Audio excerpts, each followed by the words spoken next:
So anyhow,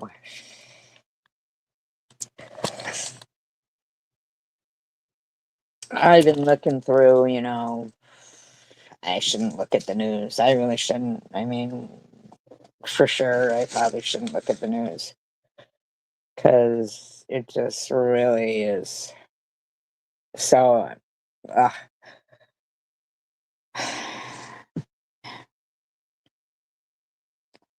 but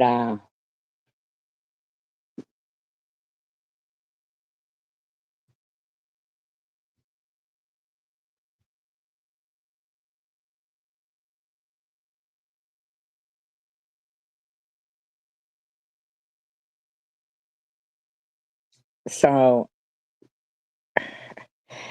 disclaimer: I do not own all the audio contained within this video, but I am using it within the Fair Act guidelines. It's been altered and speed and is being used for commentary, educational, entertainment, critiquing purposes only.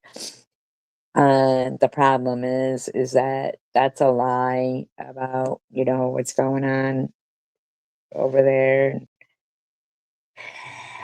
The anti-Semitism is getting worse in the world, and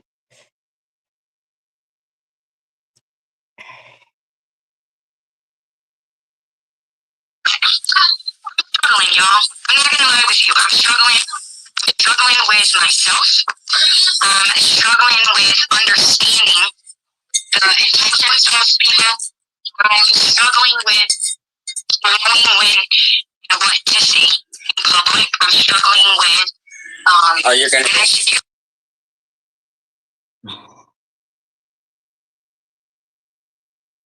my social media now. When you're gonna be struggling with your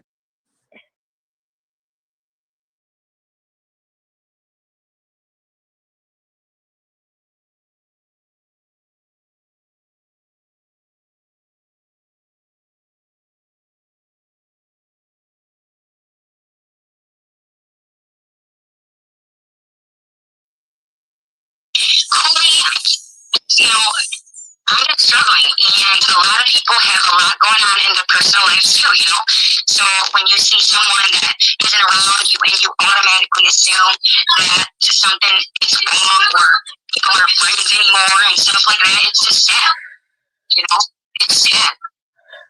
It's just something that YouTube used to be a place that felt safe to be at. I know that sounds crazy. Did you really? Because of all the shit that has happened, but I fought through that, so it's almost empowering to know that, look, yeah, this stuff happened with me. In the meantime, yeah. I'm the only one. I'm not special, Yes, thank you, baby, and I appreciate you for that so very much. So very much. Your husband got some really bad news yesterday, and everything we were supposed to do yesterday, we didn't. But we didn't. Sure. He got some really bad news, and the bad news was that, Let's hear his bad news. Now in stage 4, renal failure. But just the other day, you said he works every day, 6 days a week, or whatever you said. But now this was a year ago, and he was in stage 4 renal failure. So, are we paying for that? No. No.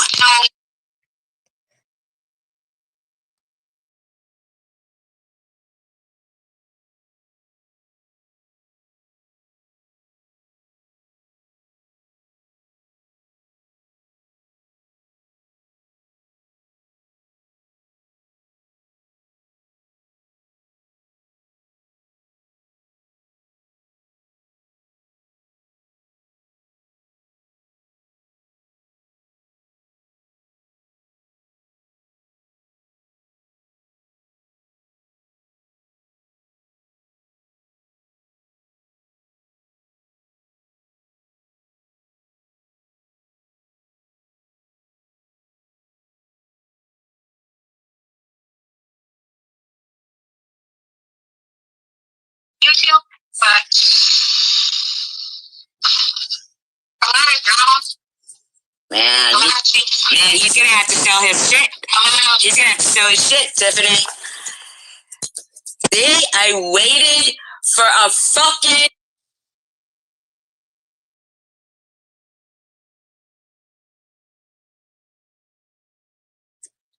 I have something that I don't like, something I don't agree with, right? With what somebody that I care about, I tell them right away. And I make sure that it's known. Hey, look, I'm not liking this. I don't care about you.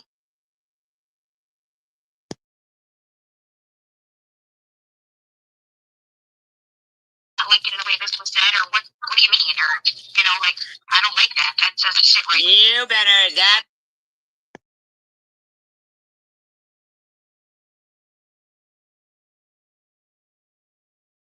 It ain't happening. Let people go in my ear and tell me what I should and shouldn't think. I never have, you know? So that for me is what I struggle with on YouTube. People that you think are your friends and close to you, and then you find out they're really not, you know? That shit's tough. And that's what's going to be tough is when he's got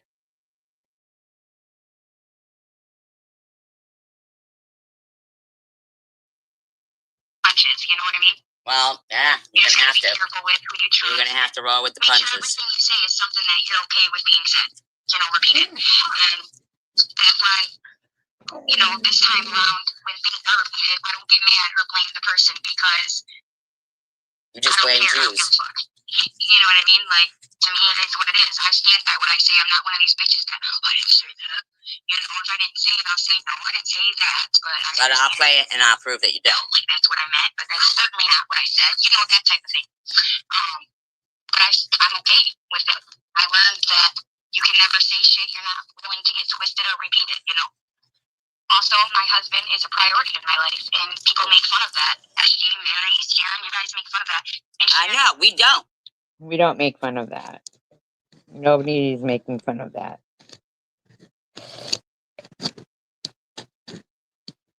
Nobody makes fun of that. But it is, you know, there's, you know, other things involved, Tiffany. I mean, you're claiming that there's genocide going on when there is, but not in the circumstance that you're talking about.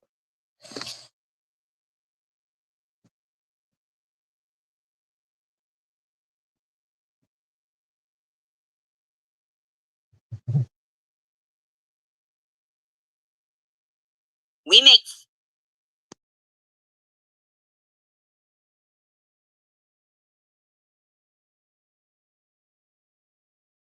you give excuses for actually talking about my husband's penis. I didn't. Uncircumcised. Thank you very much. I don't know what the fuck you people think. Like Arabs are just like us. They're normal human fucking beings. And it's hard to not. Muslims get circumcised. Okay, good, but that's not. I'm gonna need to look that up. Shit. Watch, you'll see. We're gonna study that. We're gonna do a deep dive into it. To not do that with your child, because you give them a life of displeasure, like uncomfortable shit. You know, you have to do that with your child, with your son. It's in the religion. So you should probably learn more about Sunni Islam. You know, there are many different religions and sects of Islam, by the way. So you guys think you know what we follow, you say Islam? Apparently you don't. Hey girl! Hey girl! Amen to that. But there's a lot of complaints about Islam, and a lot of complaints about, you know, what's going on is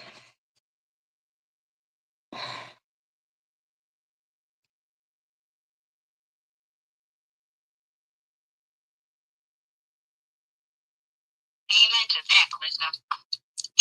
And you know that. It's just hard because you know me. You know me well, actually. And I'm very proud of our friendship. I'm very proud of how it has grown and flourished. And I'm very excited to have you in my life. I really am. I really, really am. And I think that you know me better than I ever thought you would, quite honestly. And it's been. I don't think they're friends anymore, though. I'm just guessing. I don't know. Maybe.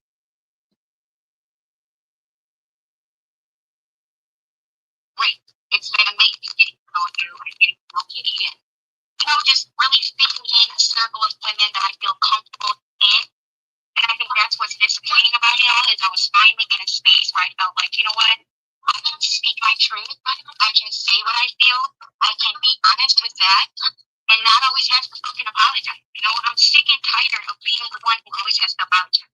And I'm just not going to do it anymore. I'm going to be unapologetically me. Yeah.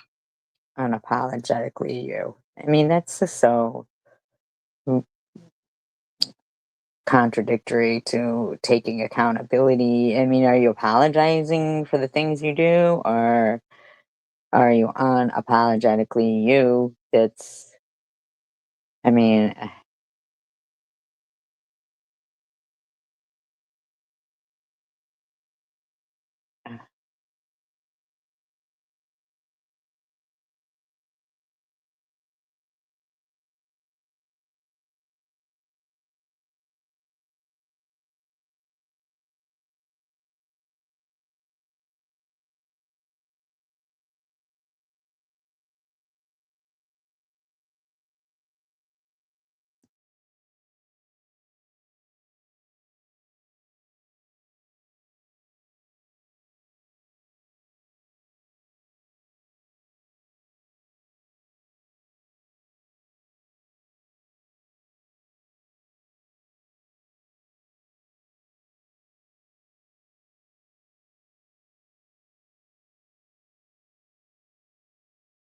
all right, first of all, it really has nothing to do with Democrats, Republicans, woke, liberals, here my stomach, liberals, what they're trying to blame it all on. It really doesn't. It's more like, you know, rich people get richer, poor people get poorer. It's really not, you know,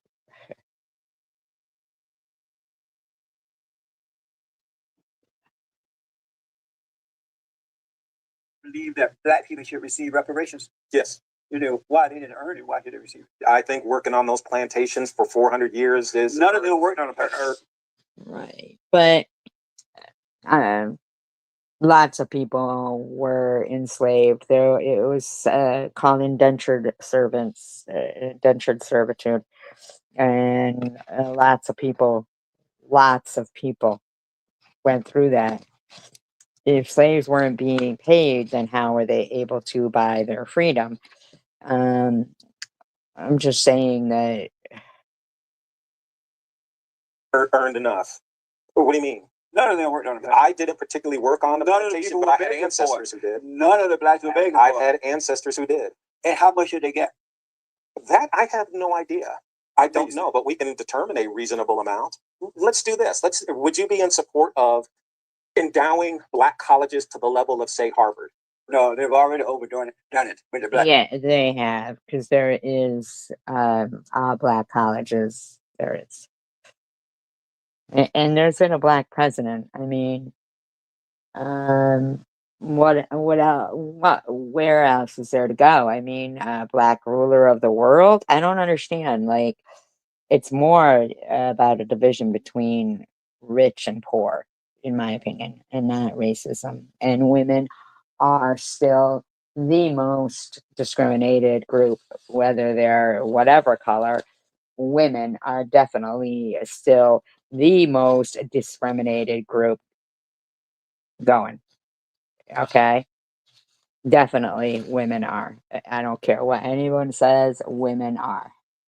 When they're making videos going, watch this Karen get owned, you know, with a person punching a woman. I mean, like, seriously, let's be for real. Like, since when did that shit become okay? Black schools. Do you wish you had white privilege? I think every black person wishes that they had white privilege. Do you? Well, I grew up on welfare, and cancer is no white privilege. So I can guarantee you that there has been poor white people. If I had white privilege, I'd be a U.S. senator today. Do you wish you had I'm white pretty privilege? sure you have more money than a lot of white people, dude. Yeah, sure. Why not? I'll take white privilege. Why not? I'd probably be a senator. Why don't you, if your people are so unhappy with America and you call yourself African American, mommy Africa, right? Why don't you go back to your country? Well, first of all, Because Black folk are the owners of the whole planet. Everywhere belongs to us. And you can't Owners of the whole planet. say because you criticize, that makes you the most patriotic because you criticize so that America correct itself. I'm the most patriotic person you'll ever find because I want America to correct herself. That's amazing. And correcting herself means to do what? Correct herself means to stop murdering us, to cease and desist killing us, cease and desist. So what does that mean when there's like, you know, even shootings that are black on black or anything at all that we're supposed to just say, oh, hey, nobody do nothing. Just, you know. Raping and robbing, cease and desist the unjust incarcerating of our people, cease and desist flooding our communities with drugs and alcohol, cease and desist poisoning our waters, cease and desist holding on to resources that never. Flint's water was poisoned. I mean, like, water all over the world is being fucking poisoned. Rich people don't care.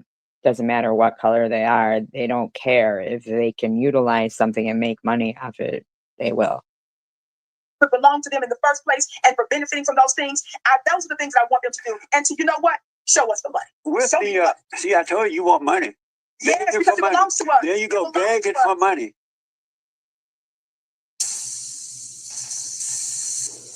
If you want to look and feel your best this summer, I want to tell you about a simple. When we came over here in slave ships, was that racism? No. That wasn't racism? He just playing. Why do you say that? Why do you say that was racism? Hey.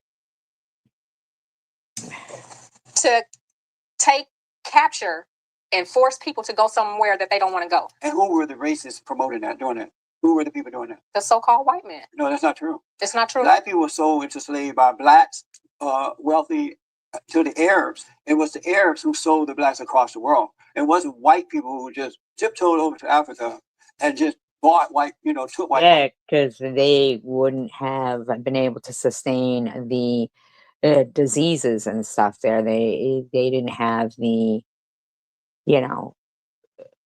to go into the jungle. White people just really couldn't. I mean, they would have died. They were being sold by other black people. Is that racism for black? And they're still doing that today in parts of Africa where blacks are enslaved by other blacks and Arabs. Is that every black person? And there's also, white women who are enslaved by who are those two brothers in Detroit, or pimps, And there's white people doing it too. I mean, it's many races are capable of evil. It's not. Okay, so you wanna justify real resistance for Black people is freedom, and respecting our freedom. It means respecting the fact that we can live freedom to live however we want to live. But white people don't care how you guys live. But that's not necessarily true. No, they want you to go away and live. Well, at least from history, it tells us that our image, our aesthetics have always been criticized and manipulated by white people. No. Yeah. No, it hasn't. No, it hasn't. Yeah. They lied to you again. Would you date a white man? Yeah, I would. But how are you going to have your space away from him? I can always have my space. I can always create that space. Would you believe me if I told you that all this stuff that you've been taught and other black kids have been taught about the black thing and white privilege and all that mess is not real? It's just you guys are being brainwashed by angry blacks who want to control you in order to gain power and wealth for themselves. Would you? And maybe they're Islamic, some of them, because they hate every race, in my opinion, except, Believe me if I told you that's what's really going on? No, I wouldn't. You would not believe me. I would not. I just read an article in the LA Times last week about racism, and the white people that were polled said that there wasn't really a racism problem, and the black people who were polled said that there was a racism problem. Now, who's speaking the truth there? The white folks. Not necessarily. I'm a white folk, and I don't believe that racism isn't a problem. There's no such thing as racism. Well, that doesn't, just because it's a cultural construct doesn't mean it. Now, the guy who's hosting the show is black, mind you. doesn't exist. No, it doesn't exist. No, really. Do you believe You're racism? a black man and you're going to sit here and tell me that racism doesn't exist? And I grew up on a plantation. Racism does not exist. It's a lie. Do you disagree with that? Oh, please. I pastor an African American church. I see it daily. But you're a white woman. You pastor in a black church. Yeah. Where's your proof that racism exists? The proof is in the differences in their salaries. In their salary. That's not true. I mean, people work at different levels and at different times and different jobs, so that's not proof. I have women in my congregation who are caregivers. Right. Yeah, and it's women. Women are discriminated against, no matter what color. It's women who are discriminated against. They are paid to the person less than the women of other races, other colors. You are wrong. You're lying, lady. How about you question, all colored men and all colored women and see the difference? Same agency. Okay, so I pay my black employees more than I do my white Good for ones. you. More, is that racism? I'm not sure what that is. Why not? Racism is important. So if you pay black people more than white people, it's not racism? Oh, okay.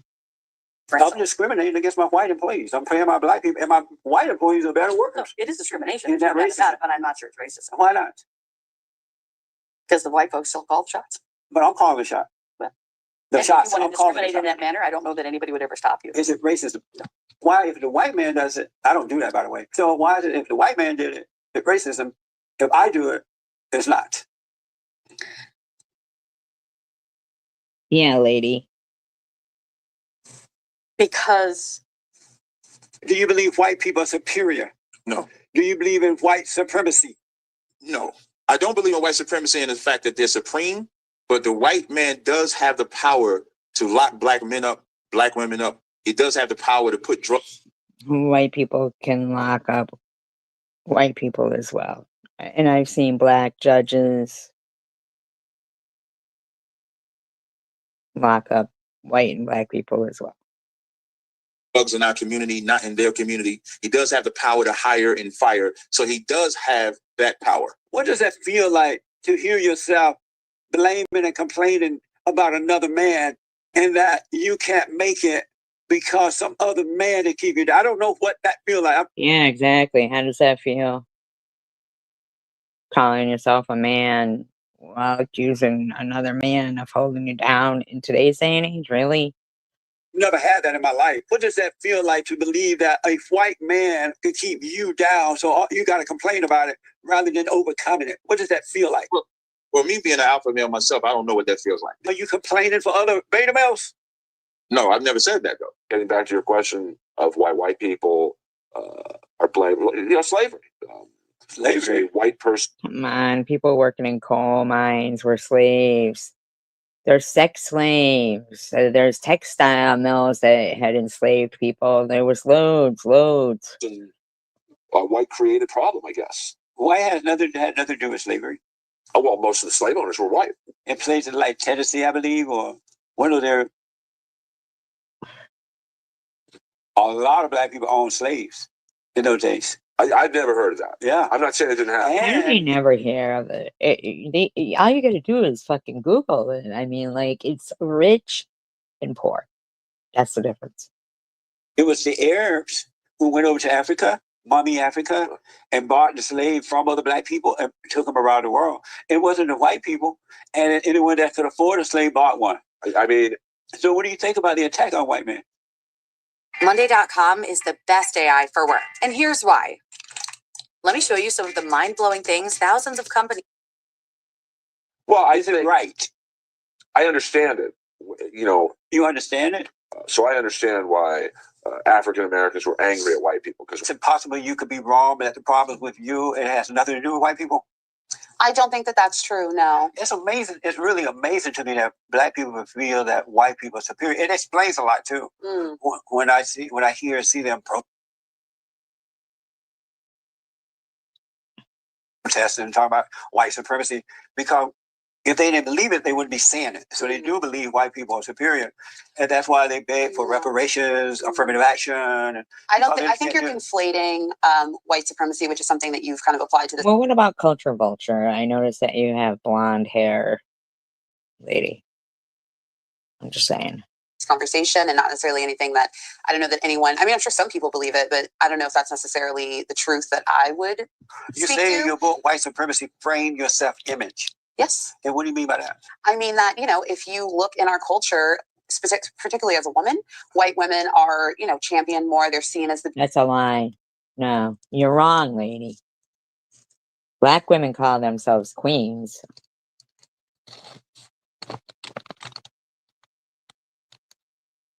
Women are discriminated against left and right. I don't care, man. They really are. Men always have the fucking upper hand. Beauty standard. I am in a lot of ways the opposite of what is seen as beautiful in this country. And as a young woman, discovering myself, developing my self-esteem, looking for representation, I didn't often find it because of white supremacy. Wow. Yeah. Do white women make you feel that way? Absolutely not. They don't make you feel that way on your own? Yeah, that's crazy. I mean, look at Tina Turner, Oprah Winfrey. I mean, like, there's loads of outstanding women. Why do you only need a black woman, though, to be your role model? Like, you can't get the same kind of role model from a woman if she's. I don't understand. Like, what makes everybody think that only black people are born into poverty? I mean, I don't feel that way anymore because I've become very comfortable with myself as a grown woman. I'm speaking more about how I felt as a 12-year-old girl. Right, because you've gotten all of the benefits of your black privilege, in my opinion. That's my opinion. When you felt that way, did the white women make you feel that way? No. And so why do you it's not blame about them then? individual people. In the meantime, I'm a white woman with white women running around insulting me, putting me down, saying I live in a tent. I'm homeless. I'm couch surfing. I'm a meth head. I am a liar. I'm a scammer. I'm a grifter. I'm this. I'm that. And those are a mixture of different races of women and men running around lying while fighting cancer. Does that sound like white privilege to you? System and the way that our culture is presented. It's not necessarily about any individual person or even, small group of people. It is a systemic global issue. And so your self-image then was the white woman better and prettier and better than me? That's what the world thinks. I don't know that I actually believe that. That is So how not did it true. frame? That is not true. That is not true. That is not true. Your image if you didn't think that. No, but I'm saying you think all lives matter. Yes. And a black life is included in all those lives. Exactly. So you think exactly. What's so hard to understand about that, Mr. Blonde Hair? Black lives matter. I don't need to say black lives matter. When I say all, I mean all. So you're including black people. But I know that black lives doesn't matter to black people. So you're including black. Wow. They defiled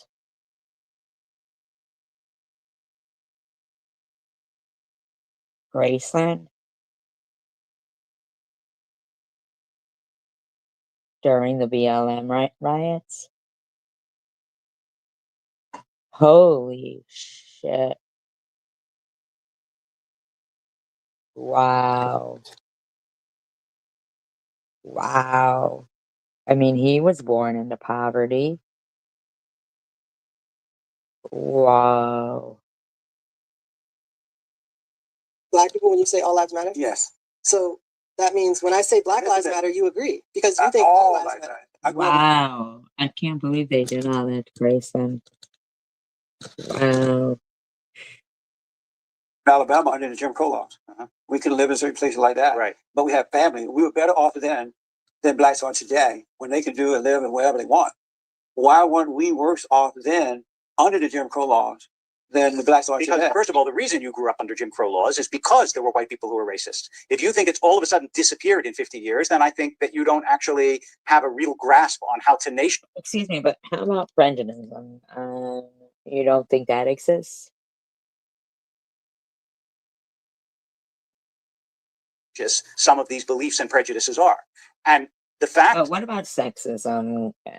Can that ever get any better in the world? That the black family has suffered from many other things, which it clearly has. And I'm not disagreeing with you about that. Doesn't mean that therefore there's no white racism in America. It doesn't exist. Okay. All right. Look, I mean, I didn't really come here to try to convince you that racism exists. No. We're just I'm saying if you don't believe it. No, I know it doesn't. Okay. How do you know? How do you know? Because so if I hear if I hear a white person make. Because anybody can be born into a situation that holds them back. I mean, seriously, it's about rich and poor. A racist remark. What am I hearing? You just not true. First of all, it's not a racist remark. You hear an angry person. It's all based on what they're saying and why they're saying it. You hear an angry person making a comment about someone they don't like. But what if they make it about a race? They're still making it about someone they don't like. But what if they're making it about a whole race? It's still about people that they don't like. It has nothing to do with the color. It has. But it's okay for everybody to say, "Oh, you're going to Jew them down," or a good Jewish lawyer. You know, that's fine. Everything to do with the character of the person. When you grew up in the Jim Crow laws, was there racism? No. So you don't think that when in Nazi Germany was there anti-Semitism? Let me say this, and then I'll get to that. I want to.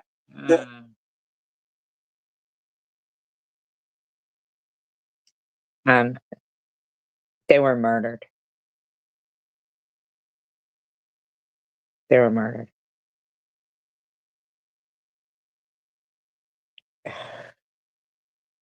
I think in reality, playing with words. No. In reality, our battle is a spiritual battle, a warfare between good and evil. It's either good or it's evil. It's either wrong or it's right. And so whenever you become angry, it causes you to look down on your fellow man. It causes you to blame them. It causes you to judge your fellow man. But if you don't have that anger, you would never do that. And you're able to see people for whom they are, and you deal with them accordingly. But right. So, Lou, because of your anger, you're judging me and saying stuff about me because you're angry because I played your own words. Played your own words. So you're angry about that. So you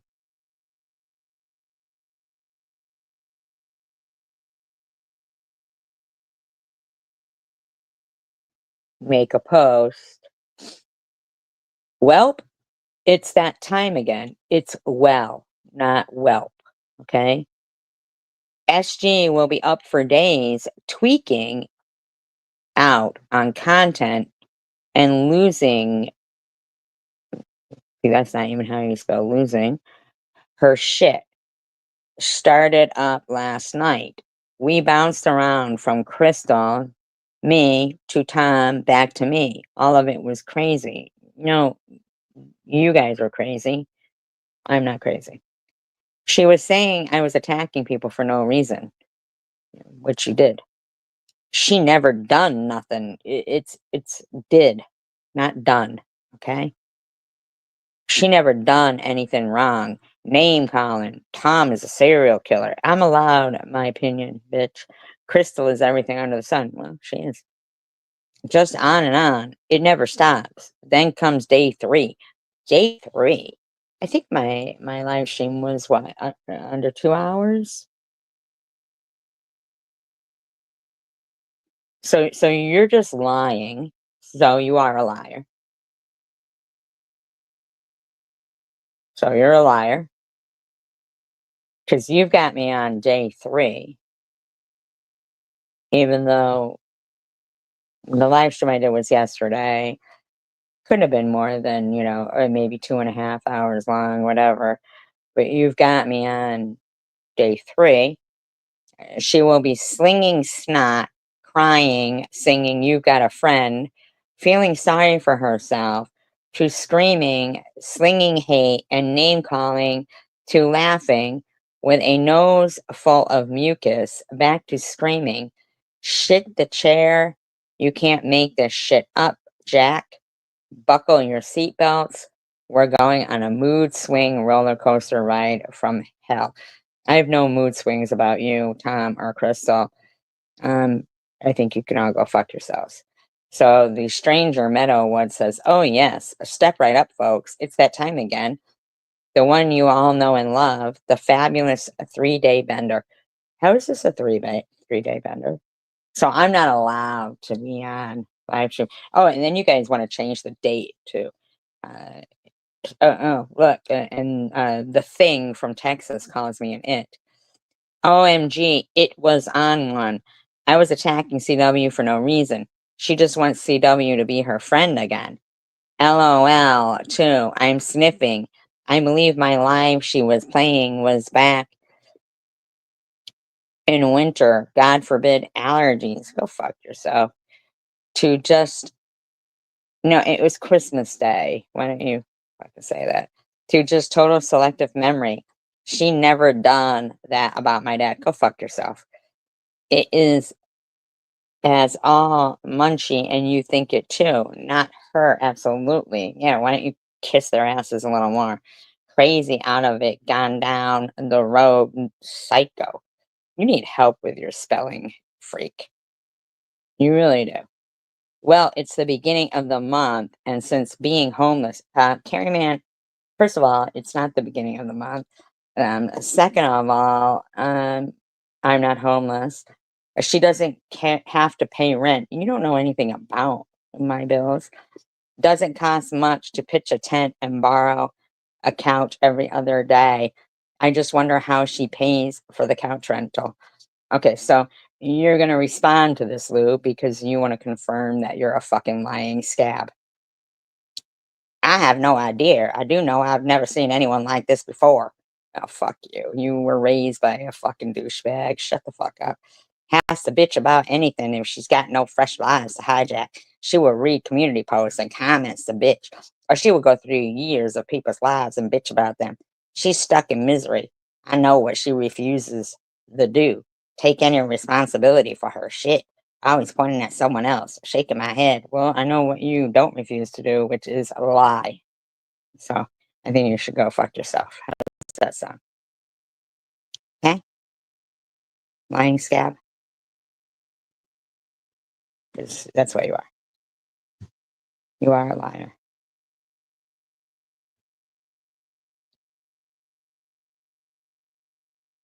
The moment you become angry, you lose that sight of that.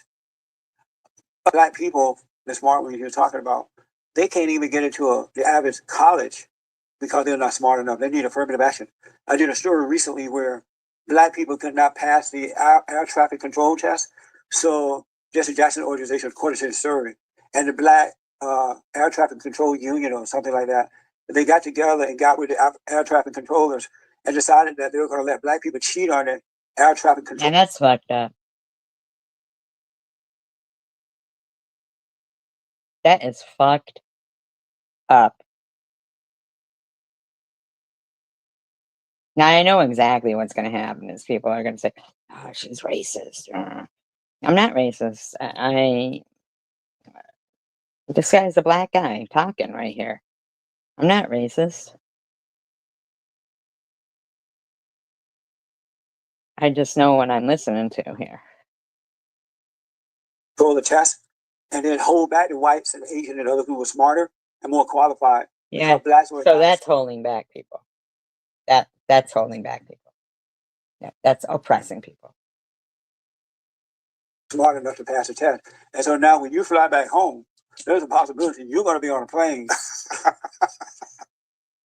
I ordered 200 hand-forged knives to my dorm room and built a Wix website to sell them. That's a black fly that's like. So what? You don't fly? I don't like to fly. I don't blame you there. Especially now. He says, "Oh, that's life." Because this guy, where'd you get him from? This guy. He came from the land of reality. Because I like your humor. Your humor's good. Can you see coming in for a landing down in front? Oh, here we go. Everybody here's laughing. It's ridiculous. Yeah, they think it's funny, but it's true. Can you see coming in for a landing, and you have this black air traffic controller, the pilot like air traffic control about to land. Which landing? He didn't get to the joke yet. It's funny. Like, which land? Oh goodness, land should I come in on? Number 1 or number 2? Is this going to be aired in Harvard or Princeton? You think? All those. What do you care, dude? He's making a point, and it's you know, it's logical.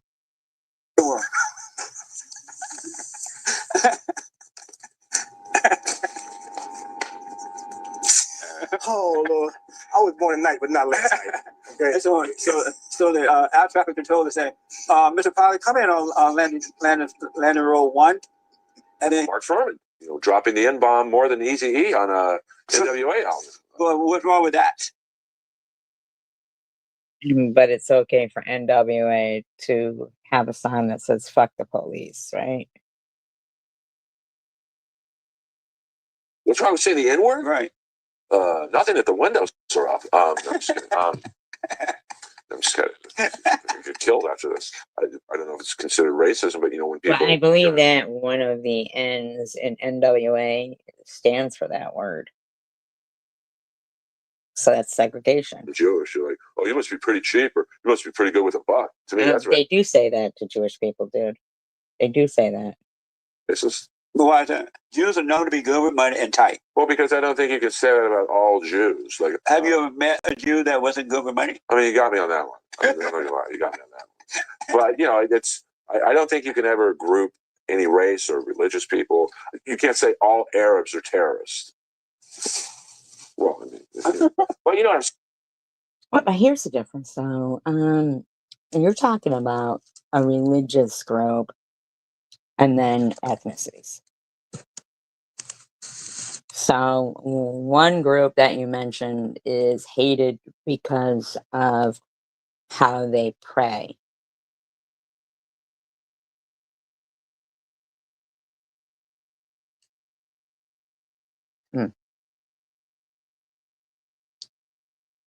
Say like, then why is it whenever you and I are around Arabs, we hold our neck?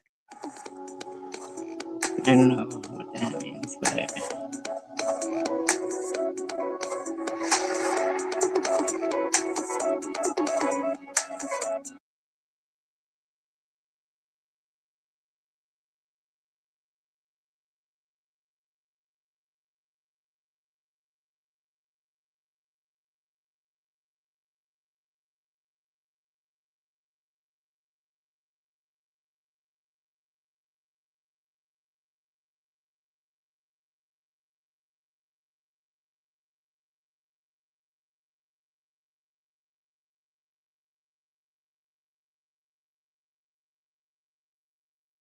Ignite the fairways. Fireball. Jiminy Cricket, you don't even have a club in your hand. Again, I was supposed to be here yesterday and today, actually. I was supposed to go, but I ended up not going. Let's take a look. There's 15,000 bottles of water that people could be drinking, but they're not because of the United Nations. This is like a day ago, mind you. I got invited to Gaza yesterday. I decided to not go because Israel's PR is not fantastic, let's be completely honest, and they just basically ended up inviting a bunch of influencers to come document the same.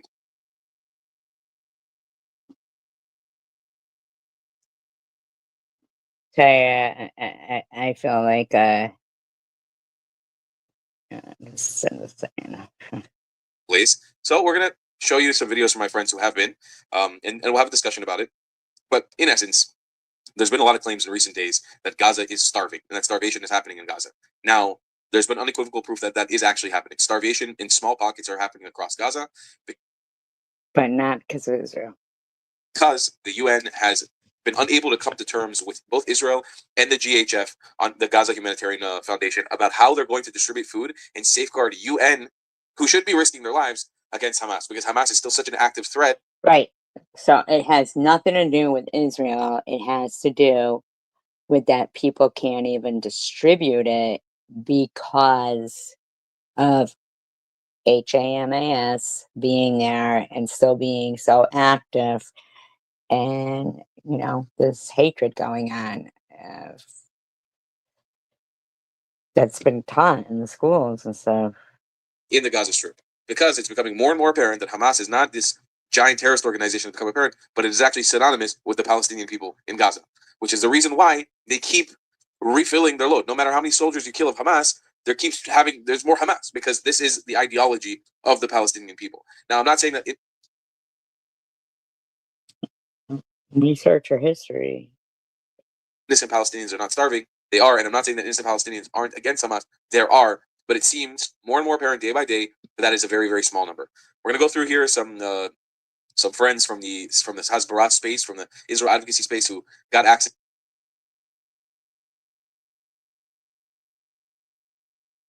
to this site. Again, I was supposed to be here yesterday and today. Actually, I was supposed to go, but I ended up not going. Let's take a look.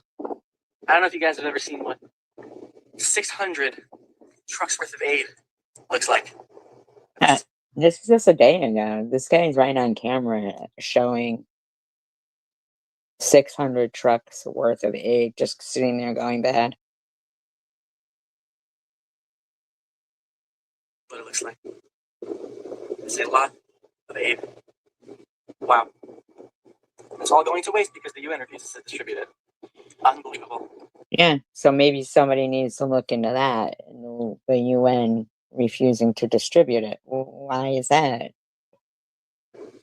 Unbelievable. Look at this. Look at all that. Look at that. Literally mountains of aid. Literally, look, standing on it. Standing on mountains of aid.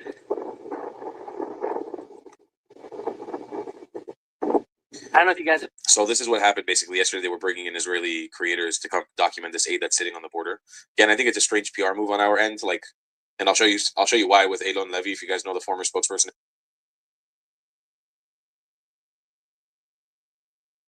Israel. This isn't, by the way, to call out any of my peers that are going to make the videos there. I'm not trying to be an asshole. I just, as a PR move, it just doesn't look very good. It just kind of looks strange. I understand the point of exposing the fact that the UN is a piece of shit, but I think there's better ways to show this message. Breaking IDF released footage from July 25th of Hamas terrorists looting aid trucks. Weird, because I was reliably told by the New York Times at USA Aid that this wasn't happening. Okay, but it is happening. But TH doesn't want to acknowledge it, and a lot of the pro-Palestinians don't want to acknowledge it. They don't want to do their research. They don't want to do their research and find credible sources. So you can see armed Hamas terrorists looting the humanitarian aid. And of course, we're going to get denial by every major organization, even though they do say that Hamas does steal the aid. I'm going to show you guys a really insane fucking clip right now. You guys are going to be shocked by this. It's one of the most blatant I've ever seen. This is coming from comedian Michael Rappaport. I mean, it's not his video. He reposted it, but check this out. This is Hamas riding on the aid trucks. Yeah, come on now. That's not Israel doing that. TH. Are you going to fucking educate yourself? Shooting their AK-47s at the Palestinian people. Wow. Palestinians throwing rocks at Hamas. But they have a convoy of 4 trucks.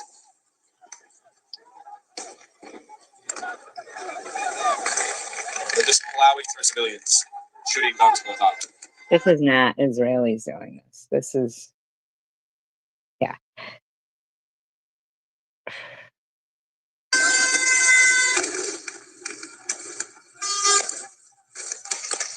Look at that. And then people wonder why. People are wondering why Palestinians are starving in Gaza. It could be maybe, let's just think for a second, genius. It could be the fact that Hamas is stealing the fucking aid. Yeah, but they want to keep blaming the Jews in Israel while they negotiate with terrorists. Unreal.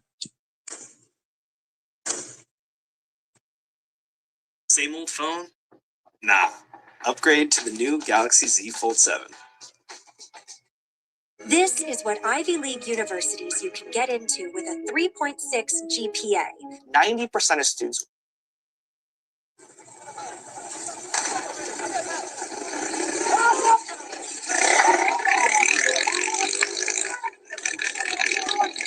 Then they run into their little tunnels. By the way, just take a look Why is there no women or children out there? I don't understand. at the population here. Nobody here looks like they're starving. Not the Hamas members, not the people here. Nobody looks skinny like they're starving. Everybody looks energized and somewhat well-fed. Even some people are chubby. So it really is the biggest sham and the biggest scam that we're seeing unfold in our eyes. And it really is. I don't mean to be the anti-Semitism blood libel guy, but it really is blood libel against Jewish people. Like, it's so It blatant. really is. It really is. Now, Adon Levy, in my opinion, uploaded a bit of like a cringe fest. Again, it's not to judge him. I appreciate some of the work he's done in the past. Not everything, obviously, but he uploaded like a cringy string of videos from the aid center. But we should still look at this one because I still think it's kind of important. We're not going to watch. It's just to create hatred for the Jews around the world. All of them because he made like 20 videos, same place. This is a monument to the catastrophic failure of the United Nations to deliver aid into Gaza. Hundreds upon hundreds of pallets of aid just rotting in the sun instead of being delivered to the people who need it. The UN prefers blaming Israel, bitching about Israel, the reality, incompetent. And it's blaming... I don't understand how hard is it for the people who are sitting there, you know, bashing Netanyahu, bashing Israel. How hard is it for them to do research?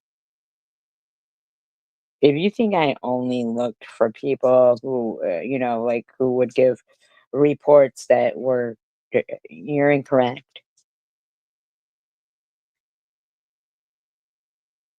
I don't come on here until I know that I've, you know, vetted what I'm going to play. And a lot of the audio that I play is my own, is, you know, audio that I have archived from, you know, people's mouths running. I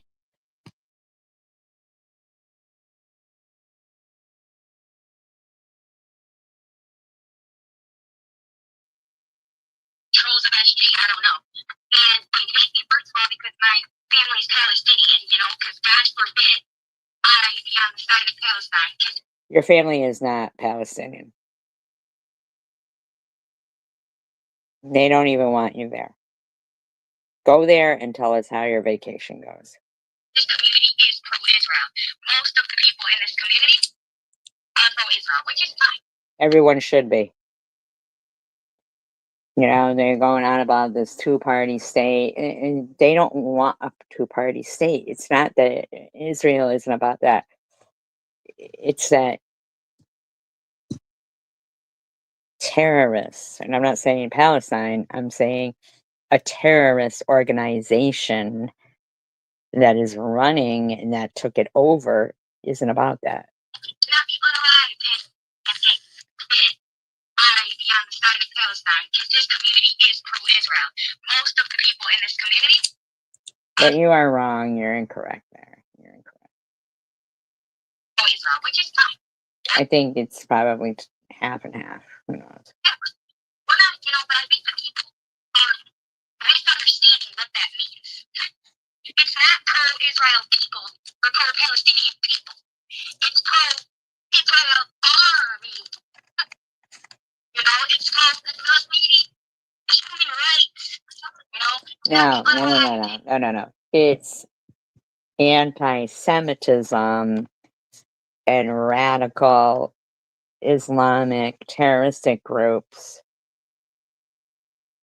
who want to eradicate Jews and take over the world. Okay? TH, I think you need to educate yourself, and I think your friend Lou needs to stop writing like a fucking third grade dropout.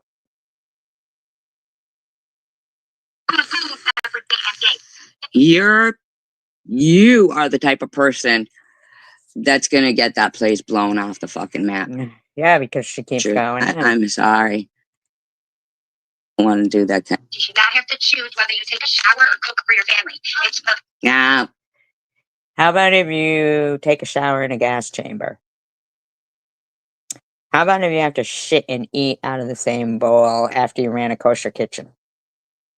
free, but our children not having water. There's enough water in the world.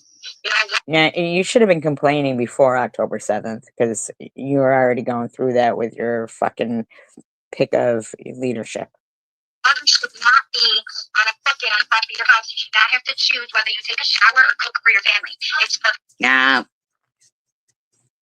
you're pretending as if Israel is making women and children, after they shave their heads, to send to Oshkosh B'gosh to make hair cloth for their heavy duty work, attire. Yep. That's how Oshkosh Bagosh got their,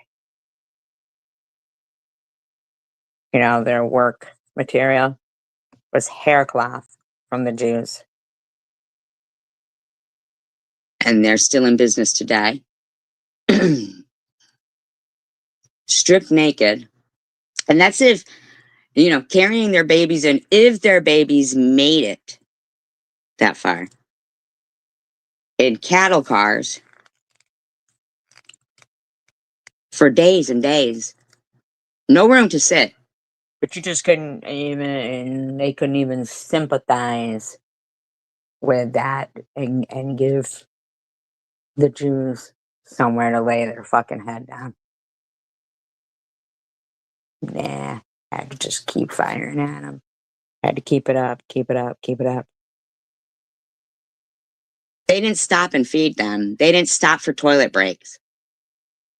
You shit yourself. You starved.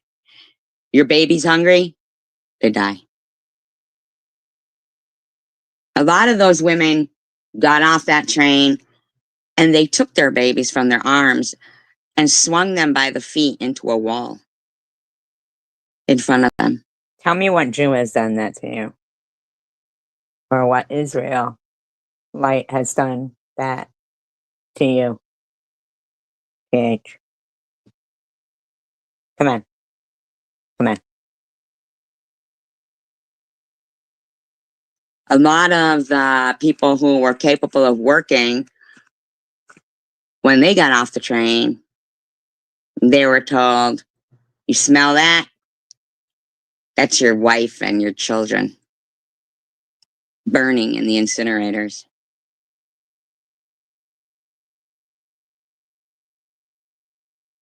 You talk like as if they were going in. You talk like having to pick between using water to take a shower or cook for your children is the worst thing in the world. How about when your shower is gas and your water is mud water to wash out the bowl that you shit in that now you have to eat out of? How fucking dare you? How fucking dare you? While Muslims are over there murdering and slaughtering Christians in Nigeria, in Syria, in many places. But they weren't. They were getting some Zyklon gas developed by Siemens. Still in business. Still in business today. They were on the fucking verge of bankruptcy before World War II. But they're still in business. But you know what, TH? Nobody in your family ever went through any of this. You're not of Jewish descent. You're not Palestinian. Nobody in your family ever went through any of this. You attacked Israel. And you think you're going to bring up the atrocities because you are an anti-Semitical Jew hater? You fucking dirty cunt. Sorry, the shoe fits. Blaming Israel to cover up for that criminal negligence. The UN should do its job. Get the food to the people who need it, make sure that Hamas cannot steal it, and then pressure Hamas to accept a ceasefire that will release the hostages who are being starved inside the dungeons of Gaza, relinquish power. Yeah, they're probably dead, though, in my opinion. They are probably dead. But Tiffany, you don't want to acknowledge the fact that, you and nobody else screaming Free Palestine wants to acknowledge the fact that they could have just not done October 7th. And this just could not have to be going on. You could have fought within your own confines of your area against Hamas, right? But you didn't. And let everyone put this horrible war that Hamas started behind us. This is a monument to the Here's the problem that Instead, they don't we've say, got brother. people who want to negotiate with terrorists, which is so crazy to me. I just don't get it. But I mean, I agree with him in theory, but the problem is that the UN cannot deliver the aid to the Gazans, because this is the part that people don't understand. You keep trying to infantilize the Gazans. You keep trying to remove Hamas from the Gazans. I still believe the overwhelming majority of Gazans support Hamas. This is the reason why. And they do. And they do, in my opinion. And I've heard TH, who doesn't even live over there, who has nothing to do really at all. She just thinks she does. But yeah. They've stayed alive for this long. Did you guys see in that video I showed you how much ammo they were using, how much they were wasting shooting? Do you understand that means they probably still have a lot of ammo in their guns? Which means, I mean, they're getting certain protections from the civilian population there. You can't continue this operation for so long if your civilians are not in bed with you. It's not such a big area. The threat would have been rooted out after a while. It's not, because it's overwhelmingly still a part of their society. So the UN is actually kind of smart in a way. I mean, they're retarded, but they're smart because they know they can't facilitate the safe transfer of aid to civilians because they know that there's so much Hamas. And no matter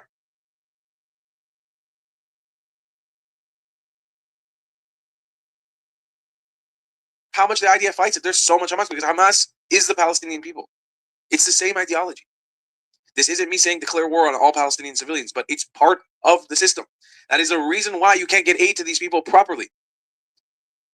This superfood golden milk from Paleo Valley is buy one, get one free right now. So here are 5 reasons I replaced.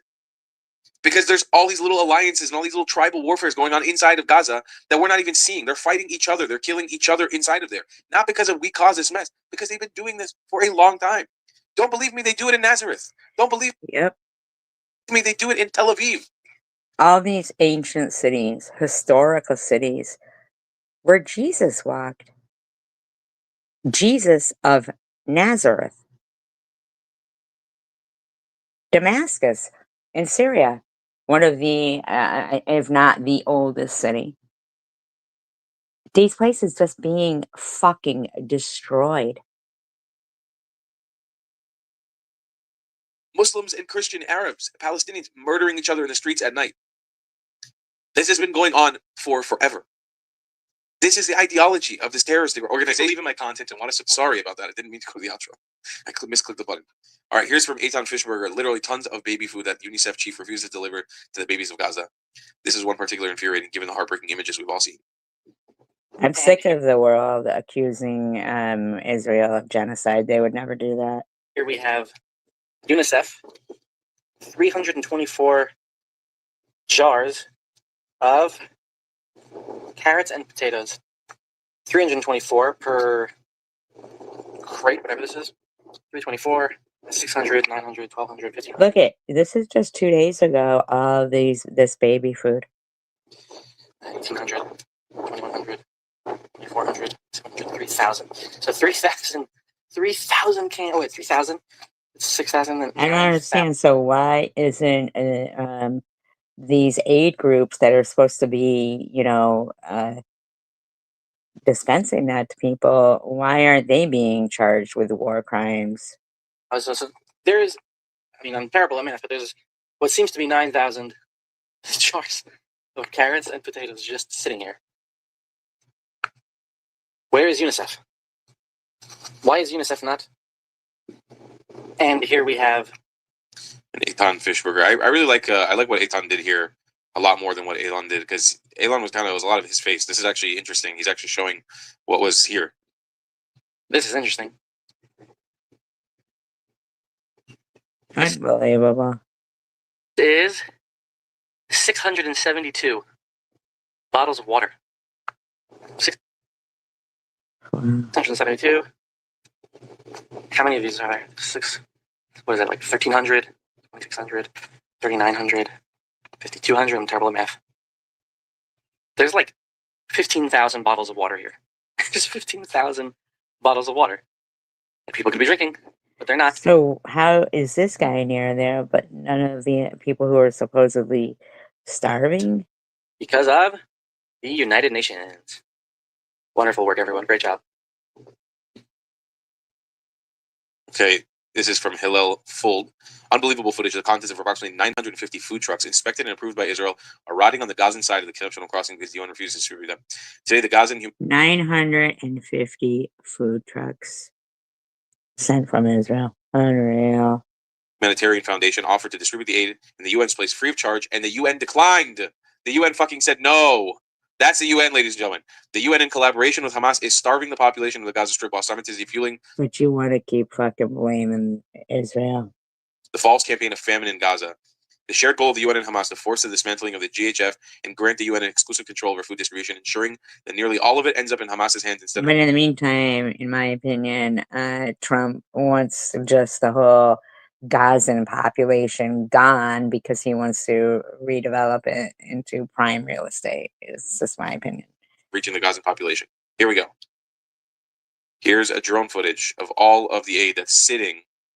Now, if you think for 1 minute that Israel is behind redeveloping biblical historical sites such as Gaza, you are incorrect. And again, ladies and gentlemen, I was supposed to be here today. I'm glad I didn't go because I think there's enough videos. It's kind of, it gets redundant after a while when the same group of influencers are all reporting the same exact thing from the same exact place. I'm working on trying to get access deeper into. Well, you know what gets redundant, buddy, is when the media just keeps pretending that Israel is starving Gaza when they're not. Gaza, that I could potentially show you guys something from on the ground that'll really expose this bullshit. But yeah, this is the fault of the UN. So if you want to blame anybody, that's the UN. This is Richard Kemp. I'm actually friends with him on Facebook now, which is interesting. Actually exposing this from the GHF itself. I'm Richard Kemp here at one of the Gaza Humanitarian Foundation's distribution centres inside Gaza. You will have heard a lot of propaganda about violent attacks in and around the GHF sites here. It's all lies generated by Hamas in order to discredit the GHF. And YouTube is allowing that false propaganda to go, like gain a foothold. Hamas hate the GHF because the GHF delivers aid directly into the hands of the Gazan people without being seized by Hamas and sold at a profit. Very many of the people behind me here have told me it's the first time they've ever received free aid. So don't believe the propaganda that's been churned out by Hamas and amplified by too much of the international and national media. Yeah, that includes you, TH. I'm Richard Kemp. The gunshots there at the end are a little bit disturbing. I'm just kidding. But this video came out a little while ago, showing the reality. I don't know what this is. This is a photo of a Yazidi girl fleeing ISIS in Iraq. Okay, here is from Gaza Wood. They're really great. If you don't follow them, you definitely should. Despite the hunger and lack of supplies, Gaza's increasingly skeletal doctors keep pushing forward. Yep. Look at that. Yeah, he looks skeletal. Yeah, it really looks skeletal. Truly. Force. Very skinny, starving population. Listen, I'm no skinny mini.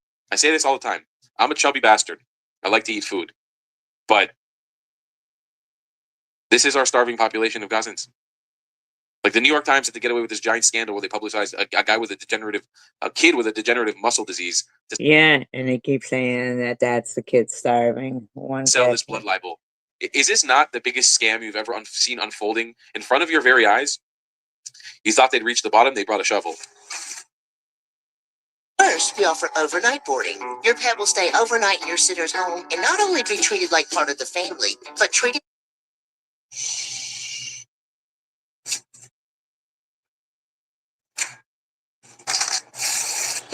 Happy birthday to you, cha-cha-cha. Happy birthday to you. Happy birthday, happy birthday. أنا بوصل لك 6 مليون برون. Happy birthday. استفدتش في الهاي؟ حبيب بس انا اعمل لك اياه بكل حب وحنان. خده. والله حبيبي حسين. Happy birthday, happy birthday. Yeah, he's starving, all right.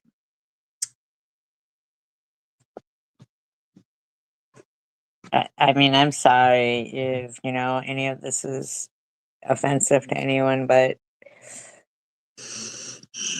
I would spit on you. It's offensive to me, you know what I mean? Like, spit on you. It's really offensive to me. It's really offensive that The race that's our fucking country is systemically racist. Because look at when this happened with the Jews, when the Nazis. This is not, you're just saying all this in front of your kids, just like they do over there, you know? Fucking getting their kids to hate the Jews.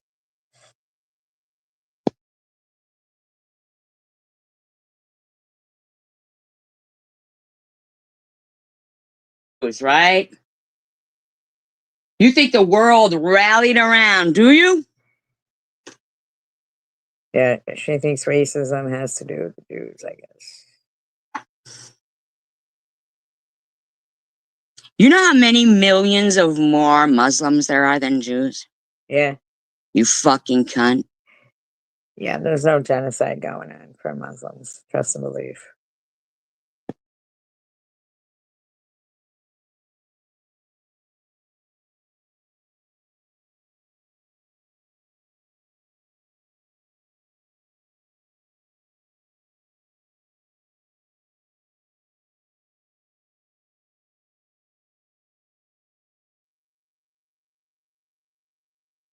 They didn't waste a thing of them.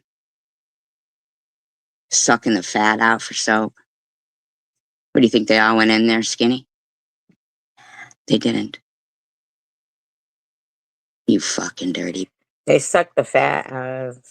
It was only Jews in concentration camps, by the way.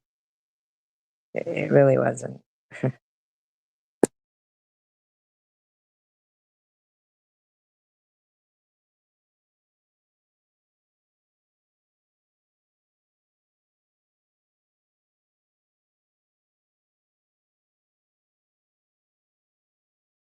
Which human beings like animals, gas them out, unalive them, despicable acts. The whole fucking world rose up.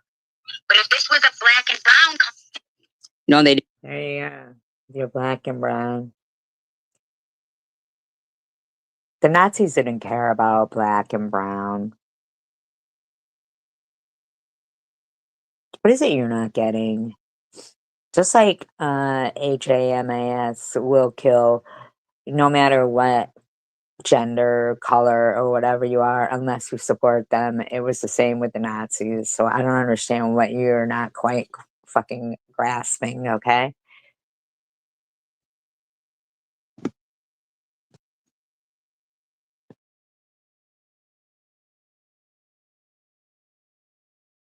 No, they didn't.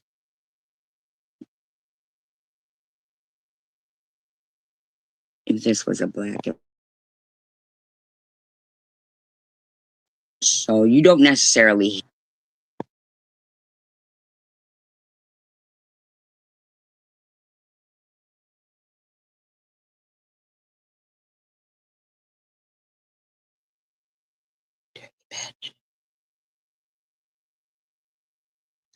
I would fucking hack the big...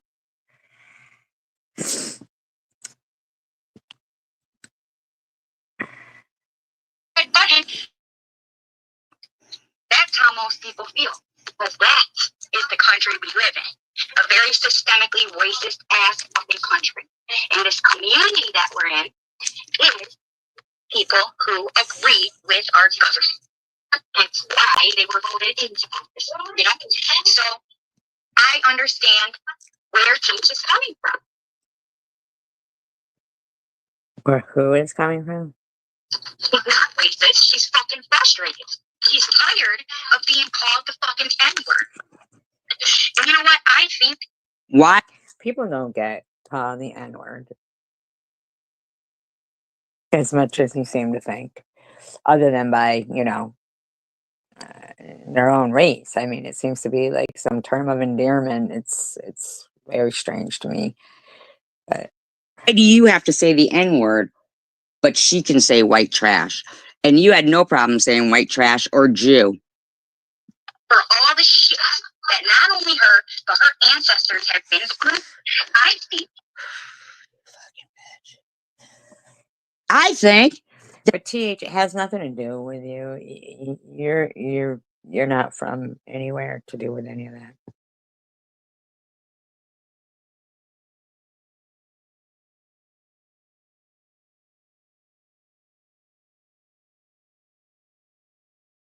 every fucking right to say something like, go ahead, bitches, you want to be white trash? I have every right to say, don't.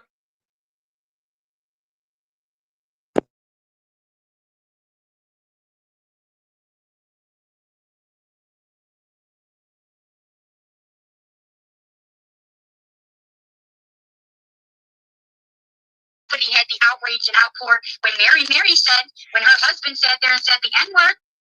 So why are we still... Why are you... People do have outrage. In fact, Palestine is getting more media support and propaganda, machines going for them than, of course, the Jews are fucking being harassed, of course.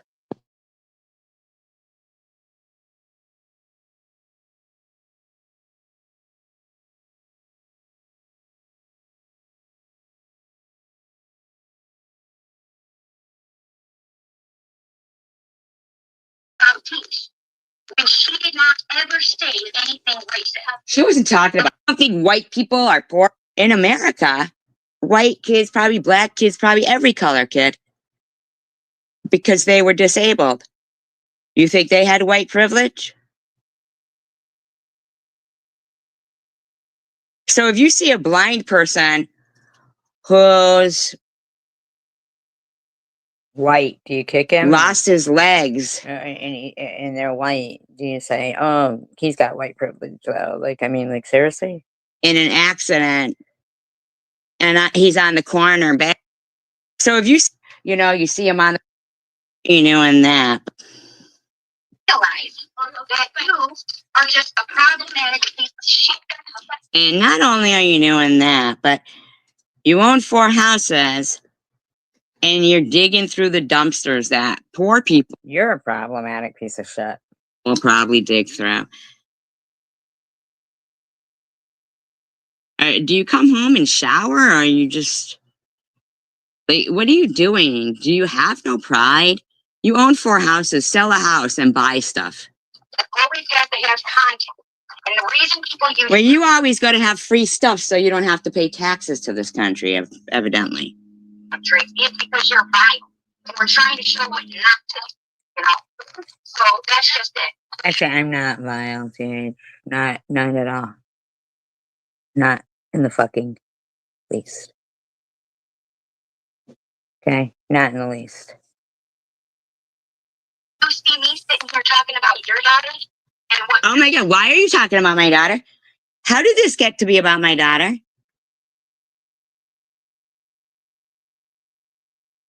How did this get to be about my daughter?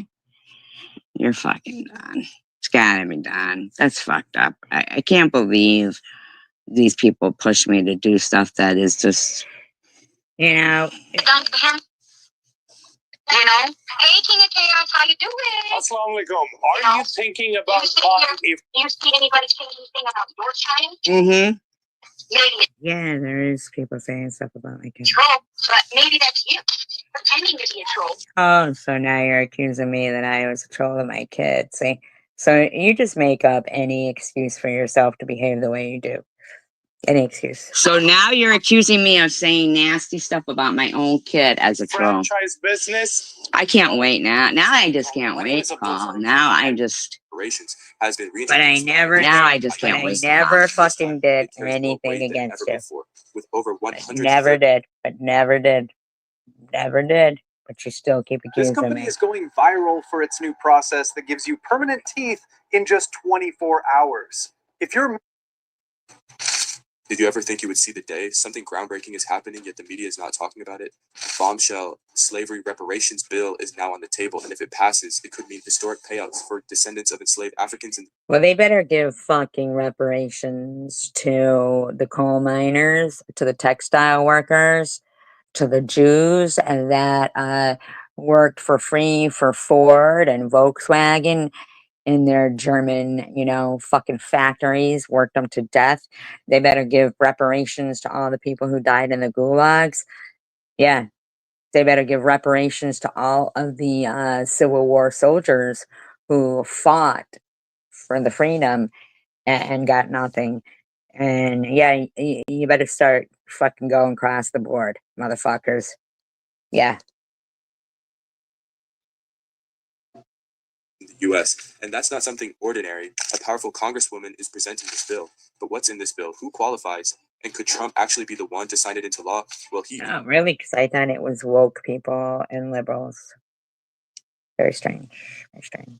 is signing bills like never before, and there are solid chances a bill on reparations can be signed, which will change everything. So what are the details in this video? Let's find out.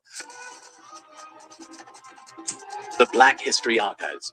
For centuries, the idea of reparations for the descendants of enslaved Africans in America has been dismissed, stalled, and outright rejected. But now something groundbreaking is happening, something that could change the course of history. A reparations bill is back on the table, and while the opposition is fierce, the momentum is undeniable. This is not just a... In the meantime, everything that they stole from all of the people that they put into the concentration camps and killed is still sitting in Swiss bank accounts or, you know, whatever things that they stole from them. Fucking sick. discussion anymore. Reparations are within reach, and the fight is stronger than ever. H.R. 40, the federal bill designed to study and propose reparations, has been reintroduced by Congresswoman Ayanna Pressley, and this time it carries more weight. Yeah, well, this bitch, Ayanna Pressley, better think about the fucking people who lost their lives in textile mills and in coal mines and in, you know, Henry Ford's fucking factories and the, I mean, seriously, bitch, if you're gonna fucking start talking about this shit, then you might want to do something about the child slave labor over there in the Congo. Are you gonna do something about that, bitch? Huh?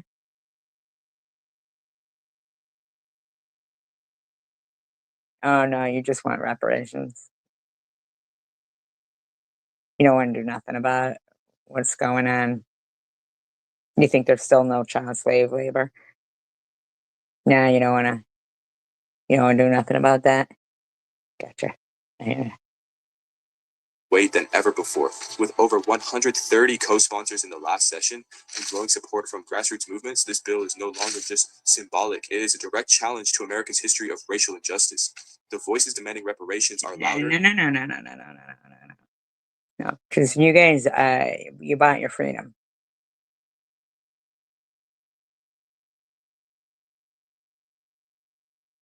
Then you bought land.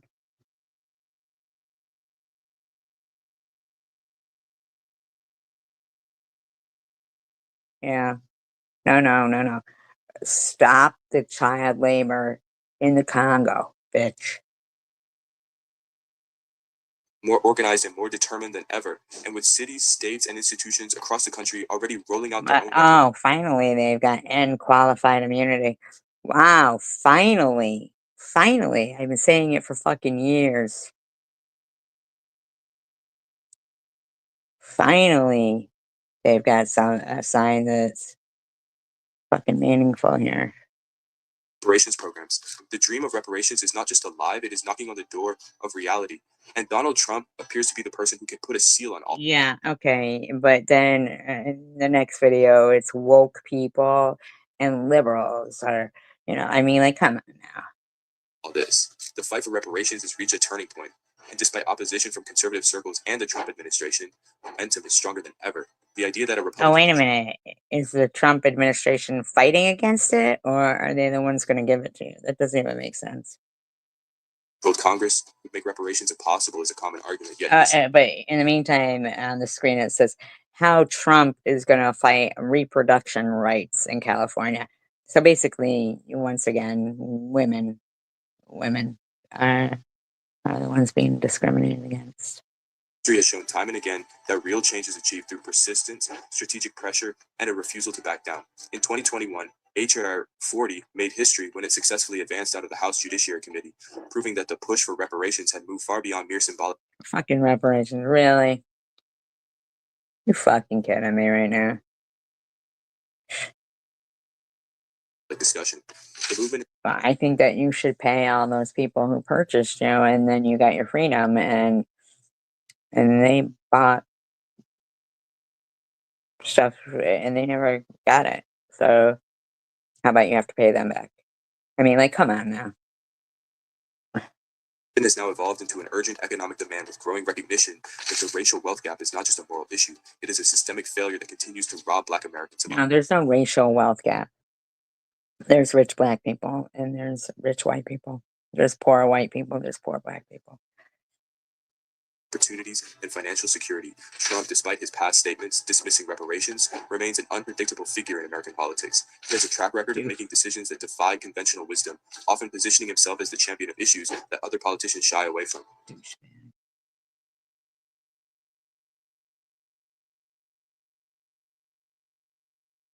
Now, if reparations gain enough national attention and political pressure is applied to Let this soft mineral melt under your tongue to improve vision so you can say goodbye to your optometrist for good. Did you know there are brothers and sisters in Black America? I speak to you not as a stranger, but as someone who understands the fire that burns in a people who have endured centuries of struggle and refuse to be broken. Across oceans and borders, our pain may have worn different clothes, but it is rooted in the same soil. Fucker, you're leading a country. How are you oppressed? You're leading a country. Theft, humiliation. Yet still we rise.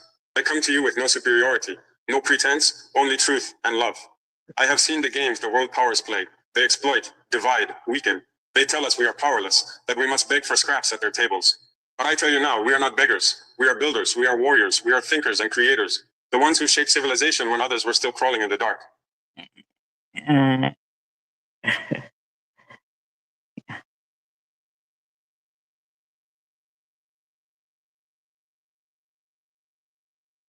My name is Captain Ibrahim Traore. I'm the president of Burkina Faso, and what I'm going No one even knows if this shit is even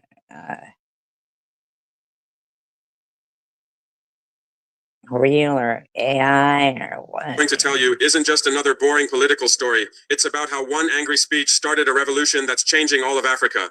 But here's the And this is a religious war right here. This is not about for the better of people. crazy part. It all started with a message that might not even be real. Listen to this. A few days ago, people started talking about a message. They said it came from Benjamin This doesn't even seem real. This guy talking, he seems like AI or some shit. Netanyahu, the leader of Israel. The message warned African leaders to do what we say or else. Now here's the twist. I don't even care if he really said it or not. Just thinking that someone... Oh, you don't even care if he really said it or not.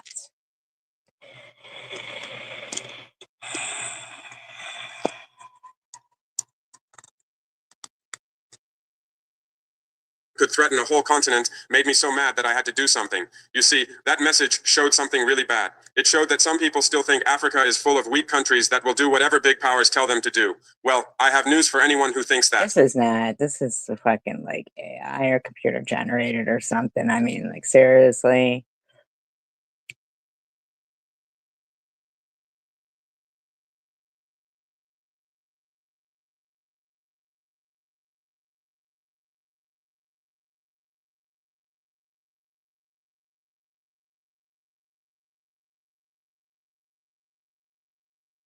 I am Ibrahim Traore, and today I'm pulling off your... Why does none of this seem real? Like, I don't even understand this. Is this even like a real thing that's going on? Threatens to destroy my country, the state of Israel. The deadline came. The world watched and Netanyahu, who did nothing. For 72 hours, silence echoed from Tel Aviv.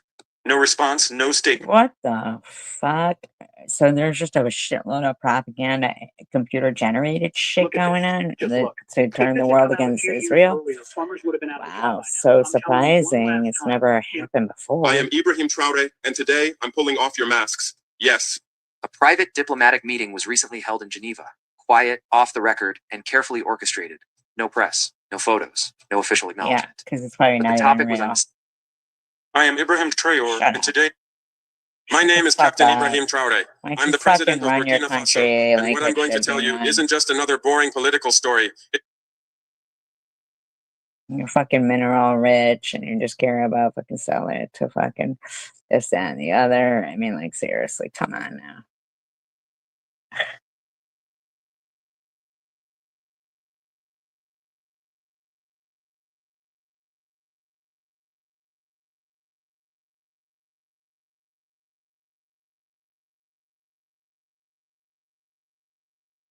the point in history where America was great. Yeah, person. I want you to tell me exactly the point in history where America was great. You know, it's funny. Point to me a time in history where America wasn't great. Now this guy is black and he's talking to a black college student. Kid's probably like 20 years old. You don't even know what the fuck he's talking about, but you know, they all think that they know what the fuck they're talking about. They know. Please tell me where the birth of America. This country was built on murder and thievery and deception. What do you mean? Now let me explain this to you real quick. This is for everybody to listen to. Everybody always have this perception that we shouldn't acknowledge America as being great. America started at a certain point and grew and came better over time. No. Yeah, I mean, like if you hate America, then I don't understand. Then what's the problem? Move away. Then I don't get it. What's holding you back?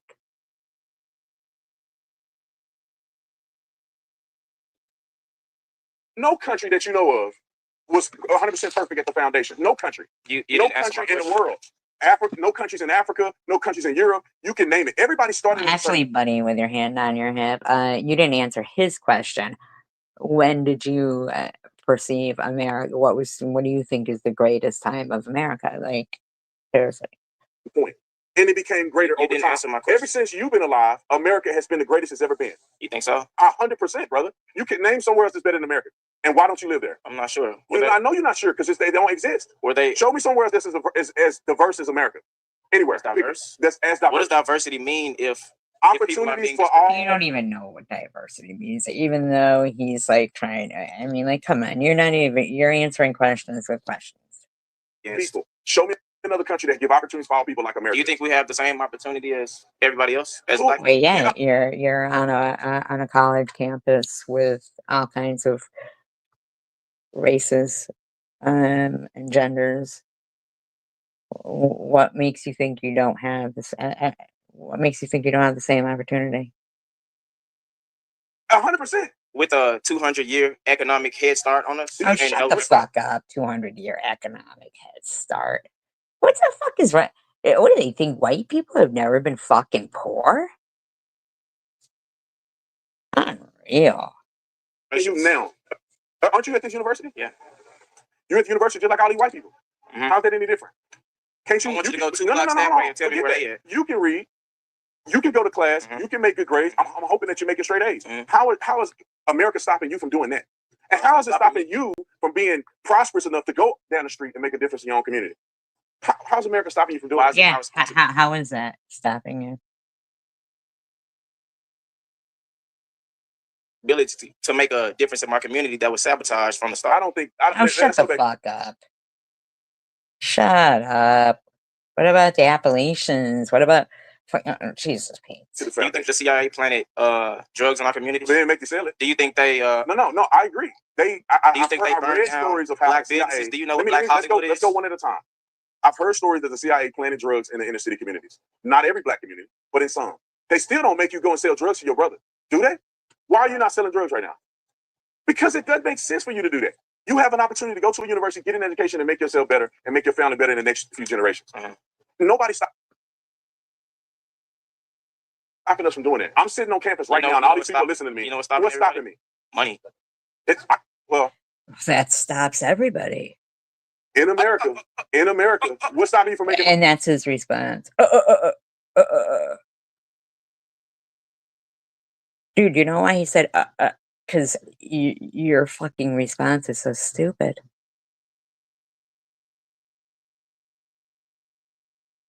Money stops everybody. Money in America. What the fuck is not stopping us from making money? You go to the same university as all these white people. How you got a different? Exactly. You said what? Excuse me? We're in debt. That's our fault. Pull yourself up. White people are in debt. Loads of people are fucking in debt. The fuck is wrong with you, buddy? By your bootstraps, right? Okay, I went. So what do you think? Everything should just be free? We're never giving books to begin with. Let's start with this. I actually went and graduated from a university, so I'm not a guy that didn't go to college. So all he can do is be a sarcastic little fucking schmuck who thinks he knows everything and applaud. He's up, Bates. Scholarship. So I didn't pay for school in my undergrad. Graduate school, I paid for out of my pocket. I did not get a loan. I mean, I did not have to get loan forgiveness or nothing like that. I had $11,000 worth of debt and I paid it. How is that different than anybody else out here? Because everybody doesn't have the same opportunity. I'm black though. Yeah, buddy. Like, what the fuck? So they think, you know, this kid thinks he's not supposed to have to pay for college, but everybody else should? How did I pay my loan off and you can't? Or where you from? I'm from Texas, Fort Worth, Texas, Dunbar High School. Who cares where you're from? What do you fucking think?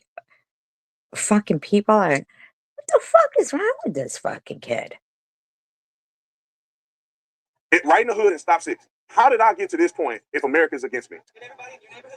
Well, different choices. There's a lot of people. Everybody in your neighborhood gets stepped on. What are you thinking? That white people don't get fucking harassed? Because they made better choices. I could have sold drugs. I didn't. Why? Because I wanted something better out of my life. What do you say about the disproportionate wealth? Is that not matter? It's about culture. Yeah, generational wealth doesn't care what somebody's fucking race is. Sure. How much money do you save? I don't know. I'm in debt, bro. You in debt? How much do you invest? I don't know. How did you get into debt? Who chose to come here? Me.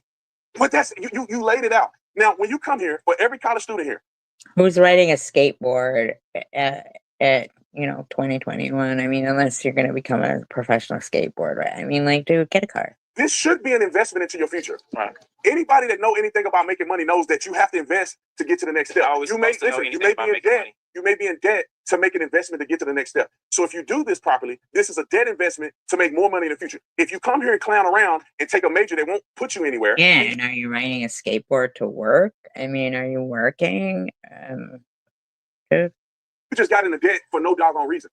It's a cultural thing. Black people in America don't have wealth like others because they choose not to generate wealth through investments and passing their money down. Who's teaching us to do this? We should teach each other. Your parents? Rap music? Do it. Why does somebody got to teach? You want the white man to teach us? Is that what you're saying? I mean, hell, teach us something. Okay, no, you can teach us something? Are you fucking kidding me right now? Teach something. You got a college. You're going to get a college education. When you have children, teach your children. So basically, help yourselves. We know you have this 200-year head start. That doesn't matter, bro. You don't have nothing to do with. You don't have nothing to do with that. Oh, you don't have nothing to do with that. I thought you said one at a time. You don't have nothing to do with that. I don't have nothing to do with what? The 200 years that you're talking about. Yes, I do. Have you ever heard of generational trauma, generational wealth? My people don't own anything. My people own nothing. How can you build something when my people come from nothing? I come from South Memphis. And I come from South Six. And I come from Springfield. I Congratulations. went to university. What does comparison mean? What does comparison mean when the statistics say that we are behind? We're not behind. Some people are behind. We're not behind. Why? Because we make positive decisions. He's not behind. He's not behind. She's not behind. Do I want to go? You're on a college campus. College guarantee of success. You're on a college campus. It depends on what you do with what you have presented to you. So he feels that his grades that qualified him to go to college, his drive and ambition to go to college, are not indicative of his, ambition, of him making good choices. So he's making good choices, but in the meantime, still in that mindset of, but all of my hard work is for nothing because I'm black, which is ridiculous. You were born in wherever you were born at. Look at you now. What's the difference between you and other people that didn't choose? Opportunity. How did you get opportunity that other people didn't? You were in debt, so you didn't have the money. You didn't have the money to pay for it. My parents didn't have much, but they had enough to keep me out the hood trying to make some money any way I can. I know people who have no anything. They have to go out there. They have no other choice. They have a horrible education. But you don't know any white people that are poor, dude. Seriously? Really? Do you know what the education system is like here? It's horrible. Okay, so let's explain it like this. I want to make sure we talk it at the same level. Right. So in America, every single person has an opportunity to do something with what they have in their hand.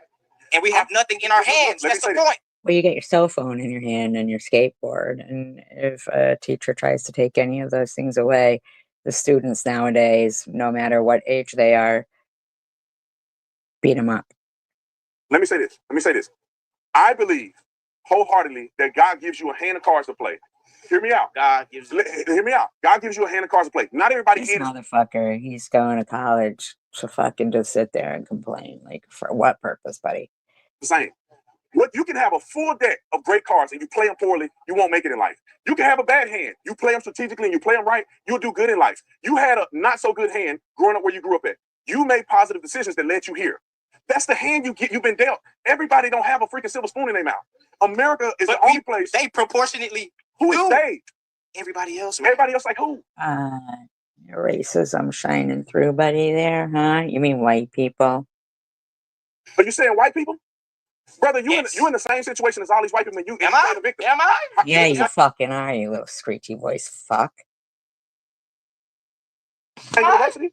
Am I? What does the same university have to do with anything? You put in the same class? I had a 4.3 GPA in high school. I did what I was supposed to do. I did what I was supposed to do. What's your GPA now? 3.6. Brother, what's holding you back then? Yeah, what's holding you back? Your fucking little angry fucking bullshit.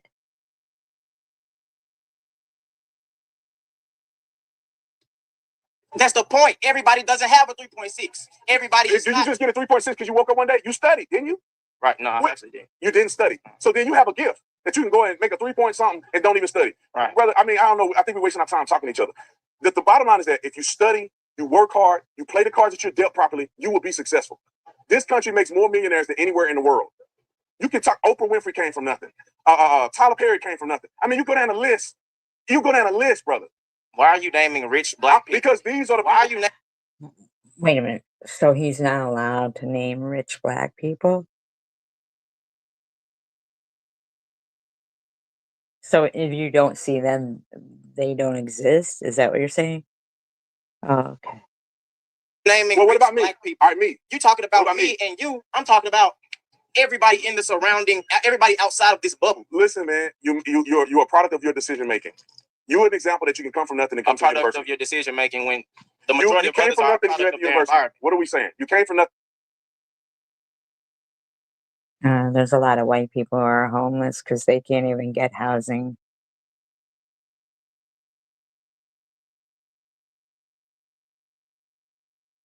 How about people who choose generational poverty and pass their Section 8 housing, and keep it, even though all their kids are of working age and everybody's working or DRUG dealing. They've got satellite dish. And people are driving fucking Mercedes and their nails are all fucking done and their hair's done and shit. While they're, selling those DRUGs to those white folks on Kensington, homeless.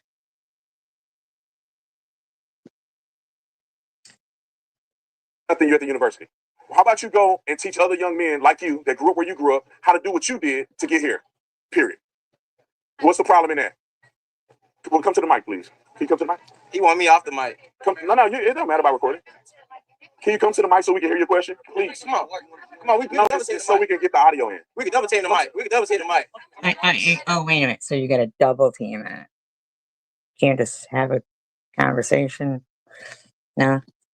Just ask the question and I'll try to answer your question. Hold on 1 second. What's your question? How does everyone have an opportunity when systematically the U.S. has multiple inequities within? What inequities? Can you explain one? Wait a minute. Inequities in education. What does that mean? Do you consider yourself a minority? Is the country against you?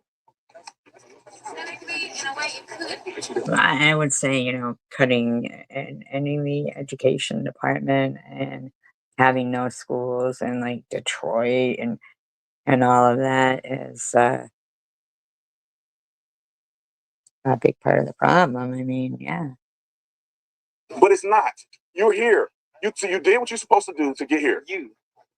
That's what it's about. Individuality. If you do what you need to do, you'll be here. You, as in everybody on this campus. Listen, some people grow up in a terrible environment. Can we agree? Some people in that terrible environment make positive decisions to get out of that environment. Some people it takes longer in life to do that. And it's not a black thing. It's an everybody thing. There's poor white people in this country too. Do you not forget that? Most people on food stamps are white. Most people incarcerated are white. Most people in the country are white. Most people get killed by police are white. Most everybody in this country is white. What does that statistic have to do with anything? That if poverty was just relegated to black people, it would only be black people. Talking on the script. All right, come on. Next person. They must stop giving conservatives this. And then you've got that generation of kids who are all screaming about shit that they think they know all about. When we have an HBCU that does not get funding because of the That's fact, a lie. That's a lie. because of the fact that No, look it up. What's the money on it?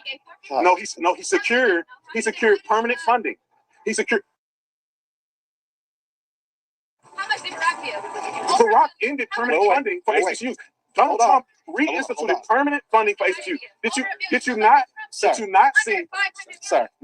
see?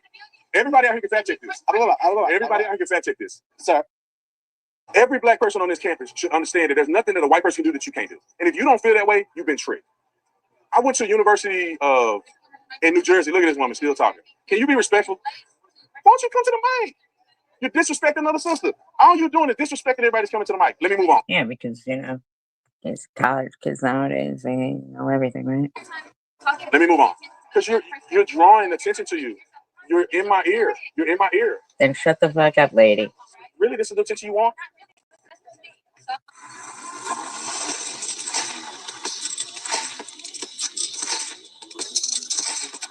This video is brought to you by Tatumstore.com. Tatumstore.com. Get you one of these shirts. Link is in the description section.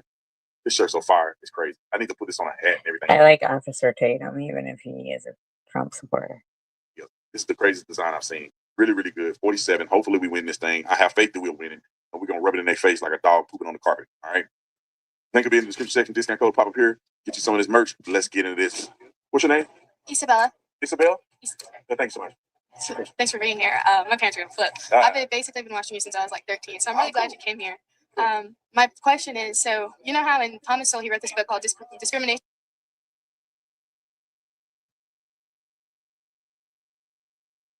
and Disparities, and he talks about personal motivations and how some people have grown up raised in whatever victimhood they have experienced, whether that's been single motherhood or fatherlessness, homelessness, whatever, and they're grown basically up in that environment, and then they don't have personal motivations, or they don't think or see themselves as being lawyers or doctors or president or anything like that. They just see NBA players, Or they could have a bunch of bastards on YouTube who keep trying to fucking slander them and defame them and, you know, make them appear a certain kind of way. You know, I mean, we're all fucking targets of assholes at some point. Things like that. And we see that the left has put so much money and time and effort into reparations and critical race theory and stuff like that. How are they? No, it's not about left and right. Trust and believe. People are individuals. Able to manipulate the situation when the outcomes are very much outweighing and having negative consequences? How are they so able to freely manipulate that situation? Yeah, that's a good question. What they're doing is they're weaponizing our struggle to sell us a lie. Instead of saying, we know that America have unduly put black people through a certain struggle, let us empower you to empower yourself. Yeah, and what about the coal miners that they put through a struggle? Can you please What just about hear the me out? fucking No, textile work mill minutes and platforms are workers the that they same. put through? What about the child laborers? Come on, man. I'm sick of fucking hearing about that shit, man. Really. Honestly, God.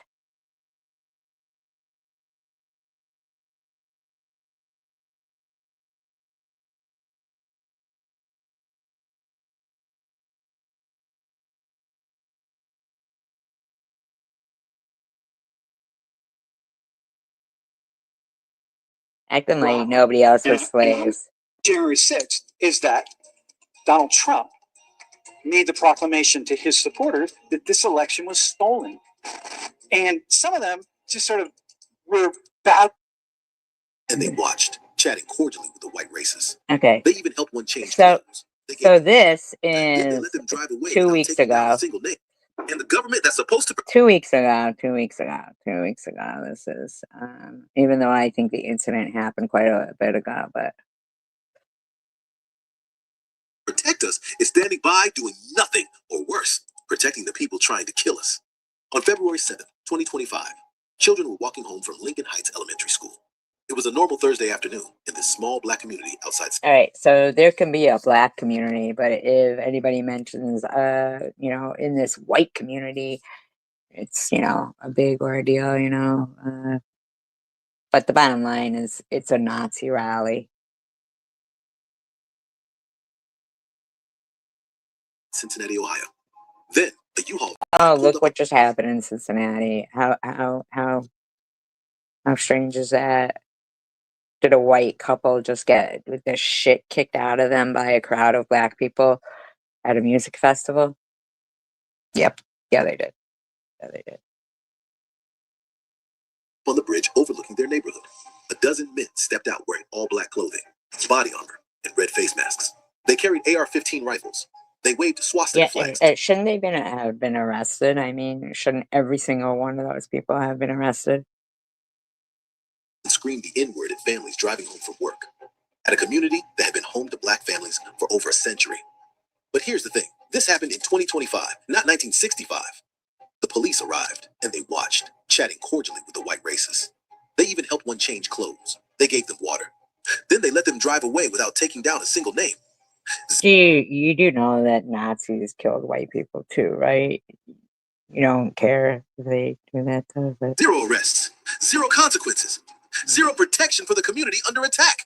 The people of Lincoln Heights made a decision that day. They would protect themselves. But in 2025, why should they have to? Let's be real about what happened that day. These weren't just random hate mongers. This was the Hate Club 1488, founded by Anthony Atlick, a terrorist who literally spent 2 years in prison for tragically ending the life of a black man. They chose Lincoln Heights because it represents everything they hate. A century of black.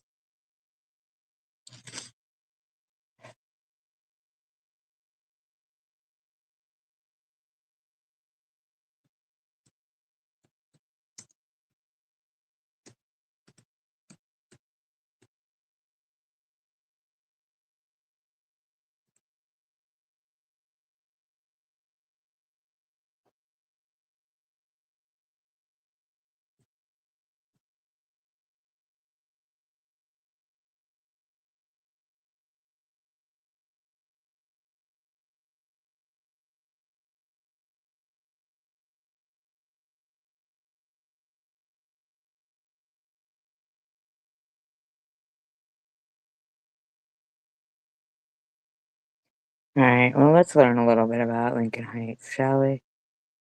Let's learn a little bit about it. There are a lot of things you can't control these days, but your car isn't one of them. It's great time.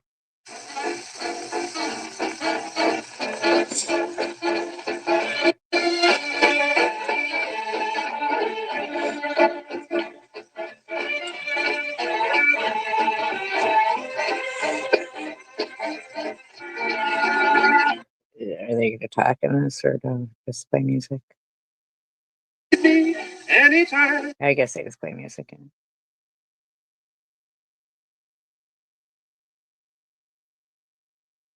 It's a freedom fight against the Cincinnati police, but they wanted the police to arrest those people that were there. Sounds just like any other suburb. If you walk around town, you'll hear kids playing outside the local elementary school. You'll hear the highway that takes commuters down to Cincinnati. At the woods on the edge of town, the birdsong is delightful. Lincoln Heights is small, less than 1 square mile, with about 3,100 people. Christina Cavarucci is a senior writer at Slate. It's a quiet, residential place that seems far from the bustle of the city, even though it's just 13 miles north of Cincinnati. It's the kind of place where everyone knows everyone. If you live there, it's hard to get anywhere in town without someone stopping you to say hi. There are well-kept single-family homes and low-lying apartment complexes. People gather in their grassy backyards for cookouts and in parking lots for pickup basketball games. The town feels calm and peaceful, at least until the gunfire starts.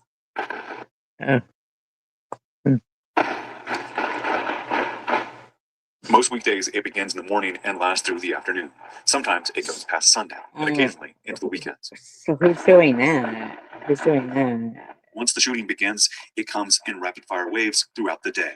People say it makes it hard to focus or relax, and those who work in Yeah. Oh, okay. So they don't want the police department having a gun range there, but they want them to. That's just so strange. I mean,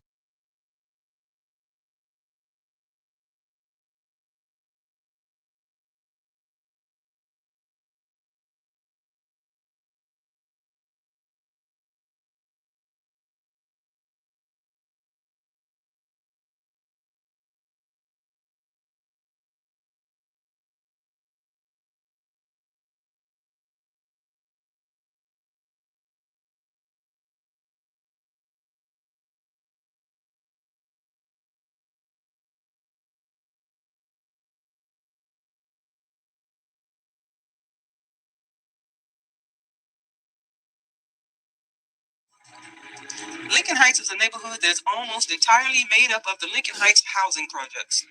The complex consists of low-rise apartment buildings and row houses ranging from a one-bedroom to 4.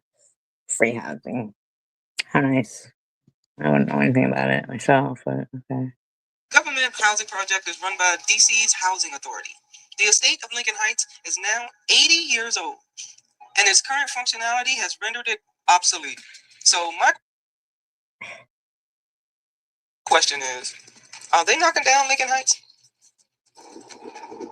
Right here in this spot, on this hill, is where 411 used to be.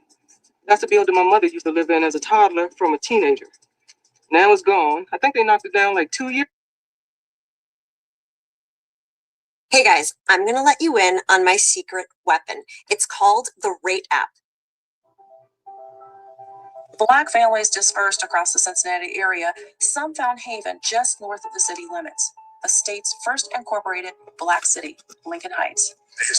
But there can't be white cities? I mean, really, there can't be white cities, but there could be black cities? That's crazy. By social injustice, I tell everybody that you want to talk about the microcosm of African American experience, you just walk into exit 13 off I-75 and Lincoln Heights, you get the whole microcosm from its inception to where we are now. Incorporated in 1947, Lincoln Heights was the first self-governed Black community north of the Mason-Dixon line. Residents first began the process of And incorporation. in the meantime, because that's right after World War II, but in the meantime, Jews are still fighting for a place to lay their heads.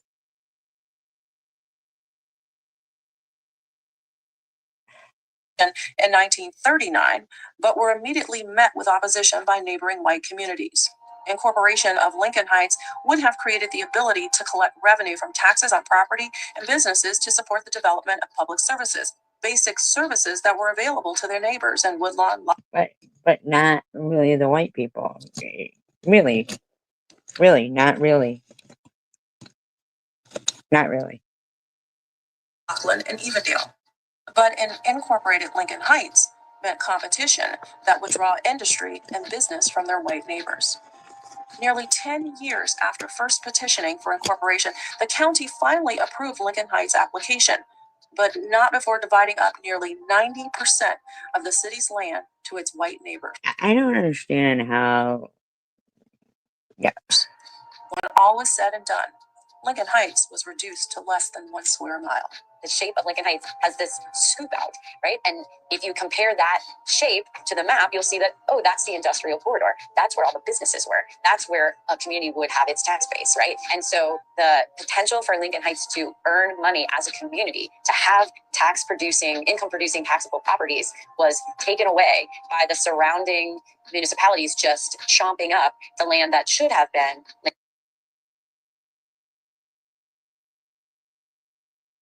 Really? Lincoln Heights. The fact that you have an African American community, historical African American community, and the scars that are left just by the shape of it, it kind of just talks about the disposability of it, you know what I mean? What was left for the residents of Lincoln Heights included no major factories, no industrial tax base. Wright Aeronautical wanted to build B-29 bombers on the land that belonged to Lincoln Heights, but the plant's developers objected to operating on land owned by a Black community, so the county gave the land to the new white community, Evendale. Today, that plant continues to operate as part of the sprawling General Electric aviation program. Okay, so it's still there. Being on railroad track, and a railroad track behind GE over there. I think we got something. I'm not sure, but it's a railroad track right behind GE. That was supposed to be Lincoln High School, because you had a whole lot of over there where Gene planted now. You had a whole lot of black people living over there too. From an economic standpoint, the structural violence against Lincoln Heights handed down by county commissioners continues to pay dividends for neighboring Evendale. There, the average household income is nearly $170,000 compared to $34,000 in Lincoln Heights. The system is working just as it was. Well, if they don't have to pay rent, since you just said most of Lincoln Heights is the projects. But on the outskirts, they're making $170,000 a year.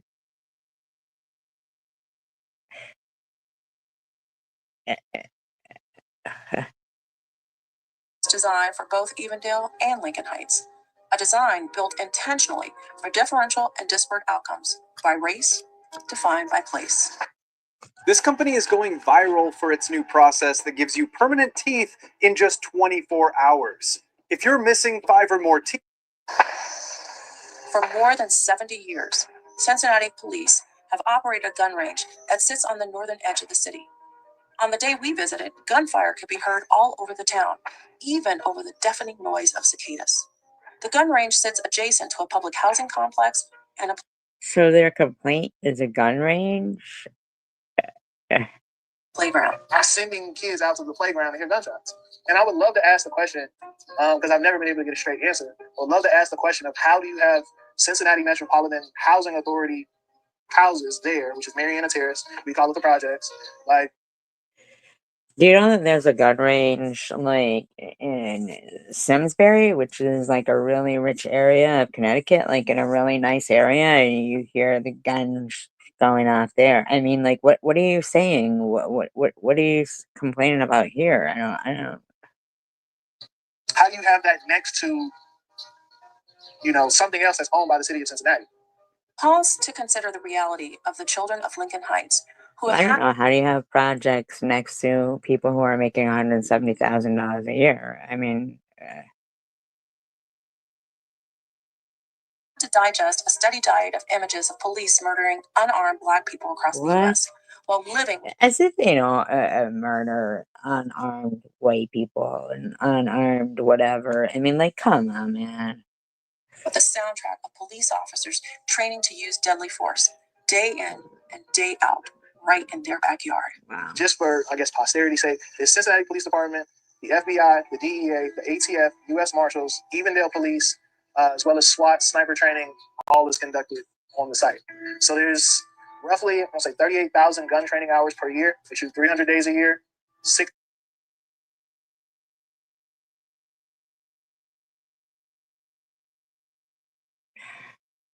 days a week, 7 hours a day. And again, it's been 74 years. But when we were growing up, it was sun up to sundown. You can hear gunshots at any point.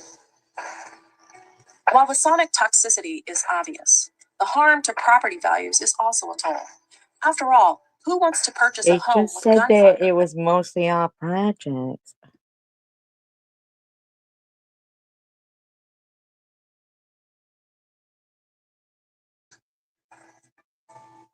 With no industrial tax base, Lincoln Heights struggled to support its own school system.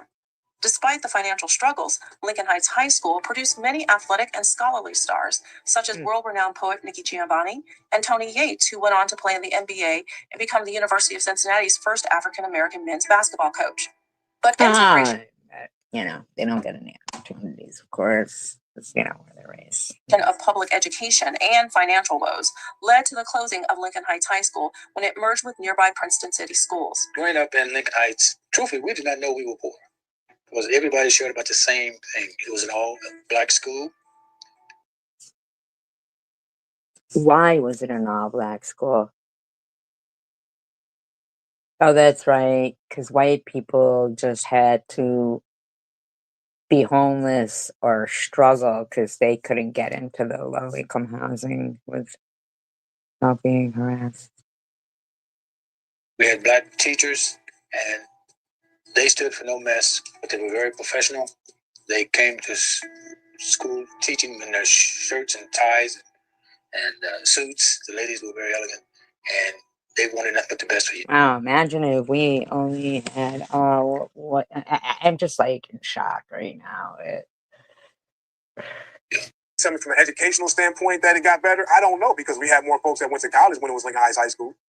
And an aching sense of otherness became apparent as a sense of community was lost. I can remember in English, the teacher said, I'd like to know what your goals are in high school.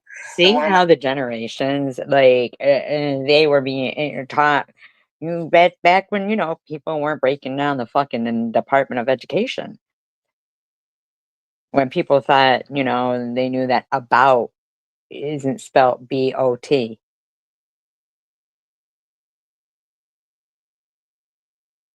You know, I mean, like, but look at Lou. She's white. Look at her fucking grammar. What was going on with that bitch's fucking neighborhood education? My goals was to make the A honor roll. And he kind of laughed. And I thought that was an incentive to prove to him that I could make an A in English. In integrated environments, Black students oftentimes face scorn and doubt from students. Integrated? What are you talking about? You just said it was all Black school, all Black teachers. Educators. Bob Johnson, who grew up in Lincoln Heights, and Maxine Yates, who grew up in neighboring Glendale, persevered and thrived in Cincinnati despite the odds. Durance Daniels and Carlton Collins are working to rebuild Lincoln Heights on the dreams of their ancestors and the hopes of today's children. At the end of the day, you can still persist. You can still progress. You can still build something. Like, you can build a legacy. Now a Lincoln Heights council member, Durance Daniels is taking his grandparents' home here in Lincoln Heights and transforming it into an innovation. Oh, well, at least, you know, you got some property left to you. It's nice. Nice. Not everybody does, but nice.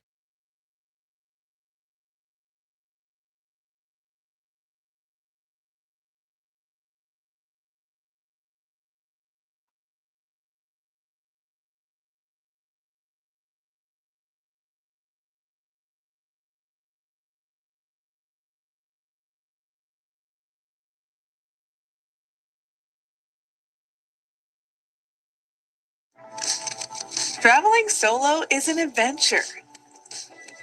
But there's one thing that shouldn't be a part. Women too, not just the men. It's women put their heel. Look, here's Cincinnati. Here's Cincinnati today. Viral, not for all those great blue notes, but because a gang of Black teens were caught on camera brutally attacking older white people, a man and a woman. So there's a video of it. Such privilege. Knocking this guy down in the middle of the street, kicking him in the head. Such privilege. It's like they did to that trucker during fucking the LA riots. Such privilege.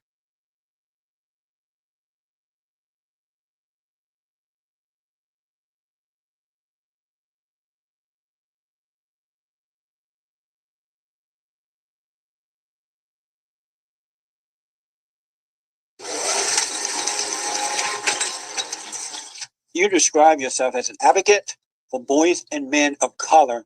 Exactly what do you mean by that?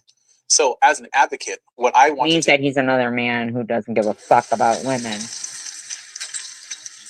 Is what he means. Another man who doesn't give a fuck about women. You describe yourself as an advocate for boys and men of color. Exactly what do you mean by that? So, as an advocate, what I want to do is to see our boys and men of color, particularly our Black boys and men, become more successful in education. In the high schools and junior high schools around the country now, especially the urban areas, they are bringing in things like homosexuality, and they are promoting illegal aliens in the public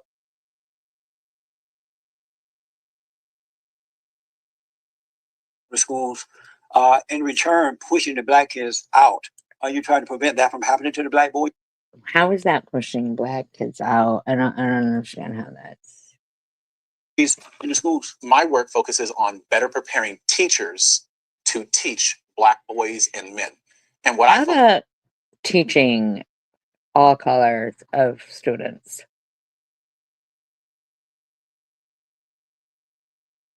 But in the meantime, Ending crime and disorder on America's streets. Executive order. By the authority vested in me as president, by the Constitution and the laws of the United States of America, it is hereby ordered: endemic vagrancy, disorderly behavior, sudden confrontations, and violent attacks have made our cities unsafe. The number of individuals living on the streets in the United States on a single night during the Yeah, that's because of the fucking increase in rents, okay? last year of the previous administration, 274,000 and such, was the highest ever recorded. The overwhelming majority of these individuals are addicted to drugs, have a mental health condition, or both. No, they don't. No, they don't. Rent is too expensive. Nearly 2/3 of homeless individuals report to having regularly used hard drugs like methamphetamines, cocaine, or opioids in their lifetimes. An equally large share of homeless individuals reported suffering from mental health conditions. The federal government and the states have spent tens of billions of dollars on failed programs that address homelessness. Sure you have. Sure you have. But not its root causes, leaving other citizens vulnerable to public safety threats. For months, we have all been asking for a sustained ceasefire. Shifting homeless individuals into long-term institutional settings for humane treatment, Which are work camps. Forced work camps, by the way. the appropriate use of civil commitment will restore public order. All right, well, that's straightforward. Surrendering our cities and citizens to disorder and fear is neither compassionate to the homeless nor to other citizens. My administration will take a new approach focused on protecting public safety. Fucking dick. Okay, what are we doing?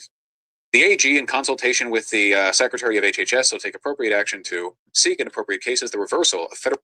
Fucking assholes.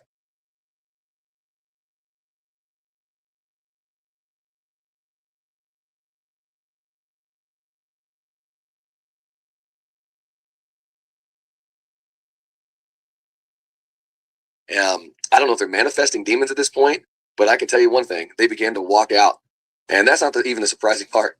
It's what Philip Anthony, you like it or not. And in this particular sermon, people begin to walk out. More than that, you can hear half the crowd is clapping, and the other one is screaming. I don't know if they're manifesting demons at this point, but I can tell you one thing: they began to walk out, and that's not even the surprising part. It's what Philip Anthony Mitchell said after that. So I want to show you this. I'd like to hear what you think about it. Let me know in the comments what you think about even what he said. Also, it helps if you can hit the like button. It gets this video in the algorithm, gets it pushed out there, because I'm telling you, he is dropping the truth. Also, if you haven't been a part of this channel yet, hit the subscribe button. I'd love for you to follow me along on this journey. Let's check it out.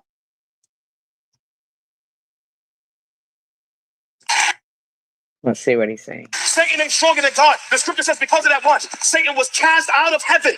It's when Jesus said, I saw Satan fall from heaven like lightning down to the earth.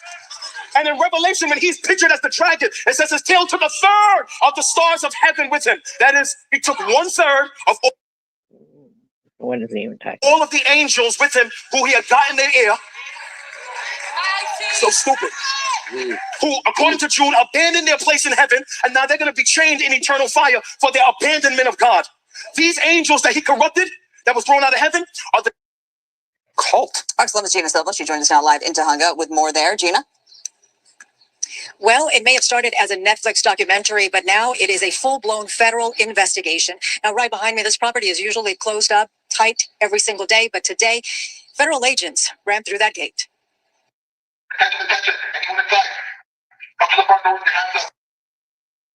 Where your loyalties lie as you ask your question.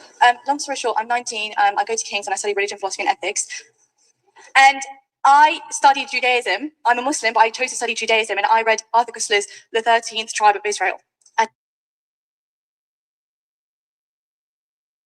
he says that Ashkenazi Jews, they were European race that converted to Judaism. Can we have the questions you asked, please? So my question is, do you think that there are some Jews living in Israel who are originally of European descent, not like you say, but they were historically the most historical people that's ever lived in the land in Israel, or do you think that's just another lie as well?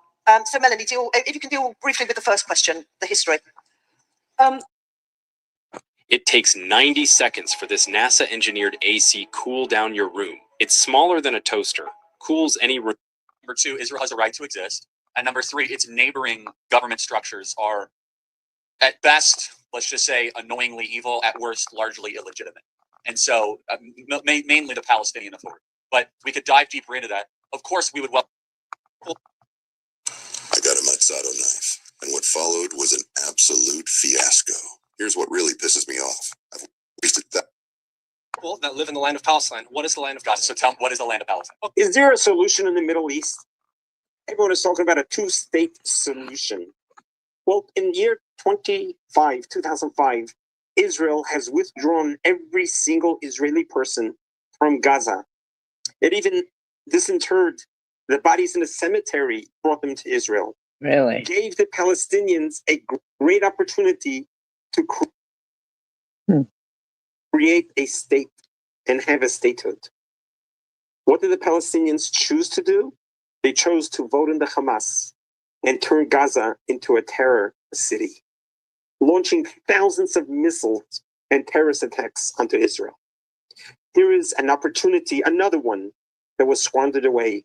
You count how many times Israel gave the Palestinians a chance for statehood, but they would choose terror instead. Mr. Charlie Kirk, a great friend of Israel, not Jewish, but who's a truth thinker, puts on many of these public forums where he allows himself to be questioned publicly and on the spot. And here is one of his conversations, and you'll listen to what he subjects himself to and how he responds. I think you'll find it very enlightening. Kindly subscribe to the channel. Let's keep on growing the channel so we can continue on giving a little bit of light to the world to push away a lot of darkness. I just want to confirm your belief. Your belief is a one-state solution. Israel's at one state because Israel is the true indigenous people to that land, and therefore they have a right to that land. I mean, I would say it's a little more complicated than that. Number one, I think Israel's existence is a miracle, not a mistake. The new creation of Israel, 1948. Number two, Israel has a right to exist. And number three, its neighboring government structures are, at best, let's just say, annoyingly evil, at worst, largely illegitimate. And so, mainly the Palestinian Authority. But we could dive deeper into that. Of course, we would welcome a multi-state solution if they're actually acting like states similar to Jordan or similar to Egypt, not as terrorist proxies. I try not to be too ideological on this topic. I am a Christian, so there is a theological undercurrent and element to it. But anyway, that's my position, and tell me yours. Yeah, so I think my position is really, I think the question starts off a lot of the time with, does Israel have a right to exist? I reject that notion, or I reject that premise. I think Israel does exist. Israel has won the right to exist. The question should be, and the focus should be, does Palestine have a right to exist? Or at the very least, do the Palestinian people have a right to self-determination? Great, so let's pause there if that's okay. Well, they do have a right to exist without, the government that they're having. I don't mean to interrupt you. So what is Palestine? Who are Palestinians, and what geography are they entitled to? Yeah, so the Palestinian people are the people that live in the land of Palestine. What is the land of Gaza? So tell me, what is the land of Palestine? Okay, so the land of Palestine is the region between Egypt and Syria. It was described by Herodotus as Palestina, and then it was derived off the term Palesech, which is part of the Sea peoples. Herodotus was way after the creation of the nation of Israel, right? So everything from Egypt to Syria, would that include? No, between Egypt and Syria, between the Jordan River. Let me list off a couple things. Does that include Tel Aviv, Jerusalem, Hebron, Capernaum? Yeah, all those areas. So the modern state of Israel is what it incorporates. Israel's located on the geographical region of Palestine. So just so we are clear, Palestinians, and we have to define who those people are. I'd love to do this. Yeah. Do they have a moral right to set up a government in Tel Aviv? In Tel Aviv? I don't know. I don't think you're the one contesting. So tell me. So I actually don't think right now, I don't think that's where it's going to go. I think Tel Aviv is the current core of the Israeli state right now. I think if any Palestinian state is going to be established, it's going to be, based around Gaza or the territories in the West Bank.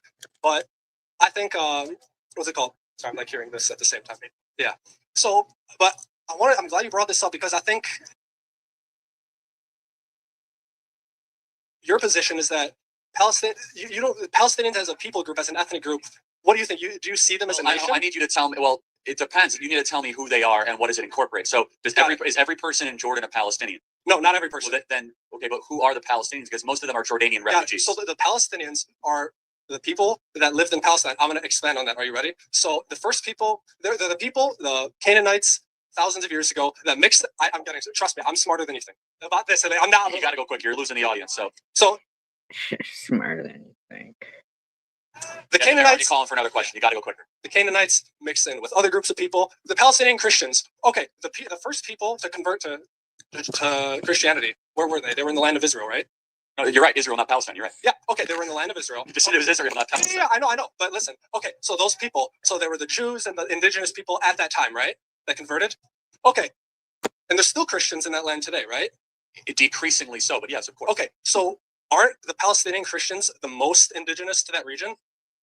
No, because the Jews predated them, right? I mean, the land of Canaan or Judea and Samaria has been the Jews for well over 5,000 years. Well, yeah, ish, 4,000 years. Mm. And so again, we can go all the way back to the Mesopotamians, but the most rightful claim to the land is that of the Jews. Let me go back to like one.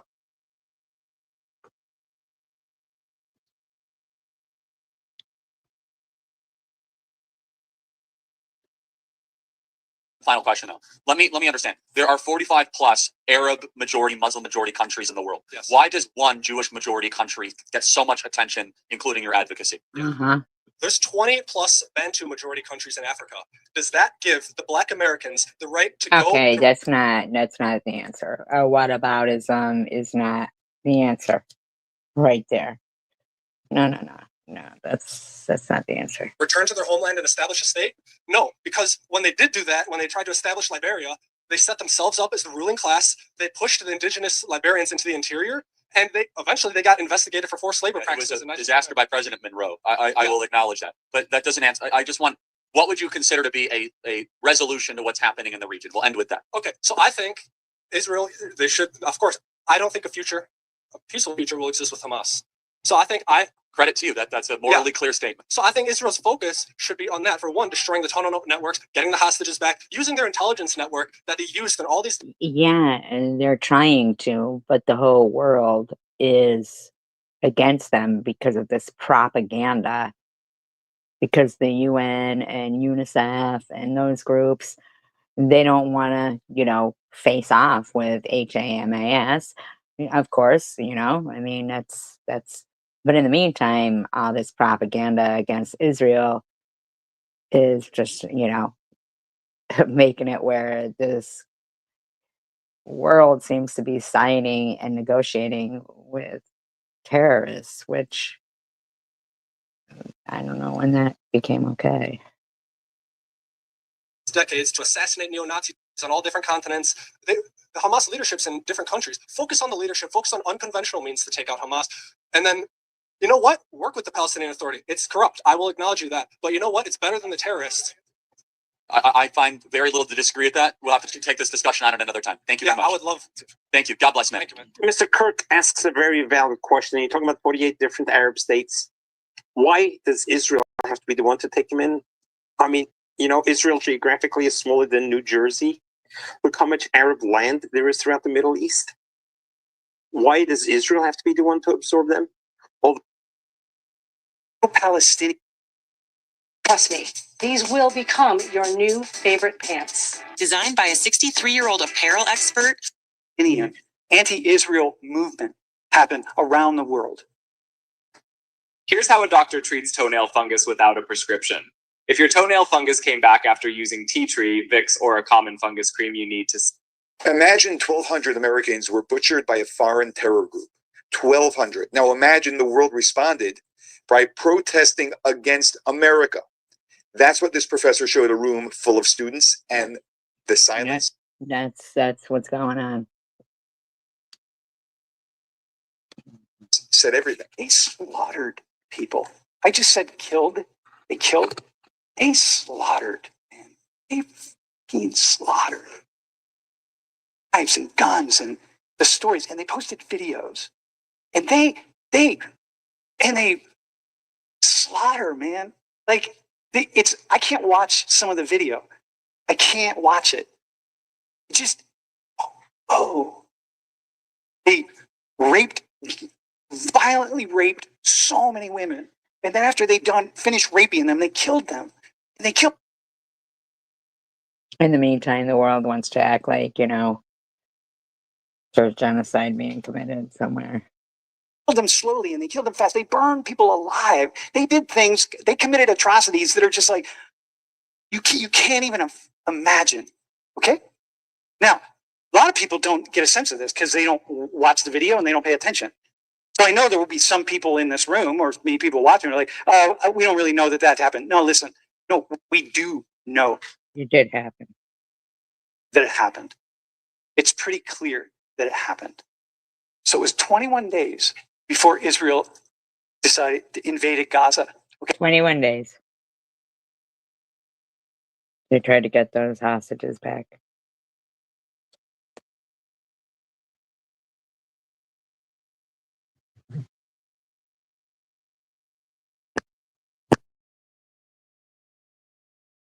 No.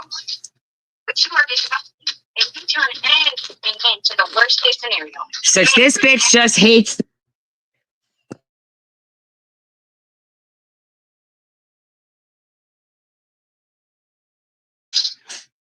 You know, and the fact is that whether I am quote unquote pro-Palestine or pro-Israel has nothing to do with the Israeli people. It is not their fault what is happening to Palestinians. Why don't you go pay attention to your kids, though, in the background there? That's crazy. Nothing.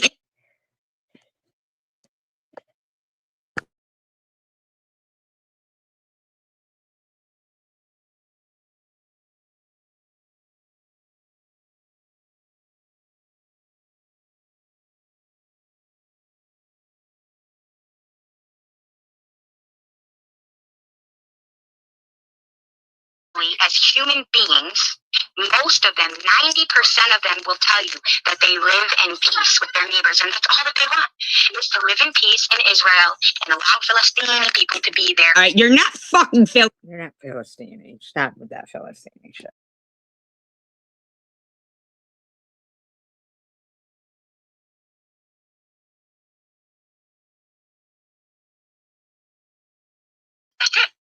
Nobody wanted, well, I can't say nobody. The majority of people do not want to eradicate the Israeli citizens.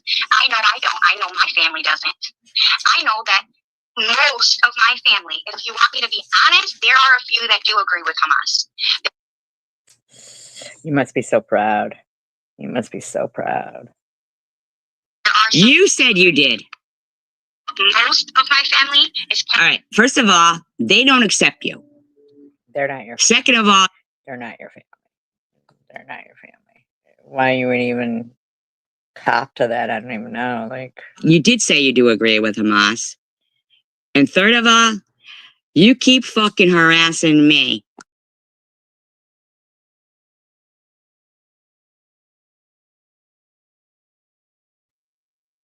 Faction. There's two. There's the people who support Hamas and people who support Fatah or some shit like that. I don't even know how to say it. It's an Arabic word, but there's two different sides of, you know, who supports who. And the majority of Palestinians are not on the side of Hamas. Now, understanding the ideology to why they were created, not the actions. Shut the fuck up, bitch. They are making, no.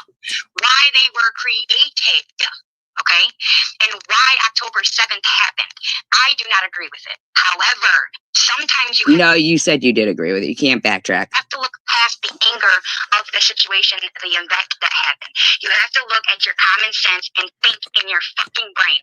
How did one of the most powerful armies, right, not see Palestinians who are in an open-air prison infiltrate and kidnap 200 plus Israelis?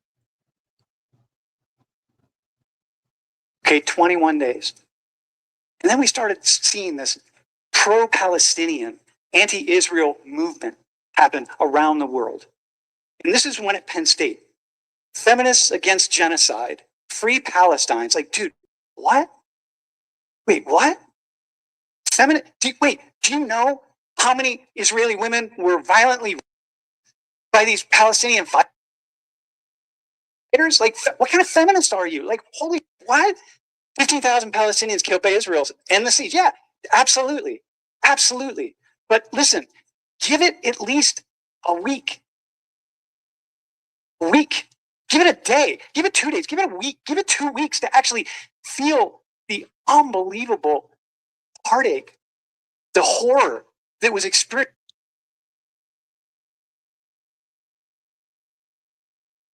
by people, these Jewish human beings before you go out and start like grabbing the flag and supporting Palestine, Palestinians, Hamas.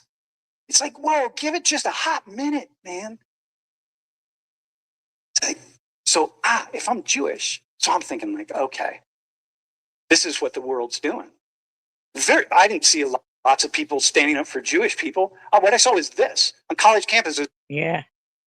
All across the US. I saw it in Paris, right away in Paris. All the pro-Palestinian people were coming out into the streets. And I'm like, dude, there was a slaughter just happened. Can you just take 30 seconds to just light a candle for the Jewish victims? But they don't. So if I'm Jewish, I'm like, man, I'm feeling this. And so if I'm this guy, I'm feeling like, yo, so this is what the world thinks about us. Pretty gross.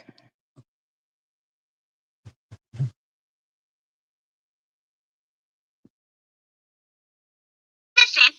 800.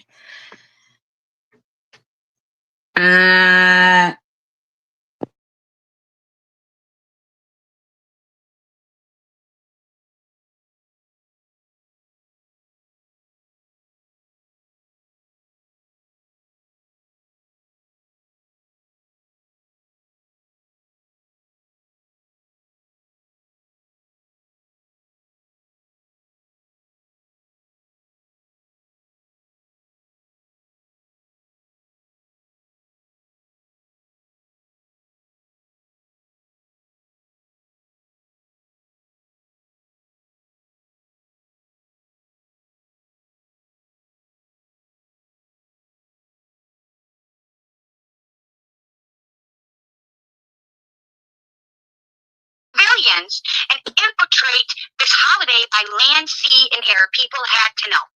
So that's my opinion about it. You're going to be in terror. Right. People had to know. So I'm thinking that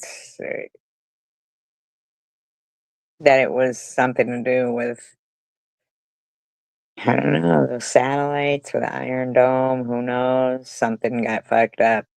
Somebody fucked up.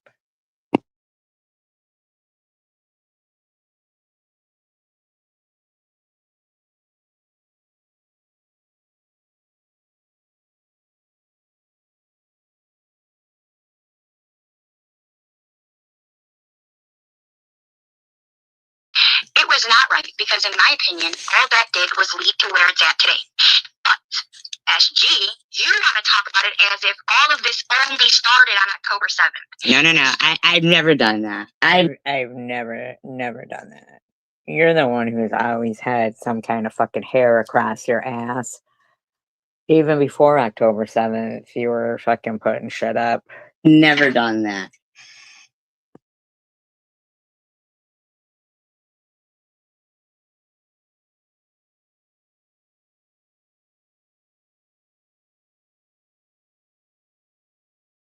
Okay.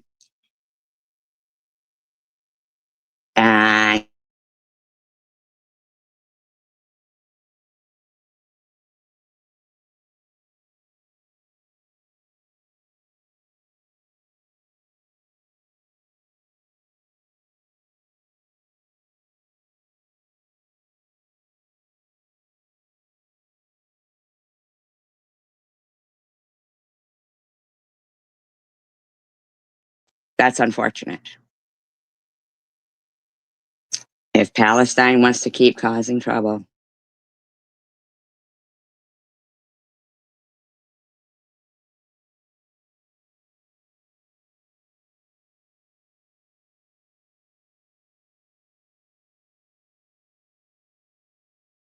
The first Intifada happened when Israel came and occupied Palestine. That is. But it's not Palestine, don't you get it? Jerusalem should never be the capital city of Palestine. Do you understand me? It doesn't belong to you. It doesn't belong to Muslims.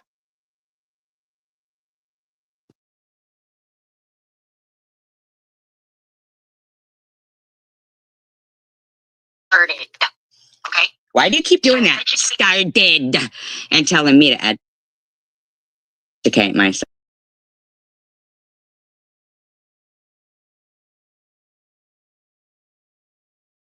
what's really going on in the world and what people feel. It is not all hate like you. Just because you're full of hate, okay? Just because you're full of hate doesn't mean that we are. We can disagree with the government without hating them and wanting them all to be unalived. No. So No, I don't understand. So you're saying I'm full of hate, but you refer to as plural, but we aren't. I don't know what that means. Like, who are you comparing me to, and why are you? Yeah, I don't understand this.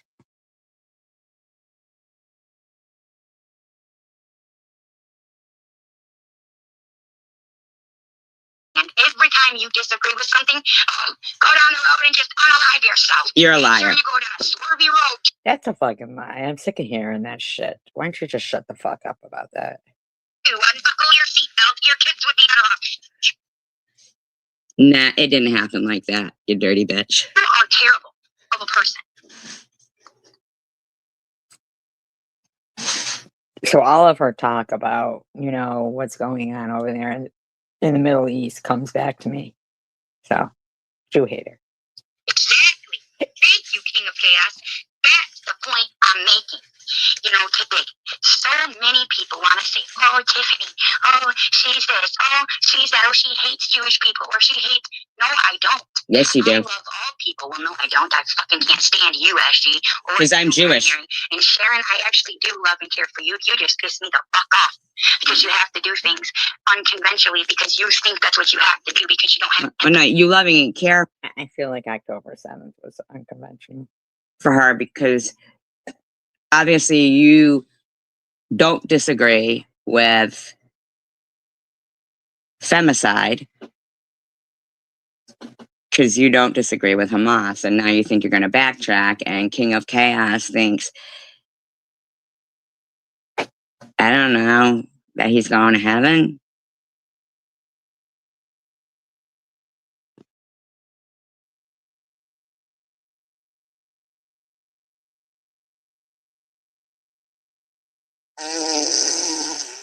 That's a This is the commercial. quickest way to clear out That's a stuck food. commercial. The number one food. That's a commercial. Palestinian anti-Israel movement happened around the world. And this is one at Penn State. Feminists against genocide, free Palestinians. Like, dude, by these Palestinian fighters? Like, what kind of feminist are you? Like, a week. A week. Give it a day. Give it 2 days. Give it a week. Give it 2 weeks to actually feel the unbelievable heartache, the horror. It's like, whoa, give it just a hot minute, man. Like, so, if I'm Jewish, so I'm thinking like, okay, this is what the world's doing. I didn't see lots of people standing up for Jewish people. What I saw was this on college campuses all across the US. I saw it in Paris, right away in Paris. Yeah, pretty gross. All the pro-Palestinian people were coming out into the streets. And I'm like, dude, there was a slaughter just happened. Can you just take 30 seconds to just light a candle? Oh, so if I'm Jewish, I'm like, and this. And so if I'm this guy, I'm feeling like, yo. And I think, well, yeah, actually. So, goes back 2,000 years. People hating Jews. What an unbelievable conversation this professor is having with his students. And speaking to them about empathy. Forget about the right and wrong. Just to take a single moment to empathize with what happened to thousands of Israelis. But that didn't happen. And that is the reason why the Jewish people feel the way we do. And that's why we are clear that this is anti-Semitism, that this is just pure, unadulterated hate. Yeah. If you or someone you know are one of these people who went out right after October 7th, and you're campaigning for Palestinians, never mind the right and wrongs of it. You have a serious empathy issue, number one. Yep. And Yep. Absolutely. you're filled with a lot of hate, number two. Here's the end of this conversation. And last week, I had a conversation with an Israeli soldier who was in Gaza 2 months ago. It's this guy in the world. Really nice guy. I really like this guy. And he was in Gaza because he was there because the other members of his unit were called to go into Gaza. They didn't have a choice. They're called. And he said, like, okay, I'm going to go in with you. Israelis and Jews, you see Israelis because 25% are Arabs, but Jewish Israelis and Jews around the world. Can you like feel the fear that Jews would have? You can't, people, after that slaughter, people can't even take 2 days to mourn. Can you even imagine? Can you imagine? Yeah, can you imagine? You guys want Israelis to go. I can't imagine 13. Can you imagine 1,300, 1,200? We'll say 1,200. That Mexicans, a band of Mexicans, came over from Mexico, and they killed not 1,200. How about 120 Americans? Hell, not even 120. 12 Americans. They slaughtered 12 Americans, and they raped American women and killed them, and then took Americans hostage back into Mexico. The Americans would be demanding that we drop nuclear bombs on Mexico. 12. Now go to 120. Now go to 1,200. And then the rest of the world turns to the Americans a day later, 2 days later, and say, yeah, no, not the rest of the world. But that is what they're doing, really, because when you think about it, a lot of women in Mexico, and even the that M13 gang that was started in LA, So I mean, there's a lot of women being taken advantage of in all of this. What's being talked about. Women are the real victims. Women are the real victims. So just like when there's, a dead prostitute in Detroit and they don't try to figure out, who killed her or what happened. It's just another woman. Who cares, right? Just another woman. Breakout on college campuses in Canada and in Spain and in Venezuela and in Colombia and in Korea and China. All the signs supporting Mexico. It's like, can you imagine how you would feel like, yeah, the world's against us? Absolutely, the world's against us. Yeah, he really states this really beautifully. It's a beautiful angle to get the point across. That's why your ears won't stop ringing.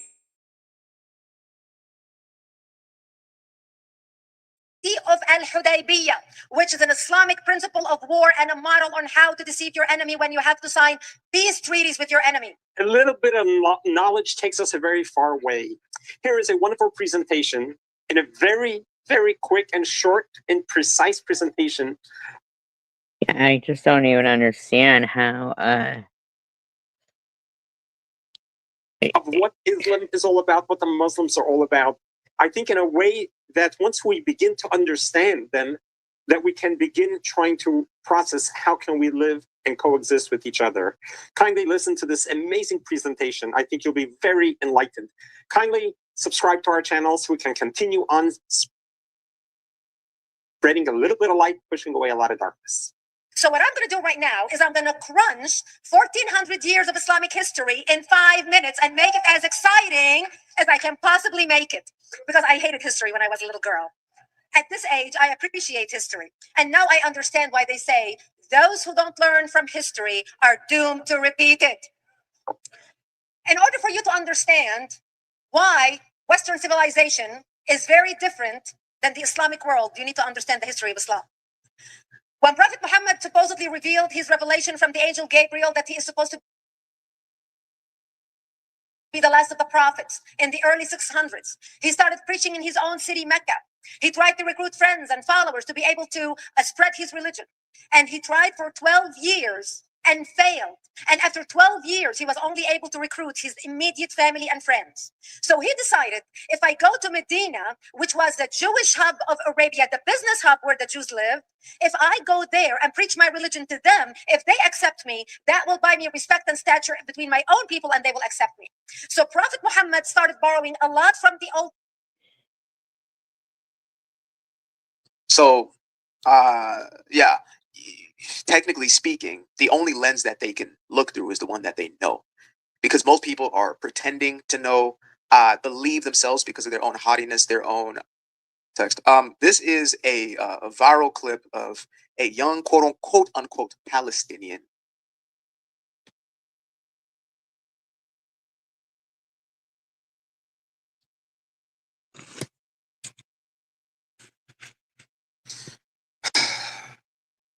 We're not even 20 seconds into this video. So let me give a little context. This is a viral clip of a young quote unquote Palestinian woman who believed that she could draw some sort of parallel to the experience of Black Americans to that of what is currently taking place in the Gaza, or in the region known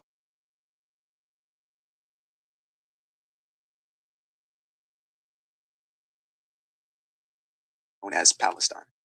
Now, for those of y'all who have been a little caught up on the facts, you understand that there is no occupation, there is no apartheid state, and there is no genocide.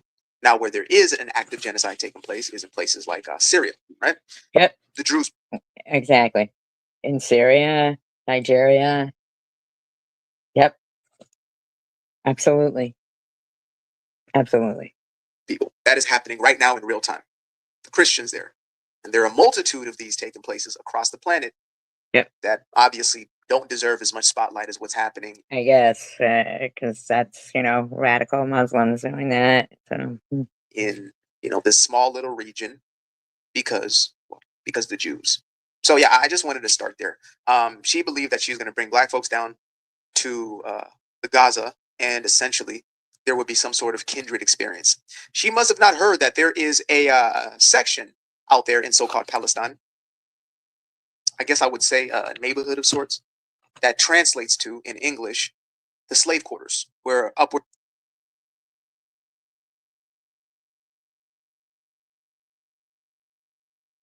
to 11,000 Black people live. So yeah, there's that. Let's continue. Racially profiled. But during the trip, it felt like some people were too busy playing oppression Olympics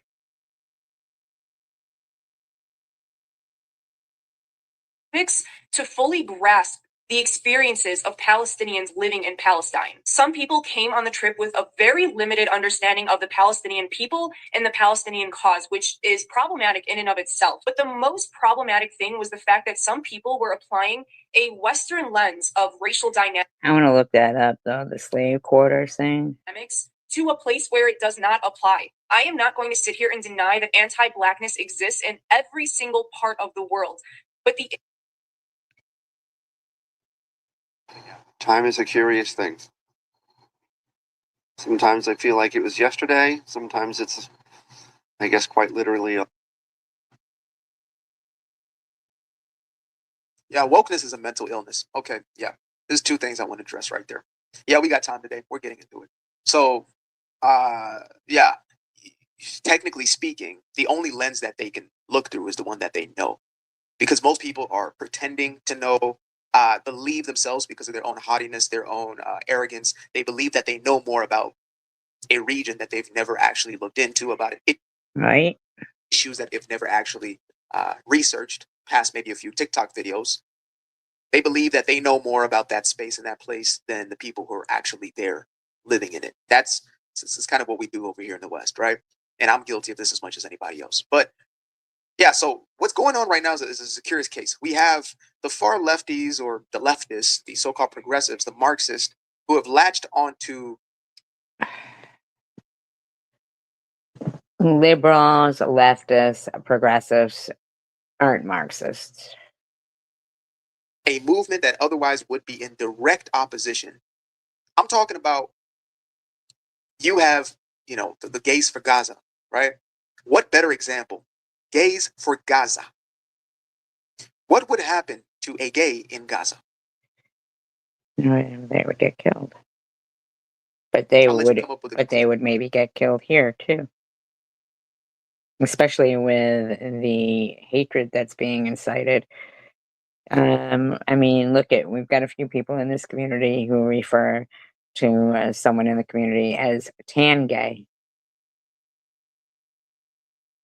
Repeatedly.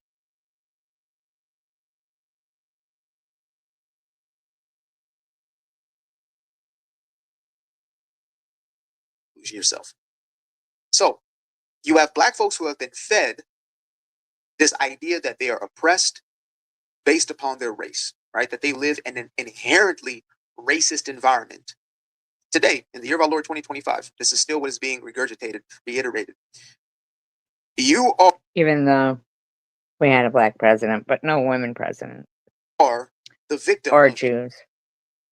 A white supremacist system. And so when they look to the Middle East, like she's saying, they put that same sort of lens on it. So, okay, the Jews are the white people and the so-called Palestinians are the black people. Got you.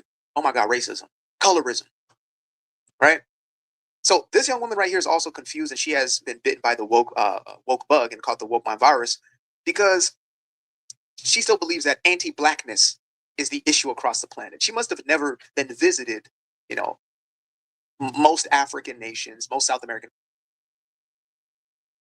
nations, etc., where there are predominantly, or the Caribbeans, the islands, etc., where there are majority black people, and the issues and discrepancies and the power dynamics are based upon tribe, not blackness or anti-blackness. So yeah, Yeah, because it's their black government, or people who are wealthy who are black, harassing other blacks that are poor. got to debunk that. And much of the Western world, this anti-blackness thing is complete hogwash. But let's continue. Of course, nobody cares about the child labor that's going on, I guess. I'm going to be able to get through all of this. This is painful.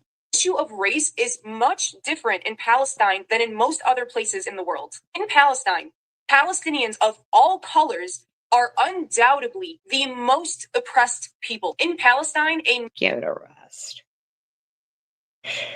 Yeah, okay. Non-Palestinian black person is more privileged than a Palestinian of any color. And an American, black or white, is one of the most privileged people in Palestine, right beneath Israelis. Some people in the group were too busy victimizing themselves and taking out their anger on all the wrong people to sit with the reality that in modern day, there are some people that are more oppressed than them. One person in particular was incredibly problematic, especially so yeah, we got to address that though. I would say the kids that aren't getting any education nowadays are probably more oppressed. You know me. I'm not just gonna let that slide. Are people who are homeless because they can't afford the extravagant rents nowadays? They raise the rent, but that funeral burial expense that you get from Social Security is still $255. It's never increased.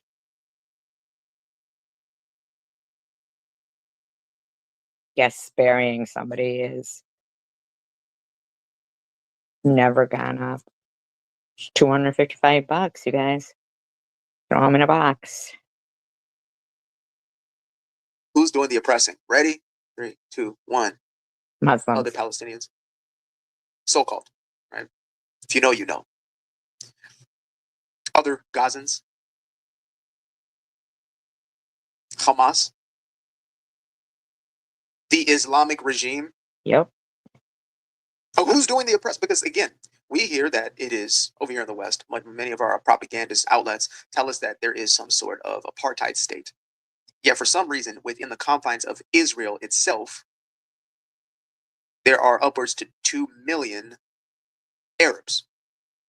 Many of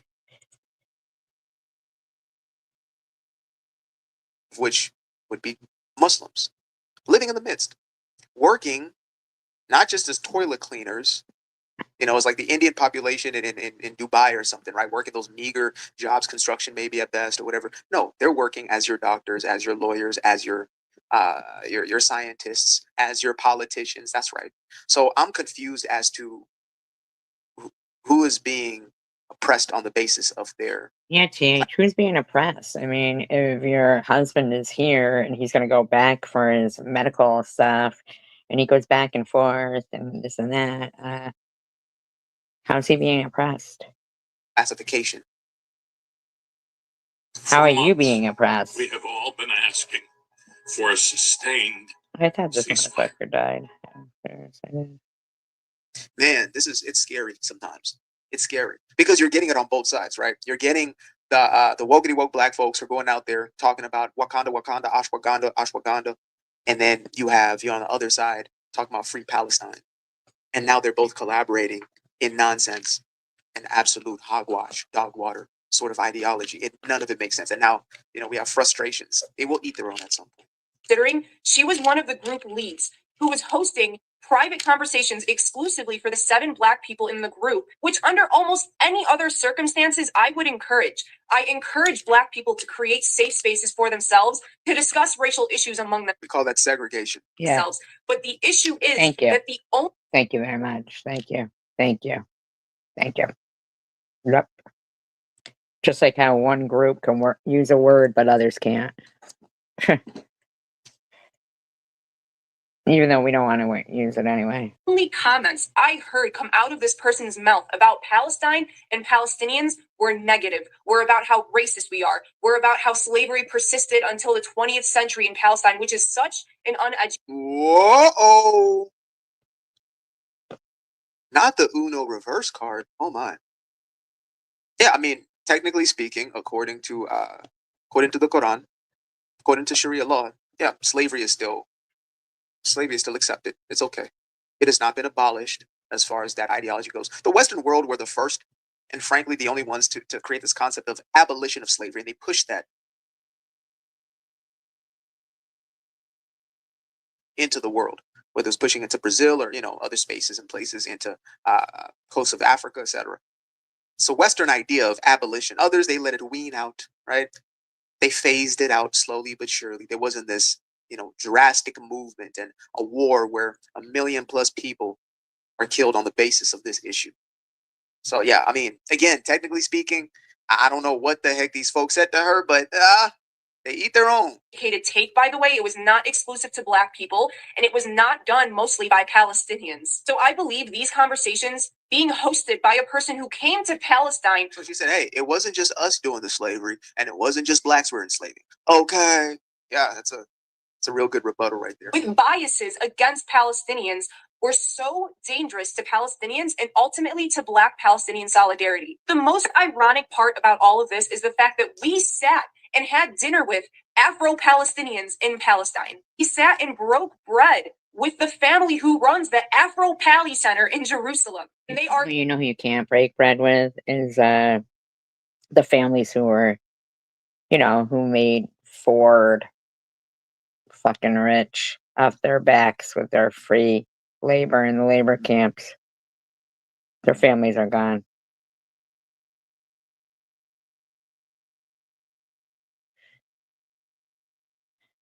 Or those hostages that those Palestinians still have over there, Black. They are visibly Black, and yet they are highly respected in the Palestinian in Jerusalem.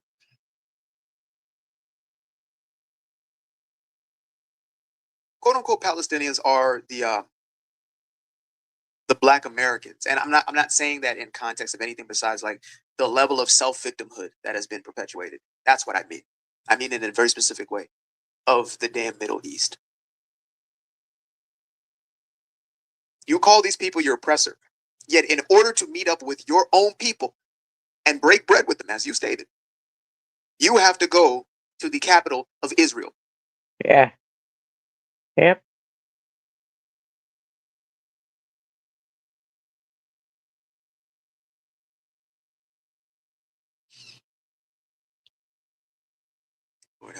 Okay. You can protest in opposition of Israel in Israel. You can slander your own government. So fucking oppressed, aren't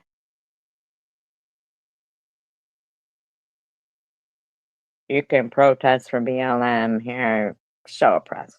So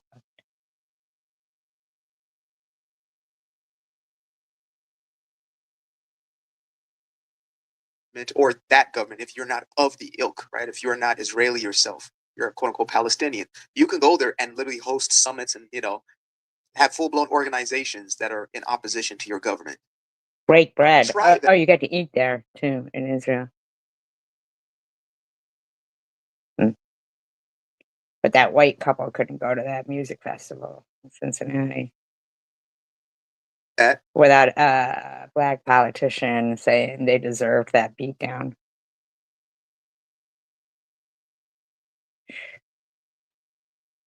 Outside of those walls, in opposition to that government. Try it out. Just try it out. Just for sake of experimentation and see how it goes. I'm just gonna leave that there. Wow. Okay. Let's continue. Community for the work that they do for Palestinians. I even talked to the chef at our hotel in the last couple of days. Chef at your hotel? Thought you guys were starving.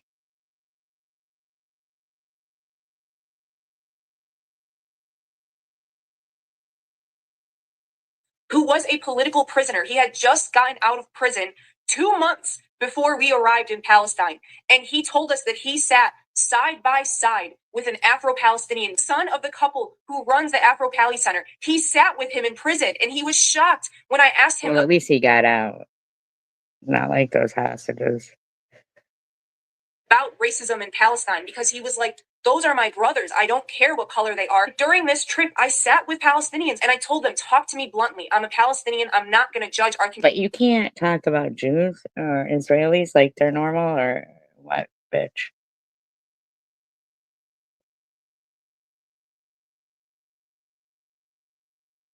What are you trying to say? What are you, TH? Stupid and just hate Jews?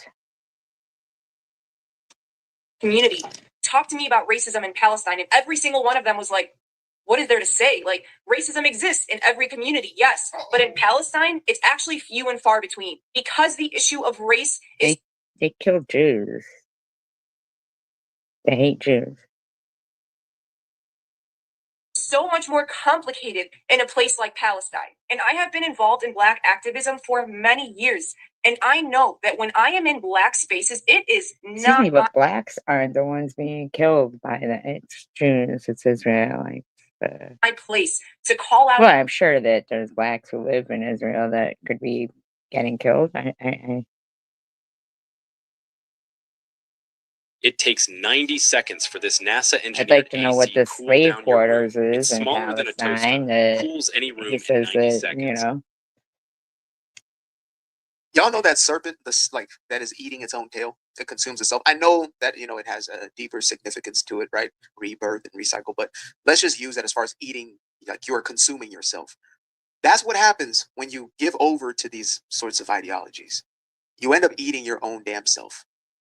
She is doing everything she can in her power to appease these unappeasable forces. I don't even know what the point is of this. What's her point? And still she is not accepted. As a matter of fact, she is now the enemy because she is not willing to subscribe to, you know, the core of the very same ideology that she's looking to protect. Let me break this down more simple terms or just straight up. She is one of the organizers, or she is involved in a group that is exclusively Black, for Black people, advocating for Black people in America. And they won't let her have a real voice because she's not Black. And then when she brings them over to a cause that they've also latched onto because they thought it was another Black cause, they're like, wait a minute. We're not about to sit down with these racist people. We're not about to get involved in this race. Look at racism. And she's like, no, that's not what's going on. You created this monster, man. You created this.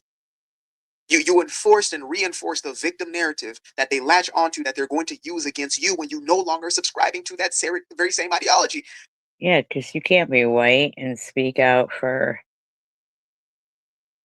black rights, don't you know? That's riding their coattails. That's the whacked out part about it. And I don't feel bad about it.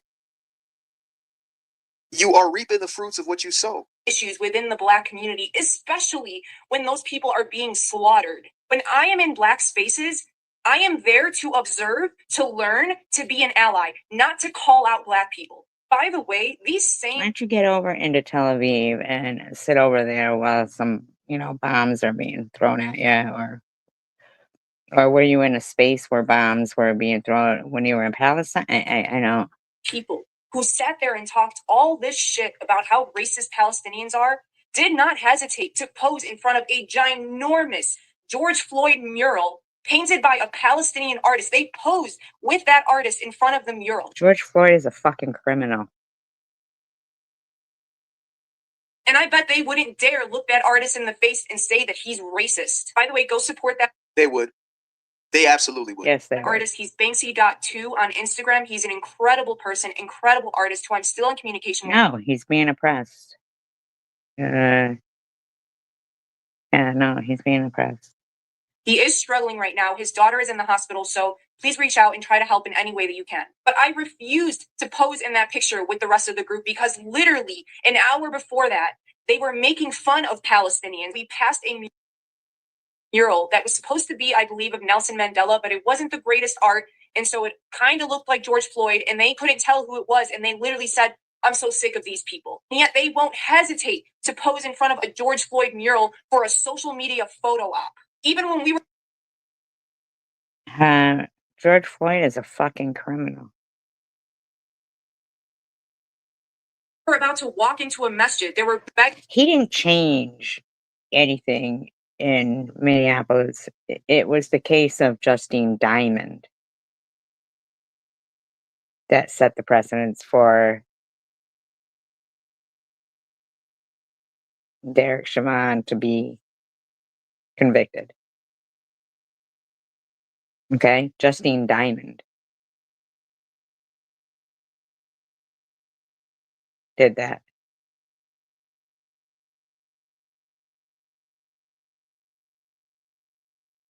Not that criminal, George Floyd.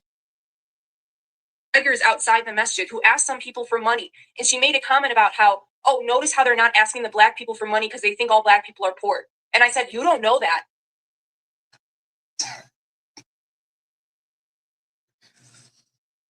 But I'm a sellout when I call these things out, huh? I'm a sellout. I hate black people. Okay. This is what the liberal black mind is. Insatiable. No, it isn't, buddy, because I'm a liberal, but I agree with you. So you're incorrect. You're incorrect about that. It has nothing to do with that. It's just knowing right from wrong. You will never win. You will never win. Not as long as they can keep getting free stuff. You ask them for money, and they will say, how dare you? Trying to take money from a disenfranchised minority. You don't ask for money. How dare you not ask me for money? Because you think I'm black, I'm broke. You can't win. But you created, sis, you created this monster. I hope Banksy's daughter's okay, by the way. You know, we can still human. It doesn't matter what's that argument. Like, I hope his daughter is okay, whoever that Banksy guy is. Yeah, but George Floyd and Nelson Mandela, that's kind of crazy.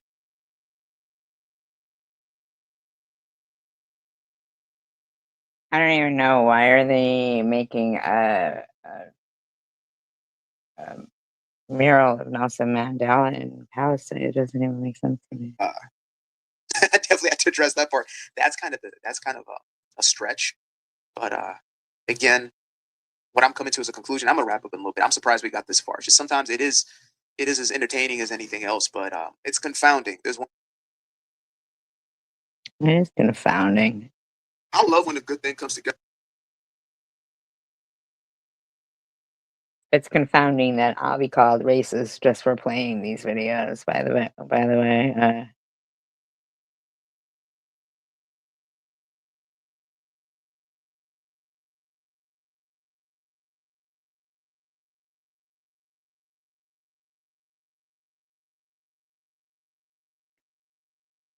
There's no such thing as fucking woke and all that stuff. I mean, like, come on, man.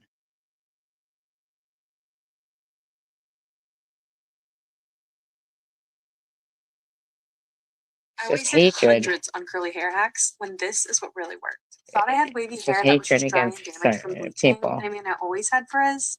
When you think about some of the ugliest moments in human history, you know, some of those dark spots per se throughout our time here on this planet, more than likely what comes to mind is men doing terrible things to other men, women, and children. Right? It is not often. Right. Exactly.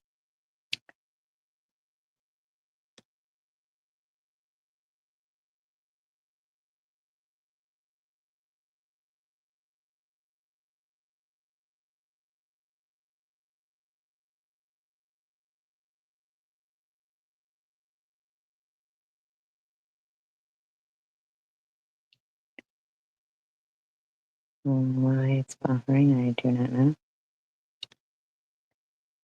Say throughout our time here on this planet, more than likely what comes to mind is men doing terrible things to other men, women, and children. Right? It is not often where you have this image pop up in your head where it is the women who are behind whatever trust. Now, of course, when it comes to psychological warfare, emotional manipulation, and things of that nature, more often than not, you know, you would think of maybe women. But when it comes to acts of aggression and violence, I'm talking about, you know, from 1930s, 1940s Germany to antebellum slavery or some components of that, or Jim Crow within the United States.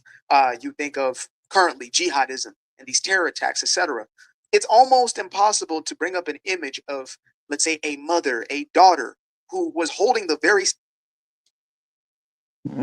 same convictions and beliefs, and yet when you look throughout the history and even find some of these images, it's like when you see pictures of the first integrated school in America, and those young students walking onto that campus, and you see the looks on the people's faces, the white folks who are seeing this happen and are opposed to it.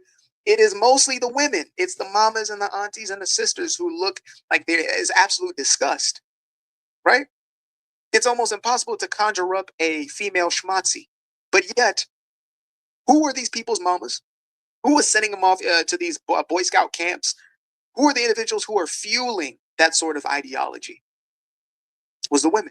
And so today I want to talk about the women of the jihad, or the women of, you know, this Islamic extremism that is being pushed, not just, you know, in those regions that have been, I guess, mostly connected to jihadism, but to the rest of the Western world. Most of y'all are seeing it in your backyards at this point in time. And so I thought to bring this video up and to give us a little bit of insight, just so we can see this, because, you know, again, when people are creating their narratives or perpetuating these narratives of, well, these poor women and these. Yeah, but the gross thing is nobody even wants to really say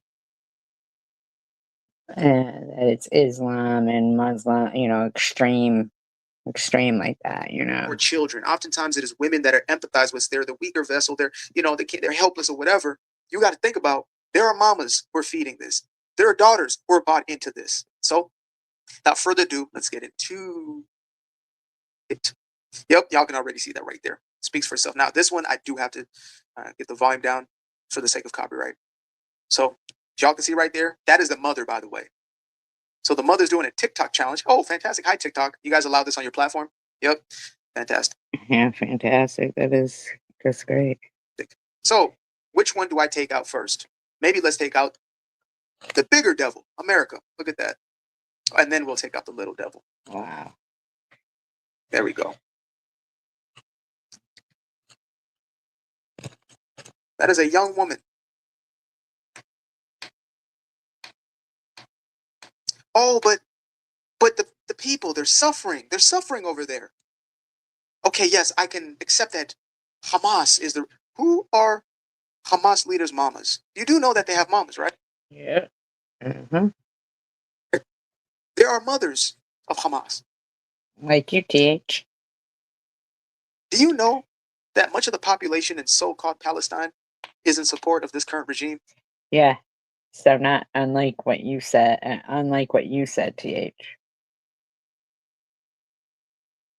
You said 90% don't support them. Nah. You are incorrect, bitch. we can't say the same for like Iran when it comes to as far as how much of the population actually stands behind the actions of their current rulers, or in the case of Iran, their current oppressors, actual oppressors. It's a little tidbit for anybody over there on the left who cries oppression. You should go check out how things are going over there. This has nothing to do with left or right, buddy. Stop it. Stop it. It has nothing to do with left or right. Just stop that. But again, there are mothers behind this, there are daughters, etc. And the reason I'm bringing this up is to say that when you have this false narrative of it's just these bad people who are, doing this to the rest, and don't put into consideration that it is a societal thing. It is baked and woven into the fabric of their culture. Yep. This is what they believe. This is what they think. This is what they're talking. And TH, and you know that is true. You know that. You know that.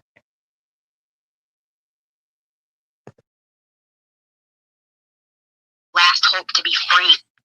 You think Hamas makes you free? Whoa. Free of what? What was Israel doing to you? The people who support Trump, the propaganda, or the people who support fucking Biden who can't even stay awake. Trump can't stay awake. I saw your friend Lou, how she lied because she said she doesn't vote recently, but she lied when it was, election time and said she voted for Trump. She's just a liar, just like you. So people support people for a reason. It doesn't mean that they agree with everything that's being done, So I think that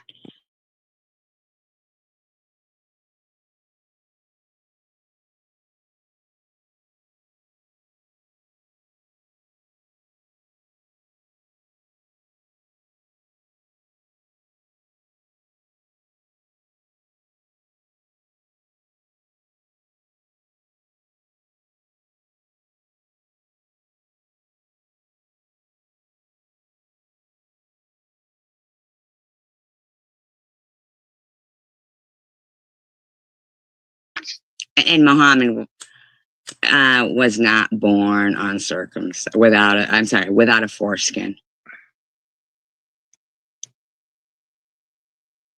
That's a lie.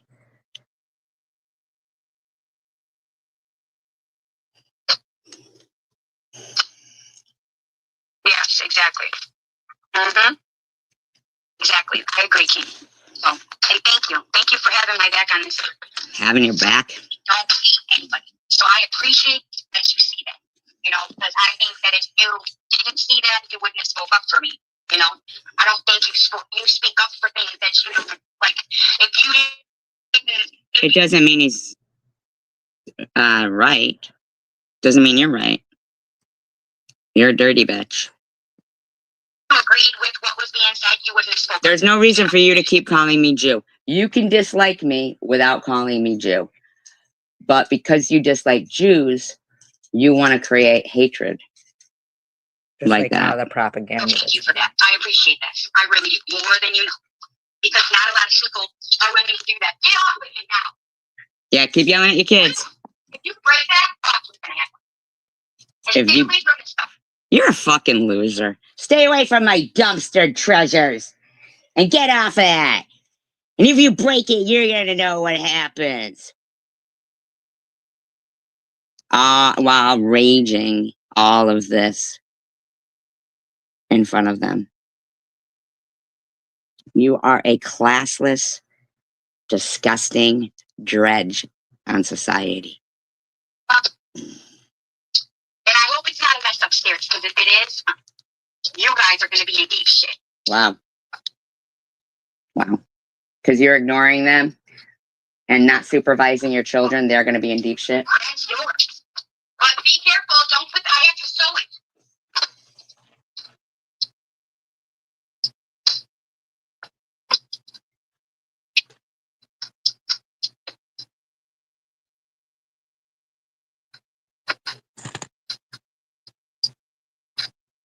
Right now, I'm just cleaning out the drawers in my refrigerator.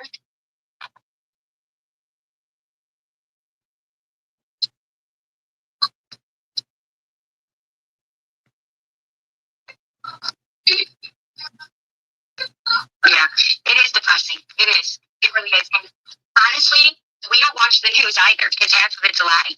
My husband lives it. You know, my husband doesn't. He was there for months at a time. He goes there for months at a time so he can be oppressed and starve. But you don't watch the news, but now, so where are you getting your information from? Stuck there when the last strike happened against Gaza. In Gaza, Hamas didn't infiltrate. You know, so what was the excuse before October 7th? You guys remember when all the rallies happened last year in May? You know, so Okay.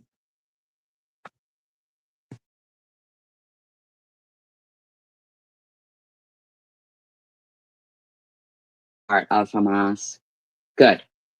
But if he is, it's worth the phone call. boom in the fucking open air prison for no one to run and out. Why are they in an open air prison? Oh, did Hamas put them there? Israel didn't. You know, where are they going to go? And then this is the only country I know that fucking drops fires and tells people when they're going to get boom boomed. It's just crazy to me, but whatever. And then when they go to the So you don't want the warning from Israel saying go somewhere safe. It's designated safe, guess what happens? Boom, boom, boom. Last year, when all this happened, when they struck Gaza, they told them travel on this path to get here, right? Guess what they boom boomed? That path. Do you know who boom boomed it?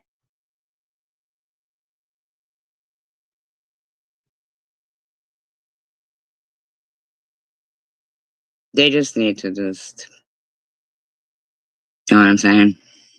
But it's got to start here with this bitch.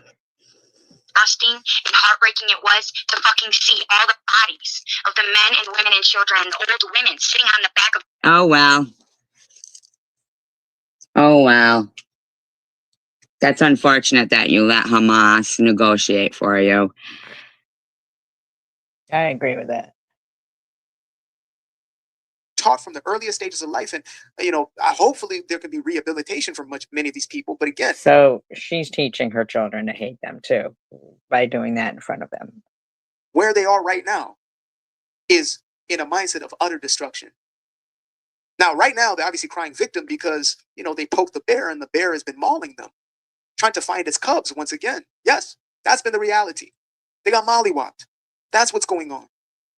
They came and they thought they could get away with something and they didn't. And now they're paying the consequences. And now they're crying out and this is taking place. And again, you can have empathy and compassion at the same time as understanding, oh, there's actually individuals who I am crying for, sympathizing, who are wanting for this destruction. Mothers who raise their children with that idea in their head to say that these are your enemies and you destroy them. That's your end goal in life.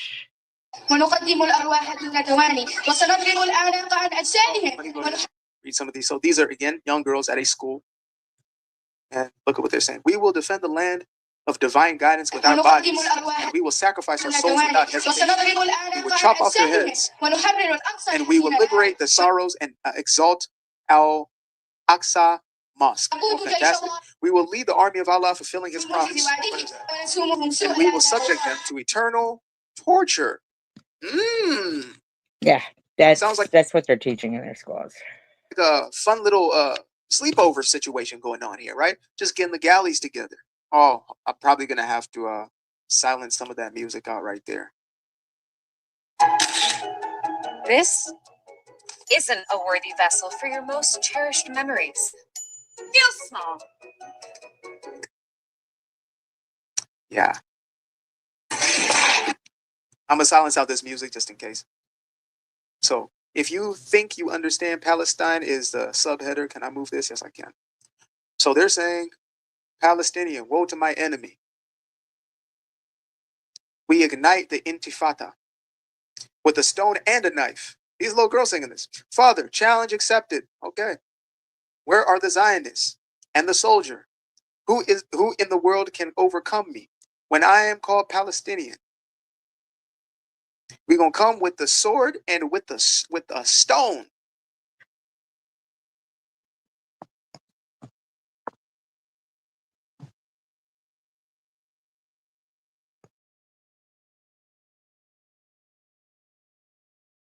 Horses and the donkeys Oh, and wow. the camels. Oh, wow. People don't have cars. They're still living. Oh, wow. Oh, that's because of Hamas.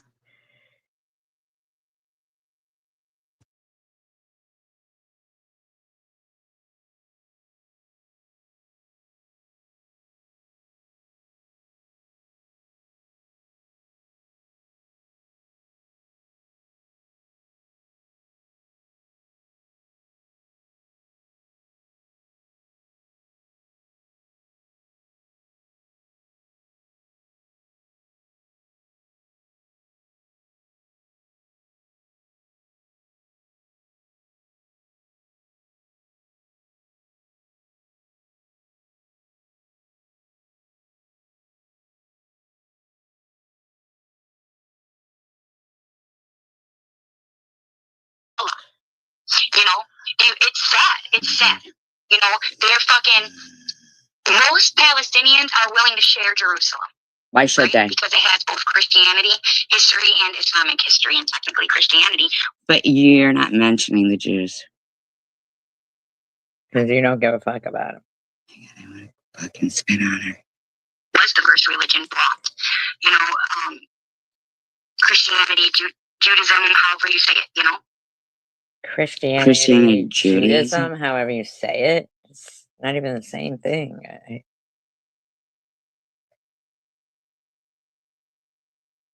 I want to snap. I want to snap.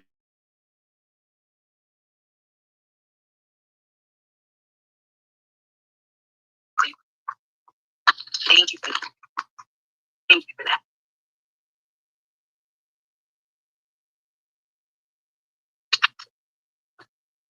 Hey, babe.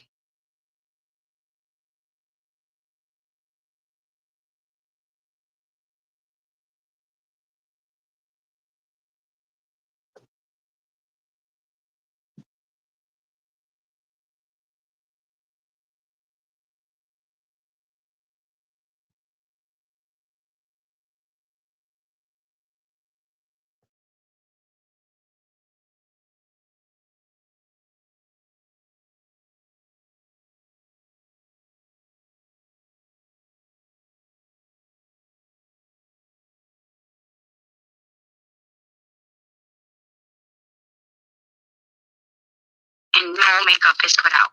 Nothing. One thing is notice, no look, the city class, but it's another thing to make our life art. Yeah, agreed. Yeah. I promise I won't do that. But it's good. I just come to look for this shit.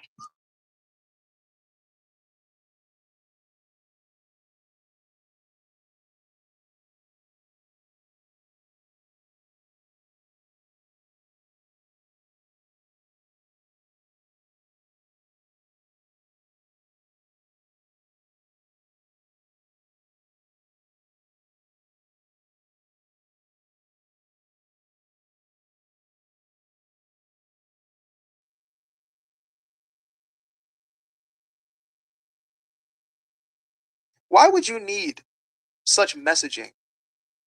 Why would you need such messaging? Now, again, folks on the left will say that because these are people being occupied. And to that, I say absolute nonsense. Palestine is a relatively new idea. Some people try to say, well, so is Israel. Is it? Is it really? Because if you read in the Quran, it doesn't seem to be a new invention. It was written all those years back, 700 plus years back, right? It's mentioned in the Islamic religion. There's no Palestine there. If you go further back to the Bible, canon specifically, the Torah, it's all in there. Israel was there, centered in the very same place. These are people coming back actually to their homeland. We love to talk about indigenous peoples. It's funny how there's never a celebration of those indigenous peoples coming back to their land, right?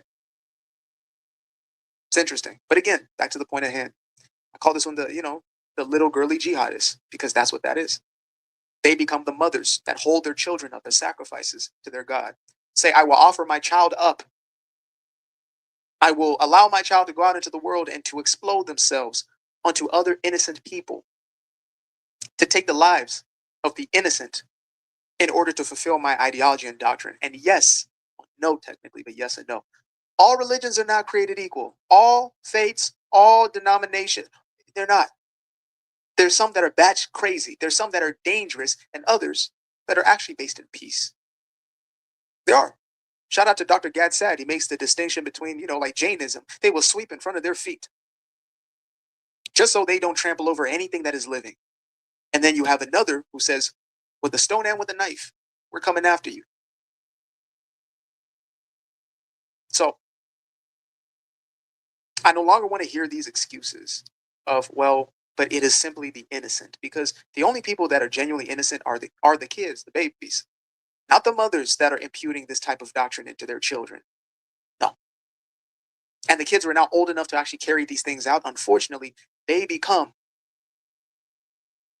This company is going viral for its new process that gives you permanent teeth in just 24 hours. If you're missing 5 marry their cousins. That dramatically increases genetic disorders. including just one skinny person in the photo. Weird, right? If there were a real famine, you would see entire populations looking like skin and bones. But no, just one child, one photo, repeated everywhere. Proof 2. It is always kids. Only kids. Where are the starving men and women? If there was actually mass starvation, we would see people of all ages wasting away. But no, always. This weekend, there was an all-out propaganda campaign trying to make it seem as if Israel is intentionally starving the people of Gaza. I hate being lied to, especially by the media networks. They lied to us. The story, it seems, then meets the eye. So take a look at this clip. We'll watch it together and then talk about it. But first, hit that subscribe button over there in the corner. We'd love to stay in touch. Check this out. I'm very interested in this story because I hate being lied to and I hate being propagandized. And this weekend, there was an all-out propaganda campaign trying to make it seem as if Israel is intentionally starving the people of Gaza. I hate being lied to. But they're not. They're not. Especially by the media networks. They lied to us about COVID. They lied to us about the vaccines. They lied to us about open borders. They lied to us Hunter Biden laptop.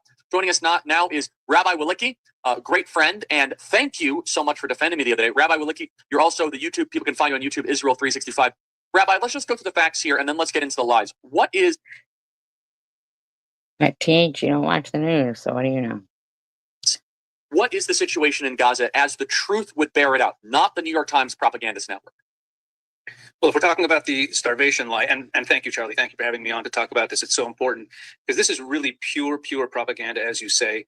So since the beginning of the war, since October 7th, the whole issue of the food getting into Gaza and how much food is getting in has been weaponized by Hamas and by the whole pro-Hamas crowd. And what they're doing most recently is claiming that there's a starvation crisis. The quantities of food, I'm not going to get into the weeds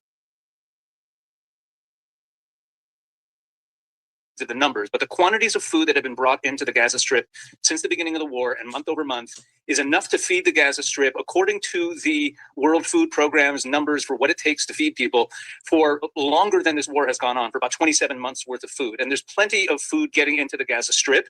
But what's happening is that Hamas is trying to perpetuate this narrative that Gazans are starving because starting about 2 months ago, the TH, can you prove that to be wrong? Gaza Humanitarian Foundation, which is run by Americans and is in cooperation with the Israelis, has started distributing food, started distributing humanitarian aid directly to the people of Gaza. And why is that important? Because until they started doing that, the only way for Gazans to get food was to get it from Hamas. All of the tons and tons of food, all the truckloads of food that have been coming into the Gaza Strip as humanitarian aid since the beginning of the war until 2 months ago were brought in by United Nations organizations that were working hand in glove with Hamas. It was going directly to Hamas. How nice. Hamas would sell it at exorbitant prices to the people, hoard it for themselves, take all the fuel to fuel their war machine, use it to recruit new recruits into Hamas. And it was basically Hamas's oxygen. The estimates now by the United States, by the State Department, is that Hamas has made approximately $500 million just from selling aid to the people of the Gaza Strip. Wow. Since the war has began. So Israel has realized for a long time that this is a problem because while the aid has to get to people, the aid is also fueling Hamas. So 2 months ago, they started this new program where in areas that are under Israeli security control on the Gaza Strip, they distribute the food directly to the Gazan citizens. All the aid is supposed to be free. In fact, there are videos and pictures online of packages marked not for sale being sold. But some of your family, TH, as you said, is for them. By Hamas vendors to the people of the Gaza Strip. So what's happening now is because food is being distributed directly to the Gazan citizens at these distribution centers, that's cutting off Hamas's oxygen because the people can get food directly from the Gaza Humanitarian Foundation. They don't have to pay exorbitant prices to Hamas, and Hamas is both losing control of the population and also losing their cash flow. So they started perpetuating this starvation narrative really just over the course of the last couple of weeks. It has no basis in fact. We see this even from the Gaza Health Ministry, which is Hamas's own numbers for casualties, for deaths throughout this war. There's nobody dying of starvation in the Gaza Strip. But you could also see it looking at the pictures on your screen right now. We know what starving people look like. These are Gazans. They're not emaciated. They're not starving. The people of Gaza are not starving. But Hamas needs to perpetuate this narrative so that the Gaza Humanitarian Foundation is discredited and they could go back to the old system of all of the food and aid going through the UN to Hamas so they can retain control over the population and keep their cash flow going. There's a lot more to the story than that. I don't know how into the weeds you want me to go. Yeah, so let's just put this picture up here. This is what really set me off. And these lies against Israel are relentless. This is a mother holding a baby. And by the looks of it, this is pure visual warfare, like a 309. This is all this is. This is propaganda. Yeah, loads of propaganda. Went through it during World War II. Emotional, visual, optical warfare. So no one likes to see what you're looking at here. Looks like a kid who's starving to death, right? So the whole story says this. The story says young, old, and sick starved to death in Gaza. That is the front page of the New York Times. And so the picture they're using is of Muhammad al-Matawak, a child with a muscular disorder, and they're using that as the face of famine in Gaza. And so what you are saying, Rabbi, just to respond to the New York Times here, I'm going to read the New York Times just for people to understand. Israel, I can't, it's got a little blurry, but it says that trading of blame and chaos as violence hit aid routes. So I wonder about that food that Trump was just talking about. Like, does he get payback to that or something?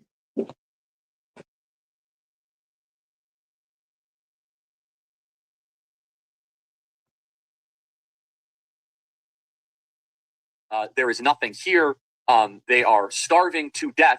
And then the picture they are using is a young kid who tragically is suffering from a muscular disorder, but he's not starving to death. So just to repeat what you're saying, Rabbi, you're saying that there is no starvation in Gaza. Is that correct? Get 30 protein sticks for just $36. That's only $1.20 each. Here are 3 reasons why you should try them. Number 1. Look, it could be that that in certain areas under Hamas control, where they still control things and are hoarding the food, that they're not distributing it in order to create more of a starvation and a desperation problem so that Gazans could be going hungry so that they can perpetuate the narrative. And that's not just a conspiracy that I'm saying. Just the other day, there was drone footage released by the Israelis to debunk the whole starvation narrative of 1,000 truckloads of humanitarian aid that had been delivered into the areas that are still under Hamas control, that were sitting on the other side of the Gaza border, meaning on the Gaza side of the border, 1,000 truckloads sitting there for weeks and weeks. No one was coming to pick it up. And the UN was saying they had logistical problems. And then but right after Israel released that drone footage of these 900 truckloads, over the last couple of days, hundreds and hundreds of those truckloads had been picked up because they were humiliated by the release of this drone footage that showed that they simply weren't taking the aid into the Gaza Strip. Now, let me make it clear. 1,000 truckloads of aid is about what it takes to feed the entire Gaza Strip for 2 weeks. And a significant portion of the Gaza Strip is being fed now by this other organization, the American organization, the Gaza Humanitarian Fund. So for the Gazans who remain under Hamas control, this 1,000 truckloads is probably a month's worth of food, and Hamas was simply not picking it up. Listen, I'm going to play this piece of tape here, live from Mount Aid. This is quite a video. But you think about it from Hamas's perspective. Hamas would want the people of Gaza to starve. Remember, they don't care about their own people. They're just cannon fodder for their radical Islamic aims. But secondly, if they can starve their people, then they can get a media narrative in the West to try to end the brokering of the war. So it's a circuitous way. It is a loophole way of them to use their own kids to starve, blame the Israelis for the starvation to get the war against the terrorists to stop. Let's play cut 312. This is from someone, Fish Burger. I want to make sure I get that, Fish Burger, who literally sees 1,000 things of aid. Look at all the aid that is not being distributed to the people of Gaza. Play cut 312. I don't know if you guys have ever seen what 600 trucks worth of aid looks like. This is what it looks like. This is a lot of aid. Wow. It's all going to waste because the UN refuses to distribute it. Unbelievable. Unbelievable. Look at this. Horrible. Okay, let's take a look at this video. Since there's so many of y'all on here talking about go back to Africa, you should go, blah, blah, blah. I decided to ask ChatGPT, Chat, what would happen if all Black Americans left the U.S. and returned to Africa? And one thing ChatGPT do not do is lie, baby. So this is what ChatGPT said. This is food for thought for everybody.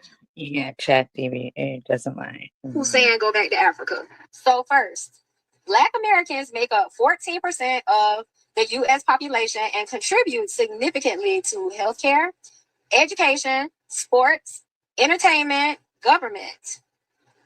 And a sudden departure would create significant labor shortages. That's one. Two, Black Americans contribute over $1.7 trillion annually to the U.S. economy.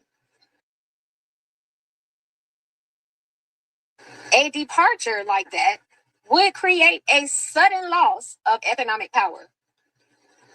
Three, Black-owned businesses, which employ millions of Americans, would shut down or relocate, shifting the wealth to whatever country all of us went to. Number four. Now this one gonna really piss you off. This one gonna piss you off. Loss of cultural influence. Black Americans, and I quote, Black Americans have shaped U.S. culture through jazz, hip hop, and blues, fashion, language, and sports. Their departure would significantly Is there any recognition of any cultural identity. is there any recognition of any other colors or other people or anything? I mean, This is where it gets good again. A decline in innovation. Blacks foster creativity and innovation. The loss of racial diversity could slow technological advances. See, y'all ancestors ain't tell y'all how sick y'all was. See, y'all before y'all found us, y'all was fighting each other. See, ain't nobody passed that information on to y'all. Y'all don't know about all that. See, our people passed information on. Y'all people didn't. Y'all wanted to be lost in translation, but we know. We know. First of all, nobody just came out of the blue and told individuals like her to go back to Africa. nobody did. Nobody did. Upgrade. TH told NetNet though to go back to Syria. Yeah, she did. You are unlike the rest. And so people like her are being told to go back to Africa only when they start creating fatigues, like claiming that they are being oppressed and victimized by the system, or that they were kings and queens back in Africa, or that the United States is racist towards them. They are only being told to take a trip to Wakanda land when they start bad-mouthing their country, America, and start claiming that living in Africa would be better for them. The same way deranged liberals are being told to try Canada or the UK when they start complaining of how they detest Donald Trump's administration. Okay, let's start from her ChatGPT statement. She says that one thing that ChatGPT does not do is lie. Is she crazy? I mean, is she all right? One thing that ChatGPT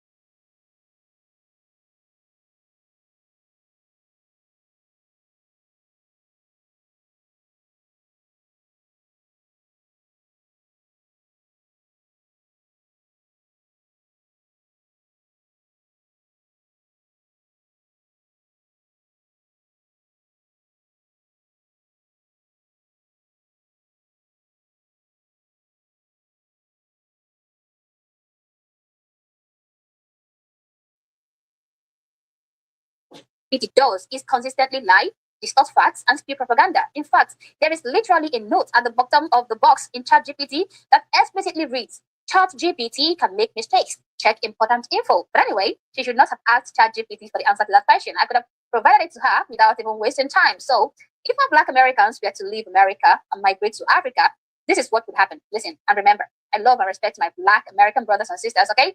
But I have to say this because it is imperative that I wake some people up. Now, there would be no more Black fatigue. Yeah. Let's start from the obvious fact, okay? The generators of the exhaustion are no longer in the society. So therefore, the fatigue would cease to exist. Second, I know that biased leftist ChatGPT would not mention the decrease in crime, but I would. Yeah. Crime will go down by 80%, if not more. There will be significant behavior, and he would love nothing better than to press charges. And if you guys enjoyed the video, make sure you like, share, subscribe, leave a comment in the comment section, and let me know what you guys think about this video here in the comments. And with that said, let's get into this one. On January 29, 2025, officers in Orlando, Florida was flagged down at a Taco Bell where an altercation had just occurred where a Black female just attacked a patron. Let's go. A what? Orlando, please get out. Orlando, please get out. He wants you out. It's time to leave. Can't even go on the fucking fast food restaurants anymore. Yeah. It doesn't matter. What is she wearing on her feet? It's time to leave. I'm going to arrest you if you don't get out. Do you work here? Yeah. You want to start the release? Okay. Punch the girl in the mouth. Okay. That girlfriend right there. She hit her in the mouth. Listen. Leave or you are going to go to jail. Now, white girl, what? No violence there at all, huh? No problems. No, hell no. Made this really simple for me. I am. What's your name? Officer Brooks. Thank you. What's your It'll be all on your paperwork. 33066. What's your badge number? Delta 17. I got a Bravo 5 shot to the team. Up in there causing problems. You have any type of ID on you or anything? my friends? They're the ones who attacked me. I didn't do shit. Never have any idea either. And I'm not saying that this doesn't happen with any races. It does. It surely does. It surely does. I happened to one night look out the window and see my car. There was an Asian bunch of guys trying to steal my car. This was a few years back. So I mean, like it's there's every color commits crimes. I'm just saying that I'm playing this and I'm specifically using the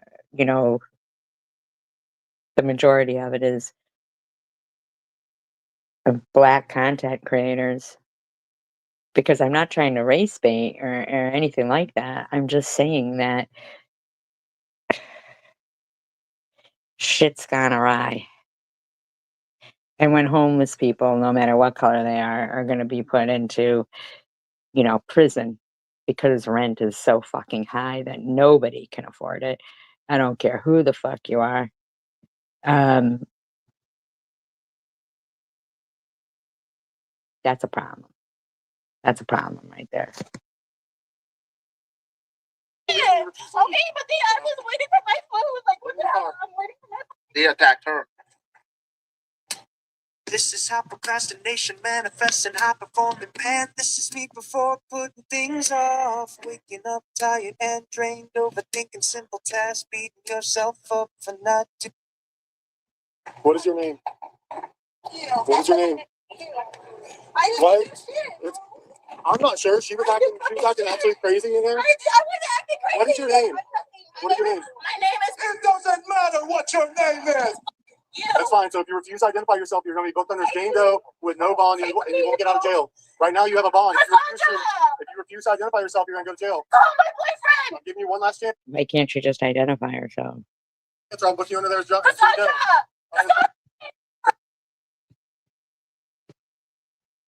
Why not just identify herself? I don't understand.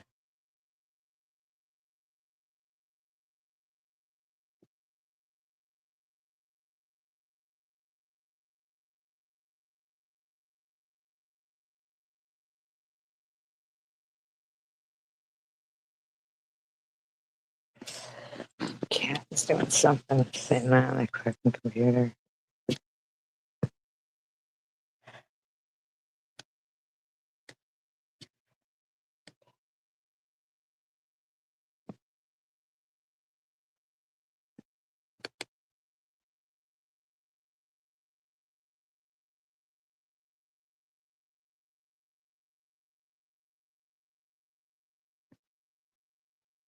Is the media lying to you and perpetuating the war in Gaza? Check out this clip over here with Charlie Kirk talking to Rabbi Pesach Walicki. And they're talking about the recent campaign where major news organizations are all printing front page pictures of supposed starvation going on in Israel. However, there's much more to the story, it seems, than meets the eye. So take a look at this clip. We'll watch it together.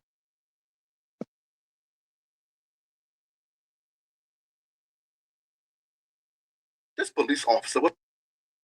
3066. What's your badge number? Stop! Don't go, Raven! Don't walk up to that car. You hear me? Do not approach that car. You want to see what they did? That girl down there is bleeding all over her face. I had to break up the fight. All right, she's gonna be booked under Jane Doe. You can identify herself. I don't understand why she can't just give her name. Do not kick my car. I didn't call my boyfriend. Kick my car. I didn't do anything. Stop moving. I didn't do anything. I didn't call my boyfriend. How the fuck am I supposed to get out? I didn't do anything to them. I didn't do anything to them. I gotta go to the office in my car. I didn't do anything to them. I didn't do anything to them. I literally. Back up. Back up. You're gonna go to jail too. Wow.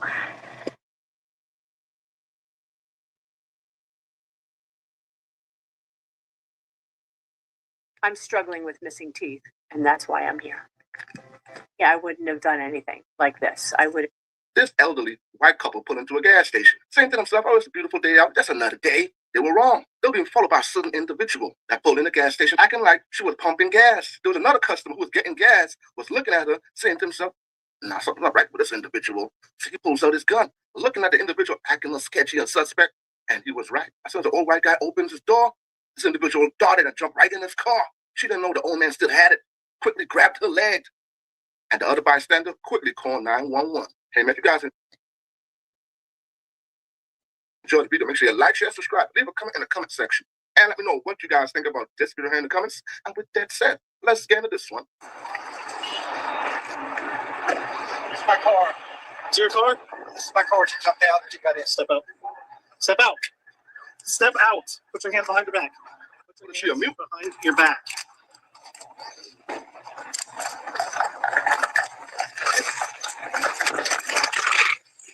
Put your hands behind your back.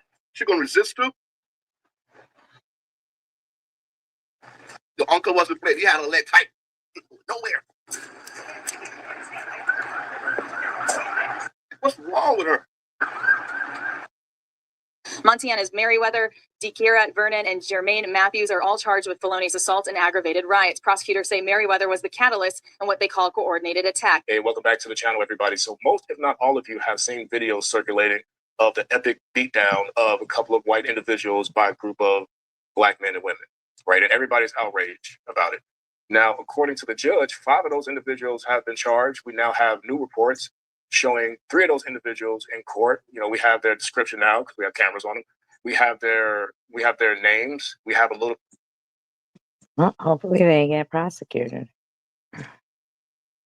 Bit of their criminal past, right? And the reporter's going to talk about a little bit of what's to come, what to expect next. So we're going to look at that report, but we're also going to look at 3 other things. We're going to look at what actually happened, right? Because there's still some confusion about, you know, like what started the whole thing, you know, who threw the first punch, that kind of thing. We're going to look at the lack of media debating about, was it justified? So stick around. But before all that, I have a challenge. Cincinnati leads to multiple people charged, and this morning 3 suspects faced a judge. Now, that fight was caught by several cell phone cameras. It went viral, and it's now been viewed all over the world. WLWT News 5's Rachel Whalen joins us live from the Hamilton County Justice Center. She has the very latest on these charges. Good afternoon, Rachel.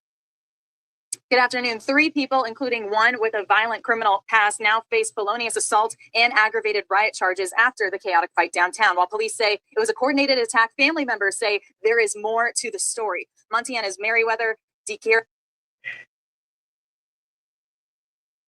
Vernon, and Jermaine Matthews are all charged with felonious assault and aggravated riots. Prosecutors say Merriweather was the catalyst in what they call coordinated attack. He was seen on video whispering to the victim just before the violence began. He was already out on bond for a separate gun and stolen property case. His bond was set at $500,000. How the fuck did he afford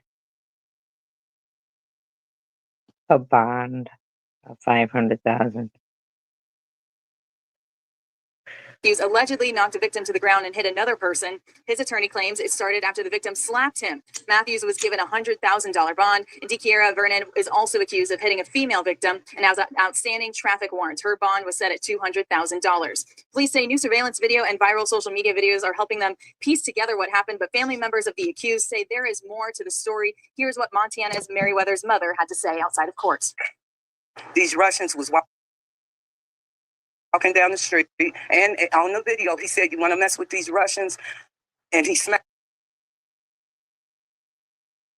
the first guy, But it wasn't like they thugs. My child is in school. He had 5 kids. He's on the B honor roll in school, and he's not the thug that they put out in there to be.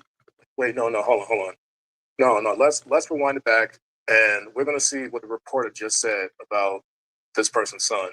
Prosecutors say Merriweather was the catalyst in what they call coordinated attack. He was seen on video whispering to the victim just before the violence began. He was already out on bond for a separate gun and stolen property case. So this cat was already out on bond for guns and stealing stuff. And you heard the prosecutor just said that he's the catalyst for the whole situation. Now, I don't know. I don't understand how did he get another bail? I don't. That means that he was a catalyst for the whole beatdown situation, or he was a catalyst for the entire incident. Like he started it from the beginning. I know the Russian did what he did. And why are they calling them Russians? I don't. If the person's Russian, I don't know if the person's Russian, but we're going to call him Russian for now because everybody's saying that he's Russian. I know that he's the one that first put his hands on somebody, but it's still unclear who started the entire thing. How this thing materialized. And the mother said that these Russians were walking down the street, saying I'm Russian. Do you want to mess with a Russian? I don't know if that's true or not. I know a lot of people saying that. I haven't seen it on video yet. Let me know These Russians. in the comments if you've seen that on video where these guys were walking around saying I'm Russian, because it looked like one other dude was trying to break up the whole thing. The guy that was with him. I don't know if he was with him or not, but I'm going to assume that he was with him because he got beat with him, right? But to say that your son is not a thug and a B honor roll, is that a thing now? B honor roll? Back in my day, honor roll was A. It's honor. He looks a lot old. I mean, like, what school? Like, A plus, right? A to A plus. I don't know. That must be like some of those new age things. And is he in high school? I don't understand. If he's in high school, because honor roll was high school. Like we didn't have honor roll in college. We had a dean's list in college. yeah, he doesn't look like he looks a lot older than high school. I mean, but is the guy in high school? So all right. Say he is in high school. He has 5 kids. 5 kids. He has 5 kids and he's in high school on honor roll. That doesn't even make sense. Gun charges, stealing stuff, and the catalyst for this incident. And you said that your son is not the thug. See, she might be the problem, the mom, or contribute to the problem. Because you can't just let your kids get away with anything and speak well on them because they're a B honor roll. You want to take up for your kids, but I mean, in this situation, no. Like your son did some stuff wrong, in the past and now, and where's the accountability, right? Where's the accountability? How does he have 5 kids and he's on honor roll? Why do parents like this, when their kids do something bad, when out there committing crimes, kill somebody, hurt somebody, they're a good person. They're a good person.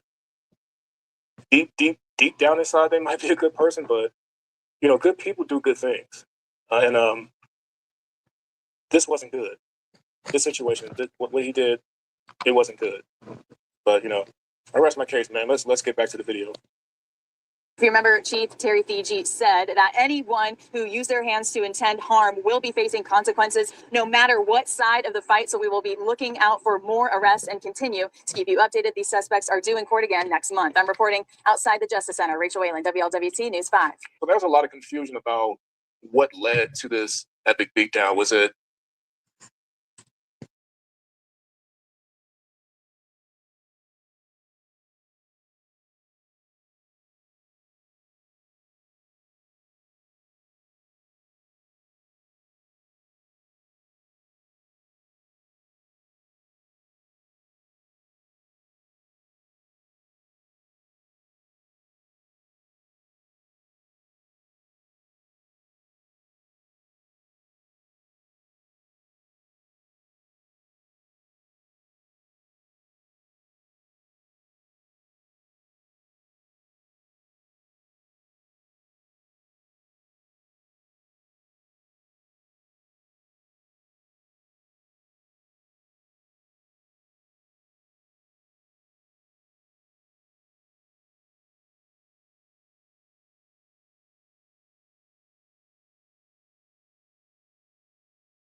Sorry, I had to take my dog out.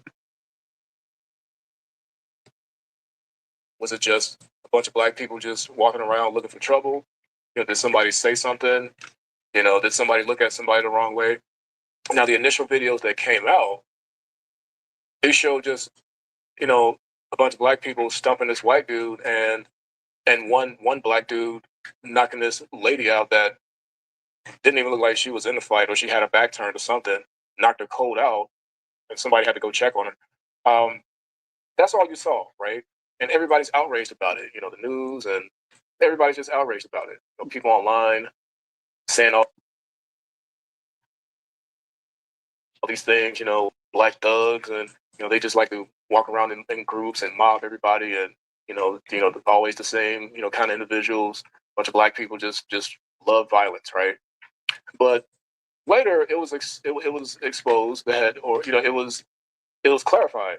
So they showed the very first part of the video, which I'm going to show you right here. And some of you have seen that, some of you haven't. But if this was the genesis of the beatdown, you see the white Russian slap the black guy. And then after that, all pandemonium happened. And I say that to say this. This is the point of why I wanted to bring this part up, this portion up.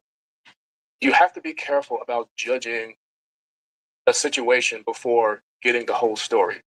And the media likes to do this. You know, you'll see media stories and they'll show videos of events that happen, but they only show a portion of it, right? The part that only benefits their views, or, you know, like physical views, people watching, or political views, right? And you see a lot of this in liberal media, CNN, MSNBC.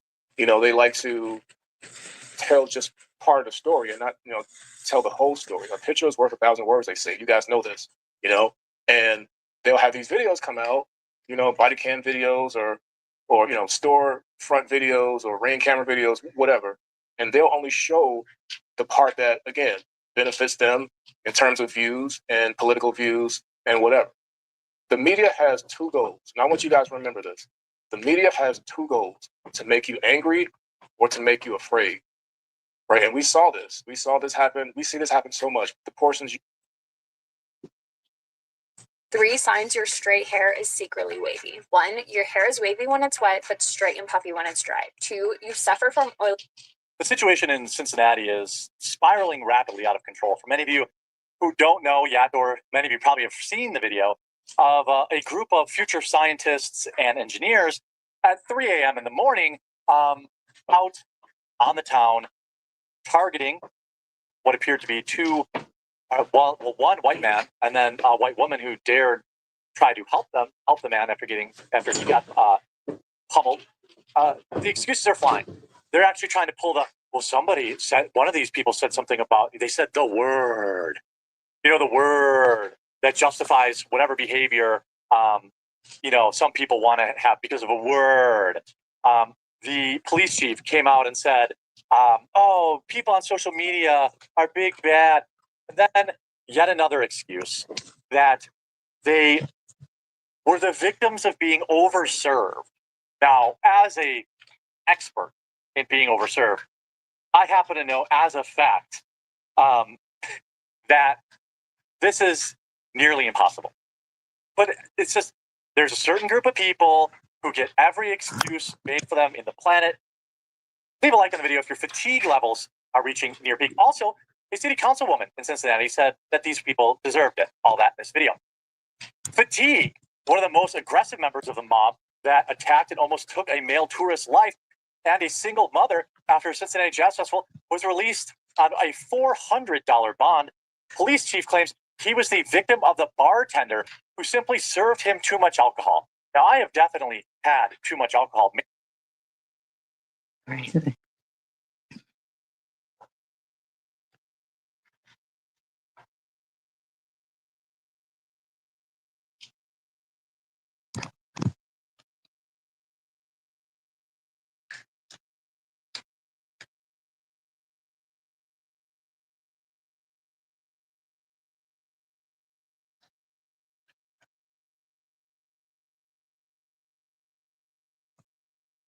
Sir, Once you look at the picture of the HBCU presidents, every single HBCU president went to the White House and was with Donald Trump, and he negotiated a deal where he gave them permanent funding, which is something Obama never did. Yeah, look it up.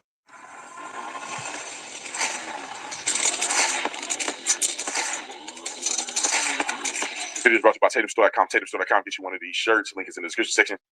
This shirt's so fire. It's crazy. I need to put this on a hat and everything else. This is the craziest design I've seen. Really, really good. 47. Hopefully we win this thing. I have faith that we'll win it.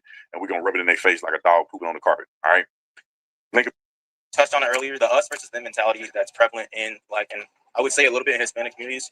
What do you think is a good way to, like, kind of stop that tension? Because me personally, I've got friends of different varying races and we get along just fine, but in the community in particular, I think as individuals, we have to stop doing it as individuals. We got to start being friends with other people and branching out. We can't just be a clique. Listen, I hope everybody received this properly. We, black people, and the black people that's watching this, and everybody else that care about the black issues, we will lose if we try to just black. I don't know. I don't know about that. I mean, they protest stronger about things, you know, like, and they're more defensive towards, you know, each other than the loyalty. I mean, like, I feel like we're just a nation divided. Why? We don't have no wealth generated. We don't have wealth generated because we don't pursue that. We don't pursue that kind of stuff. We won't get rich quick. Why do all these NFL players go bankrupt? Because we're not investing. We trying to ball. Instant gratification. Don't lie. When I started making some money, what's the first? I bought a nice car. That's stupid. But it's like ingrained in the culture to say, I want to ball. I want to be flashy. I'm gonna give me a chain. You got $100,000 chain and you don't have no equity. You're not passing anything down to your kids. I know dudes that got so much money right now and they balling. But you say, do you have a trust set up? Do you have investment set up? Do you own property? Are you investing in businesses? Are you in these meetings? You're not doing anything. You're just blowing your money. And let me tell you another thing. Reparations is another thing. Raise your hand if you think black people should get reparations. Okay, raise your hand. Hi, I need it high. Raise your hand if you think it's good for black people to get reparations. Now, let me tell you why that's a myth. When you get reparations, where do you think that money's going to go? It's not. I don't know, motorcycles. I saw a lot of, after the whole stimulus checks and stuff, I saw a lot of those, I don't know, what are they? Fiberglass? Like, they look like doom buggy motorcycle things. I don't know. What community? You don't go to HBCU. Do you live in the hood? Yes. When you get money, are you gonna move out of the hood? You gonna live in the hood? In my hood. You gonna live? You better move out. You better look what happened to Nipsey Hussle. He was in his hood. Young Dolph, right here. No. Young Dolph. What happened to him in his hood? Right. What we're not gonna do is invoke Dolph in this. Is it true? Is it not? Is it true? Is it not? Okay, when you say investment, what are you going to do as an investment point? What's your first investment? Of the black businesses I know within my community. Okay. I'm going to put money towards them. Okay. I'm going to make sure that we get the guns off the street. I'm going to make sure that we have everything. How are you going to do that? Yeah, how are you going to do Mark that? Barton here from Sandy Hook Promise. On December 14th, 2012. How am I going to do that? Yeah, that's a long plan. But basic points of this. Systemic gun control? Who's like gun control? So, stricter lines. So here's. I'm sorry, sir. No, let him go. No, you go. Go ahead. So here's my thing. We are invoking Black Wall Street and all these other. Black Wall Street was a long time ago.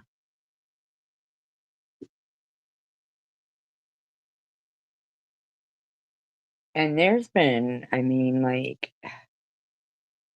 look at now. They're talking about sweeping off fucking homeless encampments and throwing people in jail.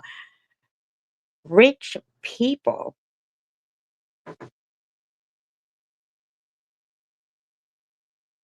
don't like poor people. So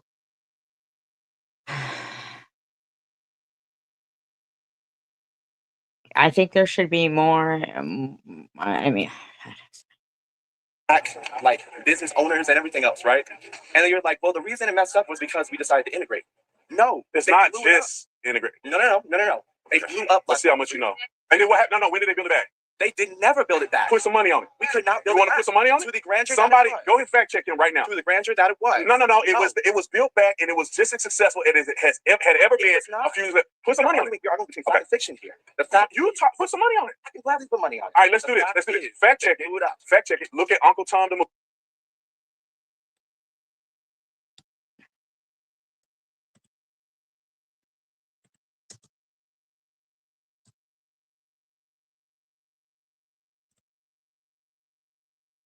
All right.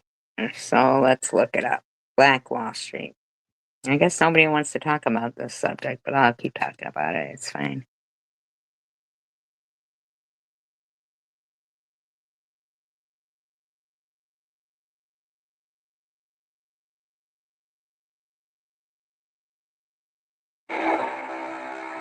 What's going on, ladies and gentlemen, and ladies? I'm gonna go make a quick video. It shouldn't take long. First, I want to address a myth that I believe is a myth, and this is why you can hardly ever trust Black people in the plight of Black people in this country. Now, this is Officer Tatum. You can rest assured that you cannot trust what Black people say happened to Black people in this country, to the tune that I'm willing to not believe 90% of people's lies about racism and all these other things. It is now gotten to the point where it is impossible for me to believe Black leaders and the Black struggle in America. I'm almost to the point where I'm willing to deny 90% of what people are saying. Here's why. Getting all your daily Well, nutrients. he's a Black content creator that's way more successful than a lot of white content creators. So it's really not, skin color and stuff like that. It really isn't. Tulsa massacre. Now, I did a little research. I watched a couple videos of people explaining it from a historical perspective. I did a little bit of research reading about the facts and circumstances surrounding the Tulsa massacre that it is today. It was a race riot before, 2018. They turned in these Black activists and scholars turned it into the massacre of Tulsa. And let me give you some facts real quick. And this is why you cannot believe in 20 years from now, Black Lives Matter is going to be the new Martin Luther King movement. And nobody's going to correct history.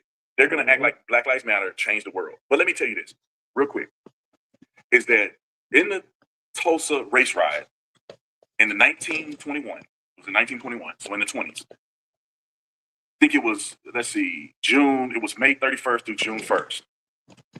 It all started because a Black kid was on an elevator. He was a shoemaker. He was on an elevator. Something Jim Diamond or something like that, and then this whole thing about he touched her and this and that, and so it was just it was a race riot. It was elevator with a white woman, and he was accused of raping her.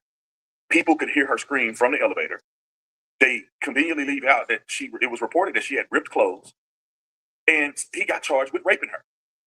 And let's go back to what Black people say happened and why it is almost an implausibility that this actually happened. They are saying, and they want you stupid enough to believe, that he got on the elevator, stepped on her toe, and when she screamed, he was being accused of rape. As if she didn't lament to the fact that he had raped her or done anything nefarious to her. So he got arrested, and a Black mob of people, residents, showed up to support him, to make sure he wasn't going to get lynched because they had heard rumors. Now, that's quite often that kind of stuff happens when there isn't an outcome of a court case or something that's pleasant to them. Was that he was going to get lynched. Some of the Black people that showed up was armed. This is the first encounter. This is the first process of people that showed up to the scene. Was Black people, some of which were armed, to make sure that the Black kid wasn't going to get lynched in Tulsa, Oklahoma, in the district of what they call Black Wall Street. Let's keep going. So in the spirit of these Black people doing that, and there were white people who had heard that a Black man raped a young girl on an elevator, they showed up. And reports say a shot was fired. The reports doesn't say who shot first. It says shots were fired. and 10 white people died and 2 black. So it's the same with the riots in Detroit. And they said, oh, and a shot was fired. They don't know who fired the shot. You know? People died initially, or something of that nature. It was more white people that died than black people initially. And then, when obviously rumors went around that these things had occurred, then more white people showed up. And it was a full out BLM. That's what it is. It was a BLM. It was white people doing what BLM does today. That is, that they felt that it was white people get done wrong from a black man raping a white girl. They went, a fight broke out, white people died, so white people showed up and burnt the city down. That sounds to me an awful lot like what BLM do today. Mm-hmm. Or even in the riots in Detroit, or there was riots in Camden. There was riots. All the things. Yet they are here acting like when white people do it, they call it a massacre of black people. I don't know who was right and who was wrong in that, but I do know that they're misappropriating facts. Your boy Joe Biden wrote or tweeted that 300 black people died. That's not confirmed at all. The confirmed numbers were, I think, 36 people died. 36 people died. I think it was 10 white and 15 black. Confirmed. There is estimates of other numbers from 75 to 300 black people. 75 to 300 estimated. None of which is confirmed. There is none of which can be confirmed. But there was confirmed about, I think it was 20 or 36 people lost their lives in it. And for the longest, it was a race riot. Had nothing to do with a massacre of black people. And then when I was growing up, they taught us that this was white people being mad at black folks because they had Black Wall Street, as if it had something to do with black success and white retaliation of black success. When this weekend, I found out that it had nothing to do with Black Wall Street, and it had everything to do with a black man allegedly raping a white woman, and black people coming to his defense and white people coming to her defense, and a fight broke out. And just so happened, white people burnt it down. They BLM Tulsa, the Tulsa. But you know that America itself, like, bombed.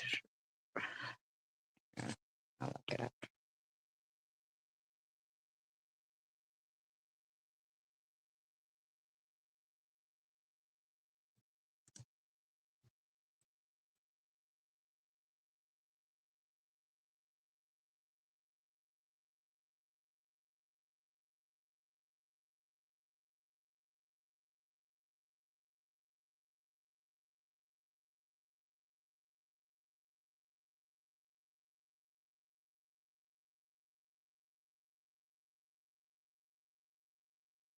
Same year, 1921.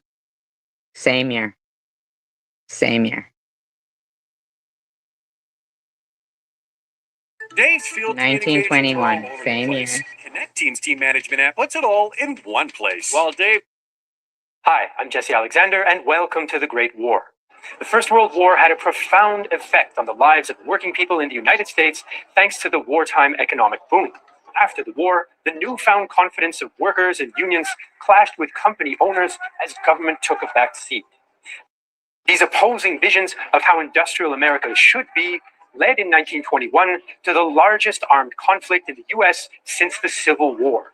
So in this episode, we'll take a look at the West Virginian Coal Wars and the Battle of Blair Mountain. And it all happened. Now, this is not acknowledged.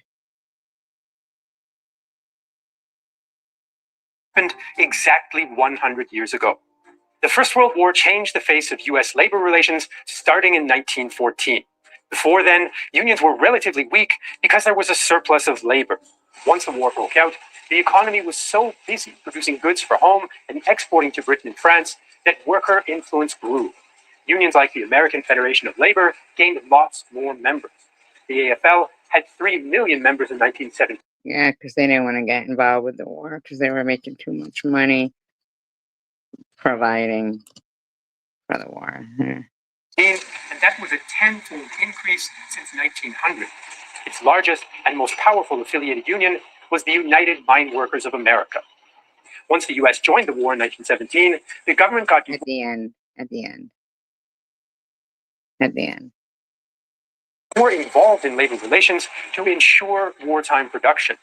For a while, President Woodrow Wilson was seen as a champion of unions, and union leaders like AFL founder Samuel Gompers were optimistic about the future. We are no longer journeying in the wilderness. We are no longer in the season of mere planting. We are in the harvest time. By 1919, things had begun to change. Wilson's wartime policies were ending, and the government withdrew from labor relations. Company owners struck back at the unions, and there were more and more strikes, 3,000 of them in 1919 alone.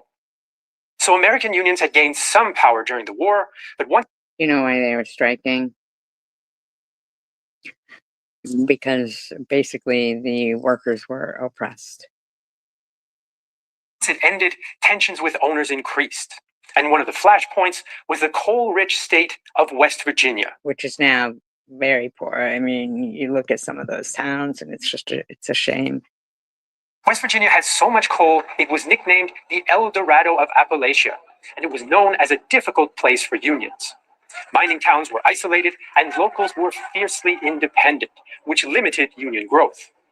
This meant that mining companies had extensive political and economic power, which they justified by saying that it was necessary to combat the coal industry's boom and bust cycles. The companies wanted to keep costs down, which resulted in poor living conditions and dangerous working environments for miners.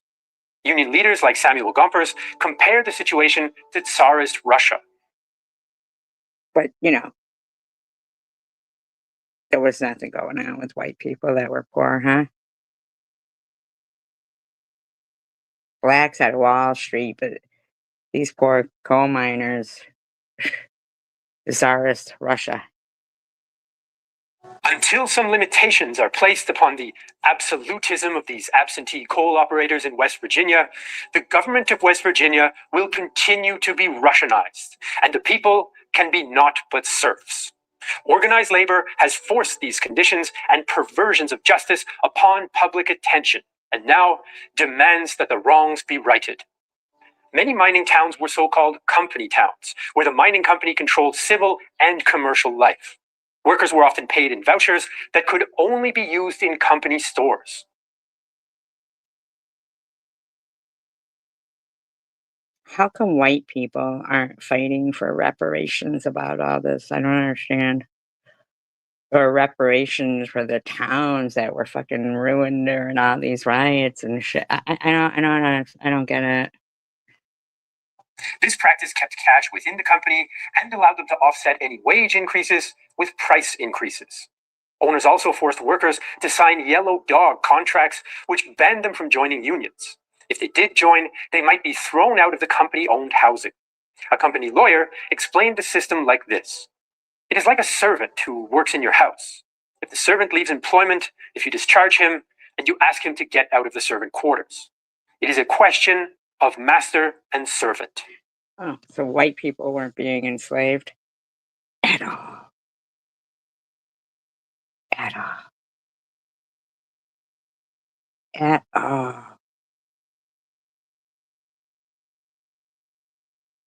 So these were coal miners who wanted, you know, fair rights as employees and employers. Employees. But the Wall Street massacre was over RAPE.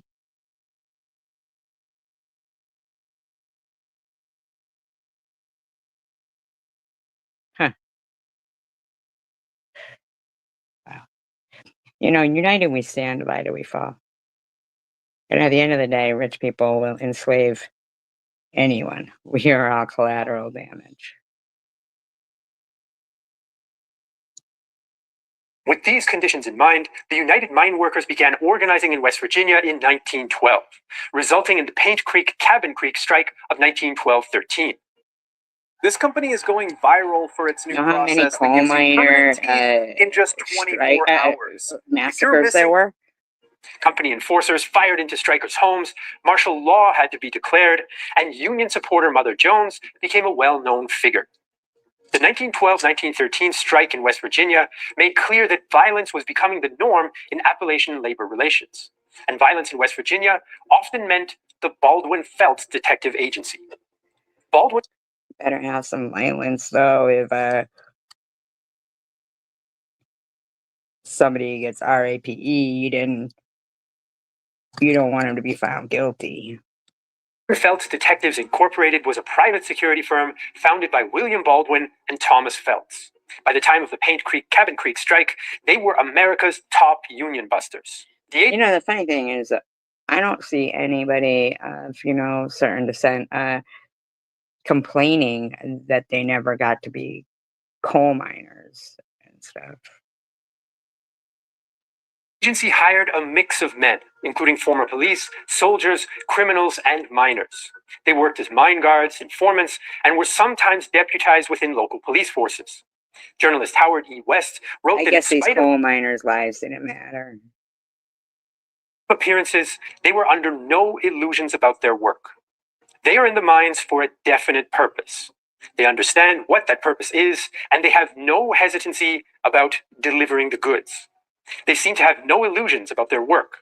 It pays well, and if brutality is required, why, brutality goes.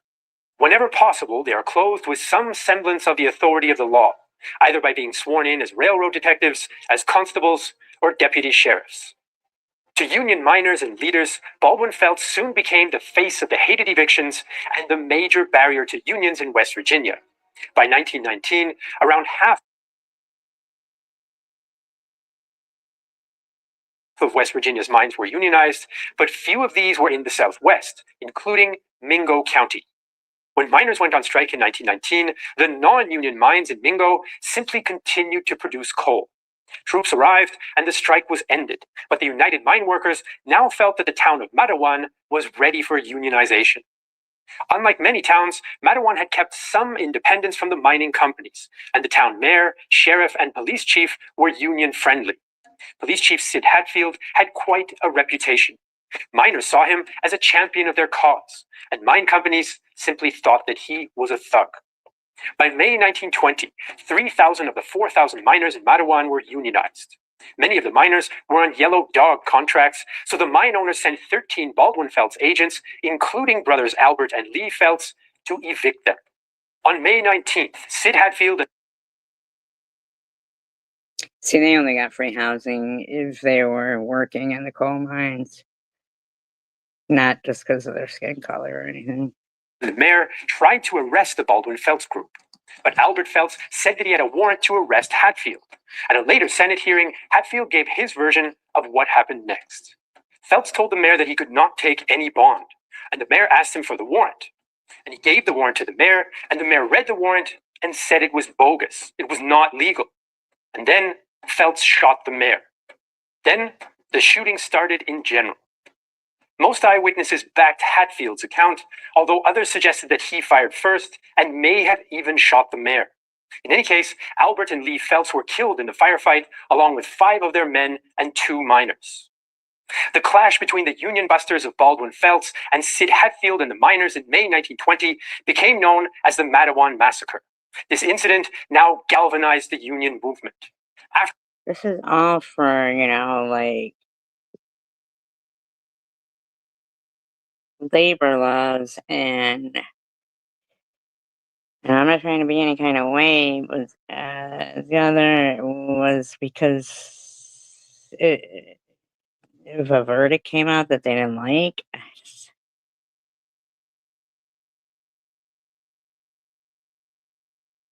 area, whatever they call it. So Black Wall Street. They BLM Black Wall Street. That's what happened. Thousands of black people were displaced, so on and so forth. Now you tell me, explain to me how there's not a BLM massacre where you have Black Lives Matter going around the entire country, terrorizing communities, killing people, bludgeoning people. I mean, destroying neighborhoods while so-called being a peaceful protest while chanting no justice, no peace, which basically says it's not a peaceful protest. You got them going around causing terror, billions of dollars of damage, theft, larceny, All over a fucking criminal like George Floyd.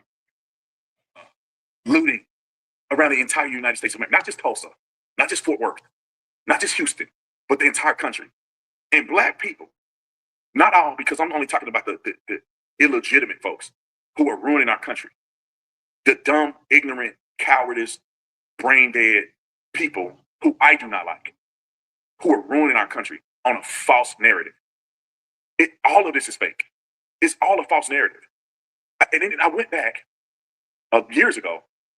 I went back to look at slavery, to reevaluate slavery, because I see the lies and the manipulation. Yeah, because those coal miners were slaves. People who just had gotten off the boats in fucking New York and text on child labor. Like, come on, man. From the media, black leaders in this brain dead society that we live in, called Black America.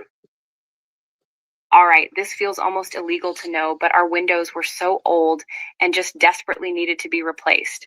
So I called a few contractors. And the first legal slave owner was a black man. It blew my mind. How could it be so that that black man went to court? Anthony Johnson, look it up. That the black man went to court, won a lawsuit to own other black people. So you're telling me a white judge granted him ownership of two other black people as a black man in the 1600s, respected enough to go to court and have a voice in court to win the rights to own other black people for the rest of their lives. And then I went to research other people, which Anthony Johnson was a very successful, wealthy black man at the time. And as you go through the 1600s,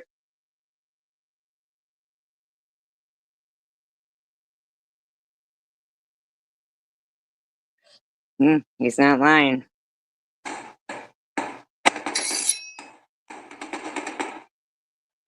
While slavery existed in the American colonies through the establishment of the United States as a country until the end of the Civil War, there have been many misconceptions about slavery in general. Most Americans are not aware that there were some black former slaves and freemen who also owned black slaves, and some became very prominent in politics as well, despite the racial prejudice that existed. Some black slave owners inherited their slaves from their masters, who were themselves freed. And people in concentration camps were killed. Their wills. Others were either born free or emancipated by their masters and then bought their own slaves, while others were able to buy their own freedom and that of their families. Who were these black slave owners, and how did they attain such a status in a white-dominated society? What set them apart from other blacks, and what made them comparable to whites in some of the colonies and later states?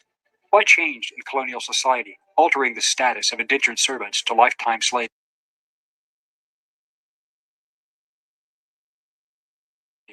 And why? Who was Anthony Johnson? Hello, I'm Colin Heaton, former soldier, Marine Corps scout sniper, history professor, historian, and book author, and we will answer these questions and other issues on this segment of Forgotten History. Yeah, forgotten history is very important.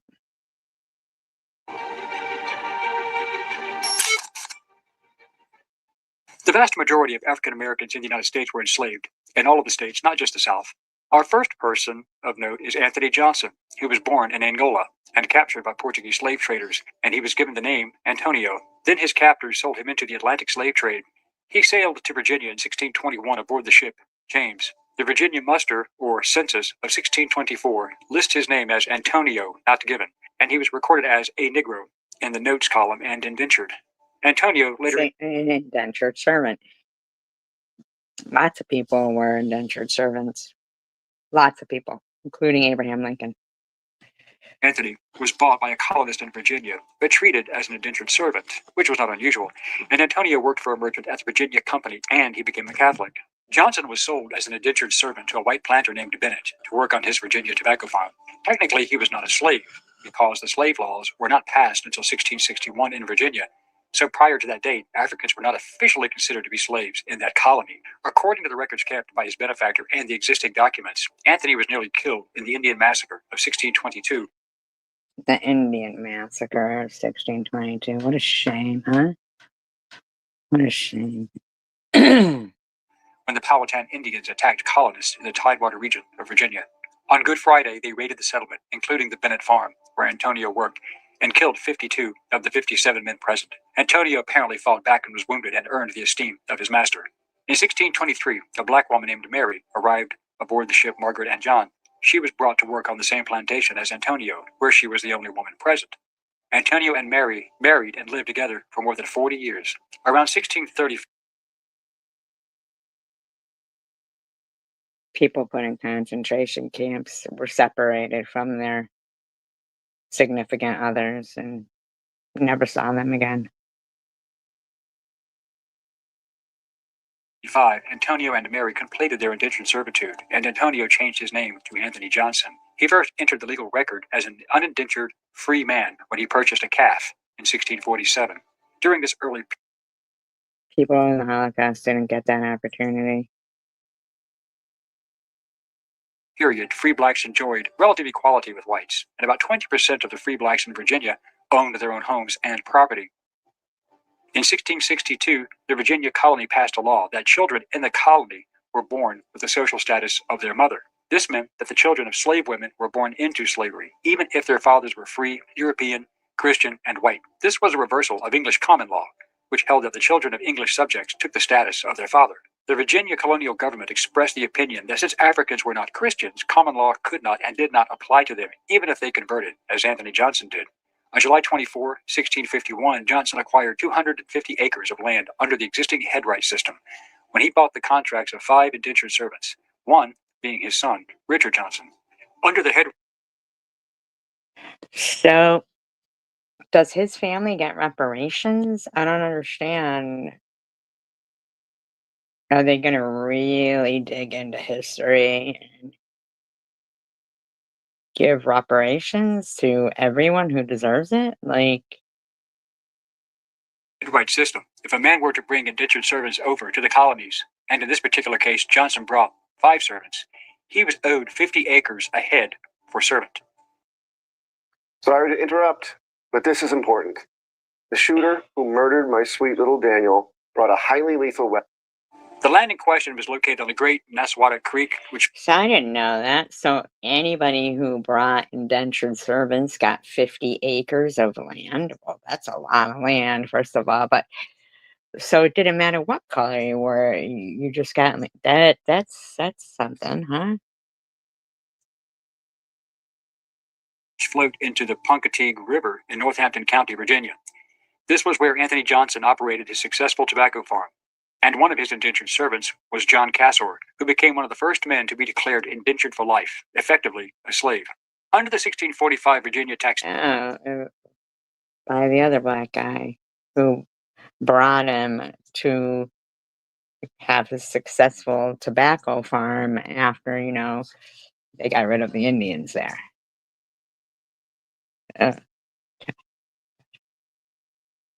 Taxation Act, all Negro men and women and all other men from the age of 16 to 60 shall be judged tithable. So after a fire in 1652 caused him great financial damage to his property, he applied for relief in the courts and won. Back then, people were taxed, not property, but indentured servants and later slaves were taxed as property. It is unclear from the records why the Johnson women were exempted, but the change gave them the same social standing as white women who were not taxed. In the colonies back then, one was judged more... So white women and black women had the same social status. Okay, so I don't understand why do they need reparations? I'm on their religion as opposed to race or ethnicity in general. So until the I've seen black pimps talk about beating their white prostitutes. Isn't that the same kind of thing? Isn't some people treating their workers good and then others are treating them bad? I just don't, I really don't. Actual legal slavery, upward mobility was possible for many races. During the case, the justices noted that Anthony and Mary Johnson had lived in Virginia for over 30 years and were highly respected in their community. In fact, a 1653 Northampton County court document lists Mary as Anthony's wife. By the 1650s, Anthony and Mary Johnson were farming 250 acres in Northampton County, while their 2 sons owned 550 acres.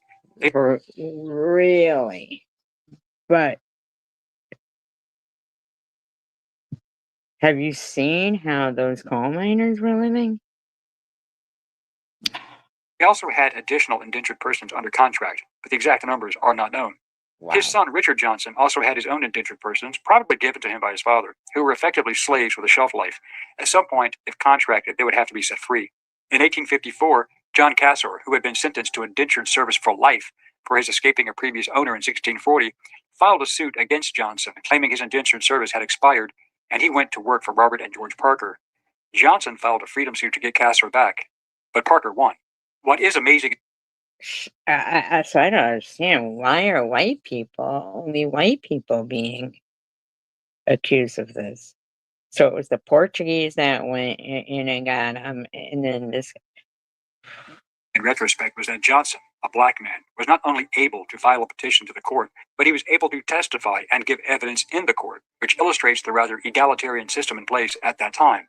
However, Johnson appealed to the county court of Northampton County, Virginia, and the court reversed its ruling and sent Cassor back to Johnson in 1855, and Parker was forced to pay Johnson compensation.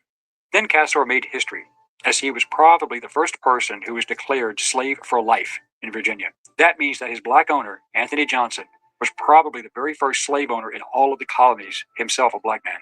There were both black and white indentured servants, the whites being the most Irish of all, who, like the blacks, were also sentenced to lifetime servitude before Cassor's case. Yeah, how come they're not paying for reparations? Oh, apparently they didn't exist, I guess. The difference was that the whites could eventually purchase their freedom in most cases. Therefore, Anthony Johnson was apparently not only the first African American whose right to own a slave for life was recognized in the colonies, he was therefore technically the first actual legal slave owner, regardless of being black or white, as established by the Virginia court.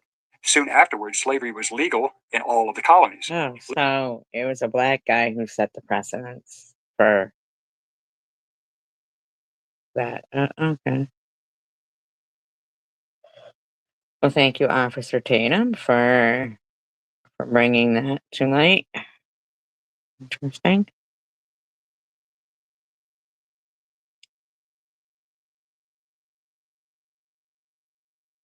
It takes 90 seconds for this NASA-engineered AC cool down your room. It's smaller than a toaster, cools any room in 90. 1700s, 1800s. You see that there's a tremendous amount of black men who own slaves, who own other black people. Hundreds of black people own slaves. Hundreds of black men own hundreds of black slaves during slavery. Another thing I found out that blew my mind, I couldn't believe it. I went through and looked at the slave states and looked at the free states. And it was the exact same amount of free states as there were slave states. And then I did more research and I said, well, what percentage of white people own slaves? I thought it was 90%. It's like, the numbers have varied in the different research that I've seen, but I've seen numbers, 6% is almost the highest number I've seen of white ownership of slaves in the South. 6%. So you're telling me 94% plus of white people didn't even own slaves. But yet our entire plight of the black community is because of slavery. Look at the 1920s and 30s when Black Wall Street was around and black people prospered. Single family homes were taboo. You talk about 20% single parent rate. Now it's 70%. Black people were successful. They were working hard. They were getting their stuff done. They were building things. But they weren't working in those coal mines. I mean, maybe some, but who would want to? Those coal mines were brutal. Their own arenas. They were building railroads. They had jobs. They had careers. There was a quote unquote Black Wall Street.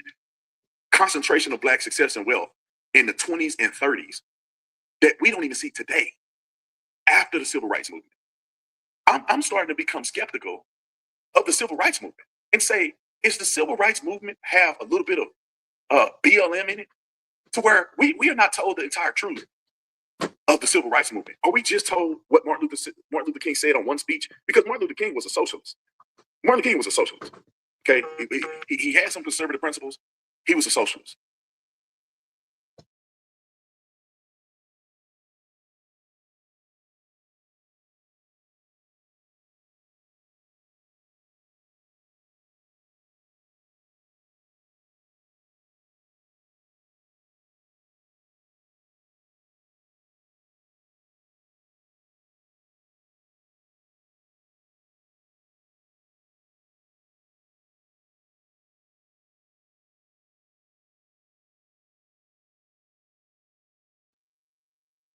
However, and those are things that I did not agree with Martin Luther King on. Now, are we just hearing his one speech and people are glorifying his one speech?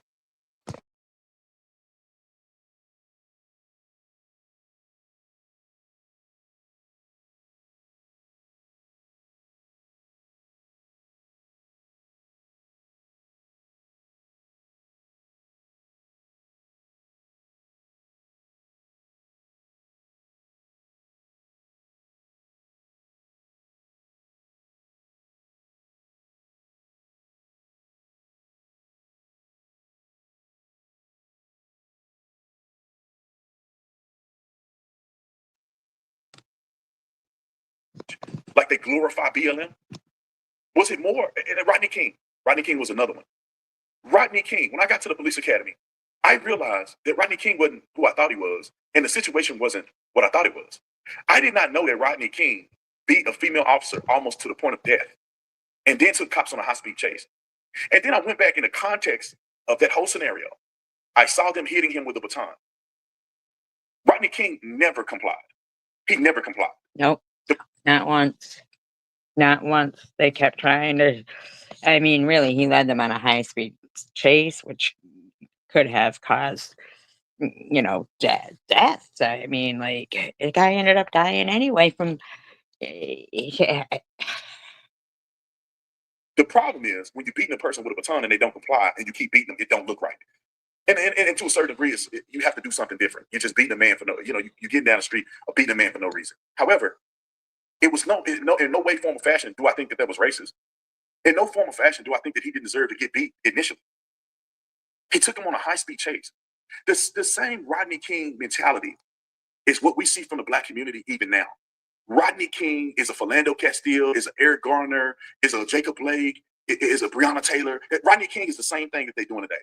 Rodney King was a criminal, and they beat him too long, but he deserved to get his butt beat. He deserved to be in jail for beating up that police officer, almost killing her, a female police officer, beating a woman almost to death.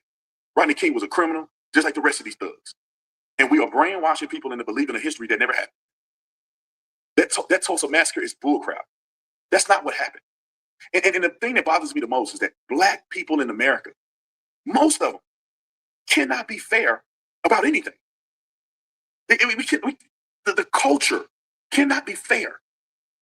They can't be fair about anything.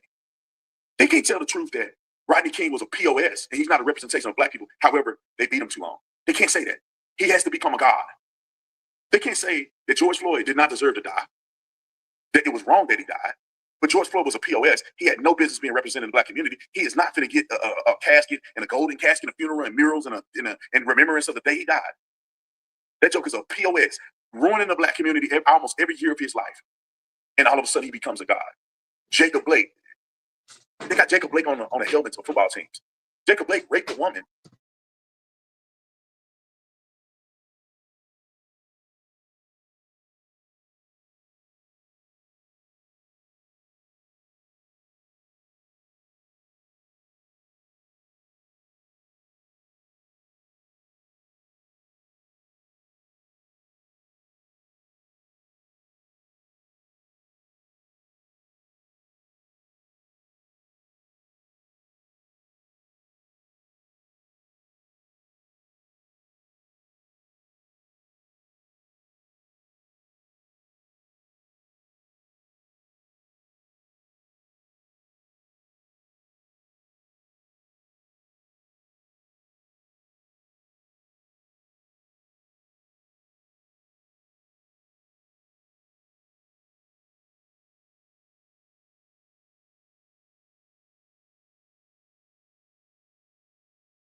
Assault her with his hand, fingered hand, digitally, with his fingers, whatever you want to call it. He was zone restricted from his baby mama's house in this whole city. Yet he showed up in the city with a knife in his hand and fought the police and got shot. And y'all worshiping him like he's a god.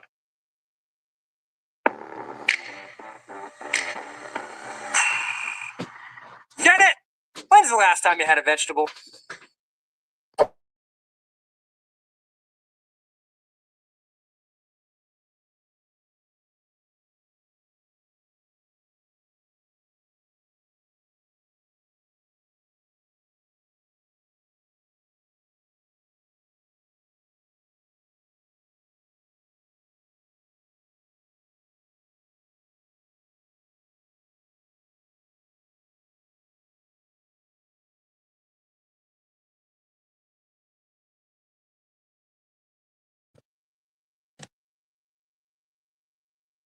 the Black community.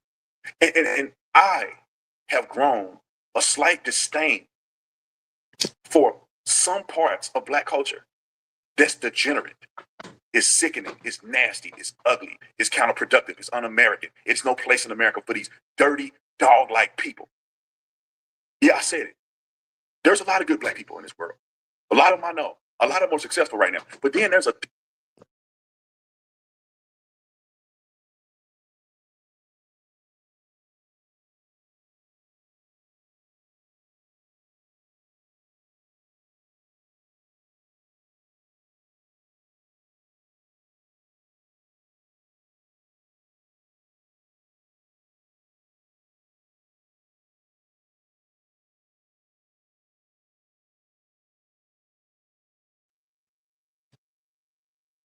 dirty, nasty part of Black culture that is of the devil.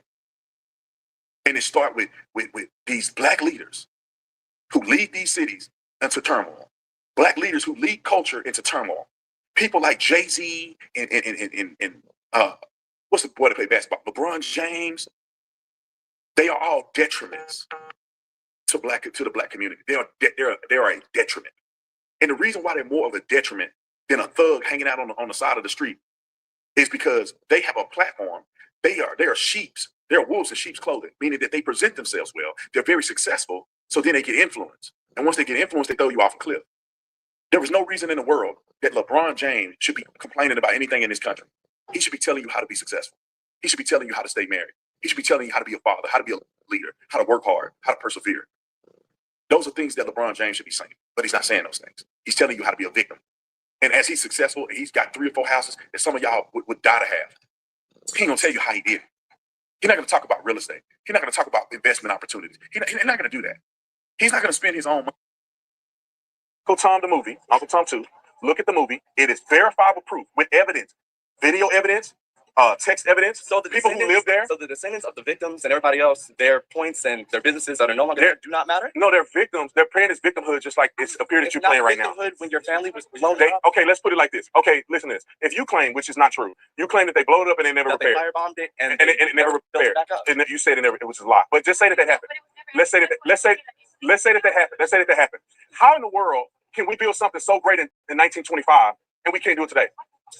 One, segregation in general. Not every state was segregated, mind you. Segregation in general within the South. Are you from the South? South. I'm from the South. Where are you from? Texas. Okay. Segregation in the South, and you know there's no way in hell that we can establish our businesses within this time period without at least a threat of our businesses being taken out of the way. There's no way that you can do that. That's just that's simply not true. Then, you say it's simply not true, but then the countless business owners, especially in what about the ones that are still flourishing today? The lucky? No, the lucky few. The lucky few. The lucky few. Considering the fact that the majority of our businesses were either running to the ground, taken over. You know how many businesses And they're more sensitive. went under during, or just run over again by the same white populations that wanted our stuff anyway. The issue is. Do you think the white man is against you in America? Systemically. Systemically? Do you think a system is against you? Systemically, yes, because we're built on a rocky foundation. Where? On campus? In every single. Okay, institutions. At this university? Yes. At this university, the white man, like the system is against you? Okay, so we have a system in the United States where we were built on a rocky foundation. Can we start here at the university? This is where we at. I'm getting there. Okay, I'll let you get there. Right over there, if you look over there, we have the Memphis State 8, who integrated this university. Until then, my grandmother could not go here. My grandmother we also had our own there's loads of colleges where it's all Black. I mean, universities. We had our own universities, but not everybody can go to said universities. We are descendants of. Keep this in mind. The people that wanted to come to this university, and the people that wanted to go to Russ, to TSU, to Howard, were the descendants of sharecroppers, business owners that tried every single way for us to make waves in our communities. And the issue is that when you say, oh, well, we don't need to worry about the race issue here, you're completely forgetting the fact that we were not integrated. We were not integrated here. In the city of Memphis, we were not integrated much into the 70s. And the reason for all this is it's systemically put in place. I understand not wanting race to stop you. Completely do understand that. But we live in a society where our race is going to inflict harm and pain on every single thing that we do, even when we jump over hoops. listen, I do understand history, right? I took African studies in college. So I do understand the history of black people in America, all the way from Africa, all the way here. So what I'm saying is that there are things that people are using as crutches, right? Booker T. Washington, Tuskegee University, all the successful black men that were born and lived. Madam C.J. Walker. Do you know who Madam C.J. Walker is? Raise your hand if you know Madam C.J. Walker. Sarah Bree Love. She was Oprah Winfrey in the late 1800s, early 1900s. Think about this. How did this woman have white folks working for her and essentially was a billionaire? It's because not only did black people in pockets have levels of success, we begin to go downhill after we started doing all this civil rights stuff. No, we don't. We did. We had our own schools. The reason we had our own schools was because we couldn't go anywhere else. Why don't you go to HBCU right now instead of going to University of Memphis? I got a full ride here. Well, why don't you go to HBCU? Oh, you got a full ride. You got a full ride there. So you don't mind that. Go here. I had the choice to go to an HBCU. So here's the thing. So I'm assuming if you got a scholarship here, you would have a scholarship to HBCU, right? Yes, I have scholarship. You choose to go to where the systemic oppression is instead of going to a HBCU. The systemic oppression is at the HBCU too. What you're not getting is. So now black people run it and it's still racist. No, you're not going to talk over me. I'll let you talk. Let me talk. When we have an HBCU that does not get funding because of the fact that's a lie. That's a lie. No, look it up. Put some money on it. He secured permanent funding. He secured. How much did Barack give? Barack ended permanent funding for HBCUs. Donald Trump reinstituted permanent funding for HBCUs. Did you not see? Sir, did you not see? Everybody out here can fact check this. Everybody out here can fact check this, sir. Once you look at the picture of the HBCU presidents, every single HBCU president went to the White House and was with Donald Trump, and he negotiated a deal where he gave them permanent funding, which is something Obama never did. Look it up. Okay. So here's the thing. Again, you're invoking black businesses, black business owners, and all these other things. And I'm invoking a black man that's at the university I'm at right now. But they decided to come here instead of HBCU. Yes, because they gave me the majority of money to go here. My thing is this. Which one is it? Are they helping you or are they hurting you? I don't understand. How are you oppressed? And I don't get that. Finish. Okay, go ahead. Because you keep on talking over me, I can't finish my point. It's frustrating a little bit, but go ahead. When I understand it's frustrating. Here's the thing that is frustrating. It's just you're just lying to me. You're just talking over me. Go ahead, finish. When you have a place where one systemically, especially in Memphis, and you know everything that's happened here, and you could be upset about systemically and all that other stuff. I'm not upset about it. It's just not true. It happens. What systemic thing is happening to you on this campus? Systemic things happening to me on this campus. Yeah. I was told right over there. On campus. Is campus police? Yes. Okay, you were put over there for what? They said that there was harm on my license plate. There's nothing wrong with it. They just put you over for nothing? Now, I can't blame him. I get that. But there are other accounts of people, not just campus police, but police in general, that have been identified as a person of interest and it's not been. We're getting off topic. Back to what we were saying earlier. Yes, sir. That's what we were saying earlier. The issue with everything happening with us now is the fact that these systemic policies are here.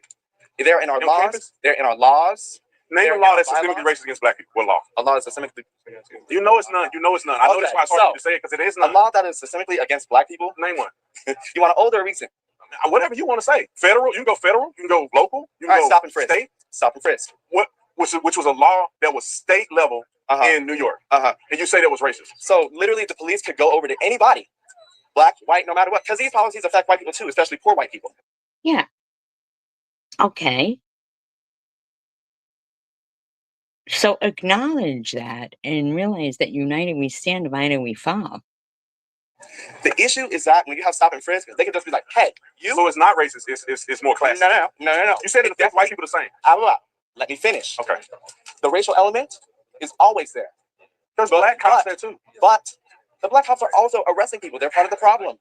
The issue is that when you have, let me finish. Can we get somewhere with this? Because I think we're going to continue. You cannot tell me how there's a systemic racist thing that's on this campus that prevents you from being successful. You can't name one.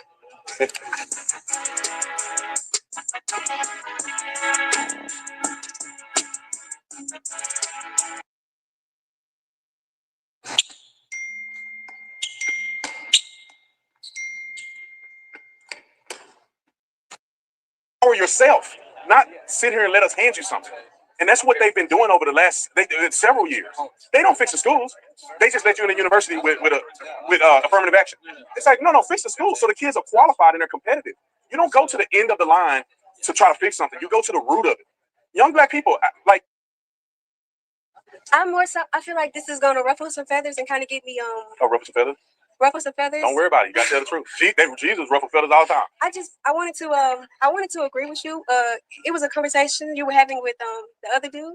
I feel like as Black people, we do victimize ourselves a lot. I see it in our community, and I used to be one of those Black people who were like, you know, I really like almost had this hatred for white people because that's what all they were showing me until I actually went out and I started to go places and I started to see interacting with, you know, white people, and I was seeing how not every white person was bad, and it was shocking me how they were so nice. And so, you know, basically, I just wanted to say, slavery, that is a very sensitive topic.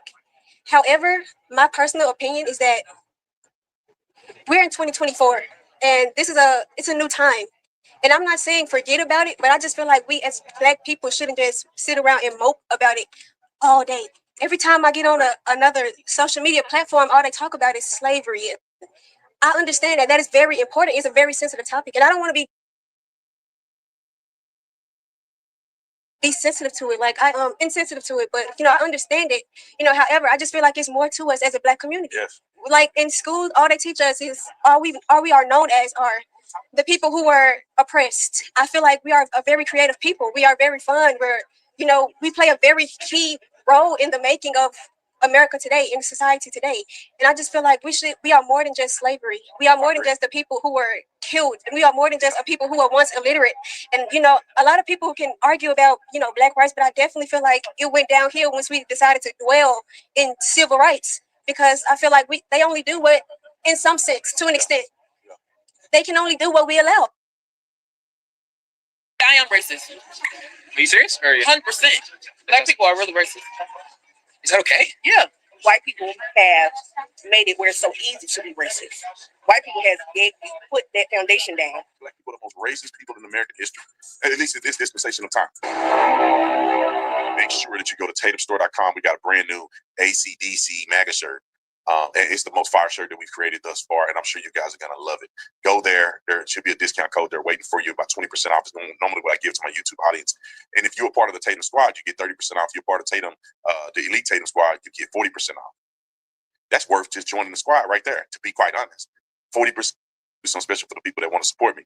But go on there, support today. You guys, God bless America.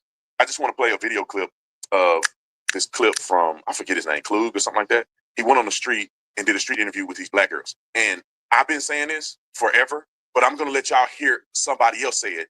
And then therefore y'all can't say Brandon Tatum is an Uncle Tom Coon sellout. I've been saying this forever.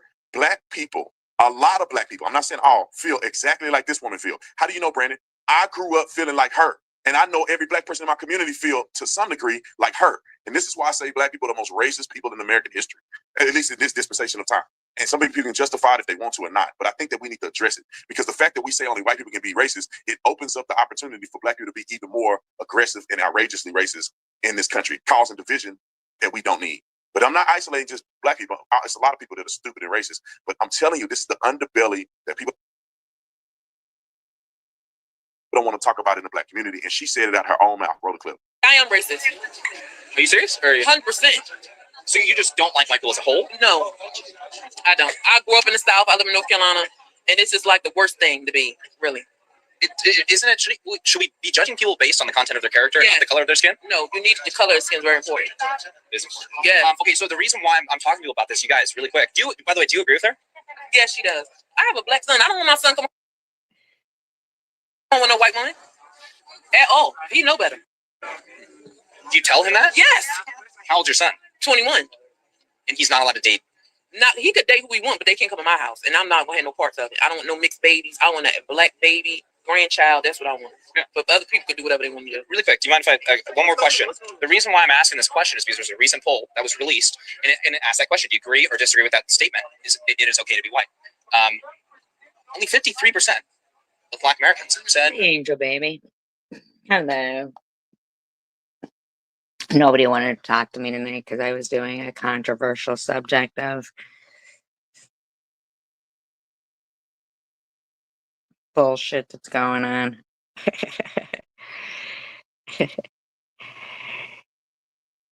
Pretty certain that the only thing that they'll get out of it is that, oh, SG must be racist. Yes to that poll. Does that surprise you or no? No. Black people are really racist. Is that okay? Yeah. You seem to disagree with her. I feel like it's not okay to be racist. It is okay to be racist. But white people have Like they won't hear any of the stuff, you know, that I'm even learning, you know what I mean? Like, they won't hear any of that. They'll just, you know, because I'm playing. Yeah, there is, yeah. made it where it's so easy to be racist. White people has put that foundation down, and it's just normal. Yeah. Are you scared of me? Now, some people would like to say, Brandon, you being extra, but I grew up like this, and I'm not saying my parents were the ones that taught me. My parents taught me to treat everybody fair through peer pressure, society, movies, culture. I thought the same thing. I ain't never been bring a white girl home to my house. Are you crazy? Like, I went to a school that was all black. One guy dated a white girl that went to our school that didn't go to our school, but he dated a white girl at another school, and he killed himself. And there could be a multitude of reasons, but I think a lot of it was bullying. You can't bring what? If you try to be articulate and speak proper English, you get bullied. When I was growing up, because you're trying to be white.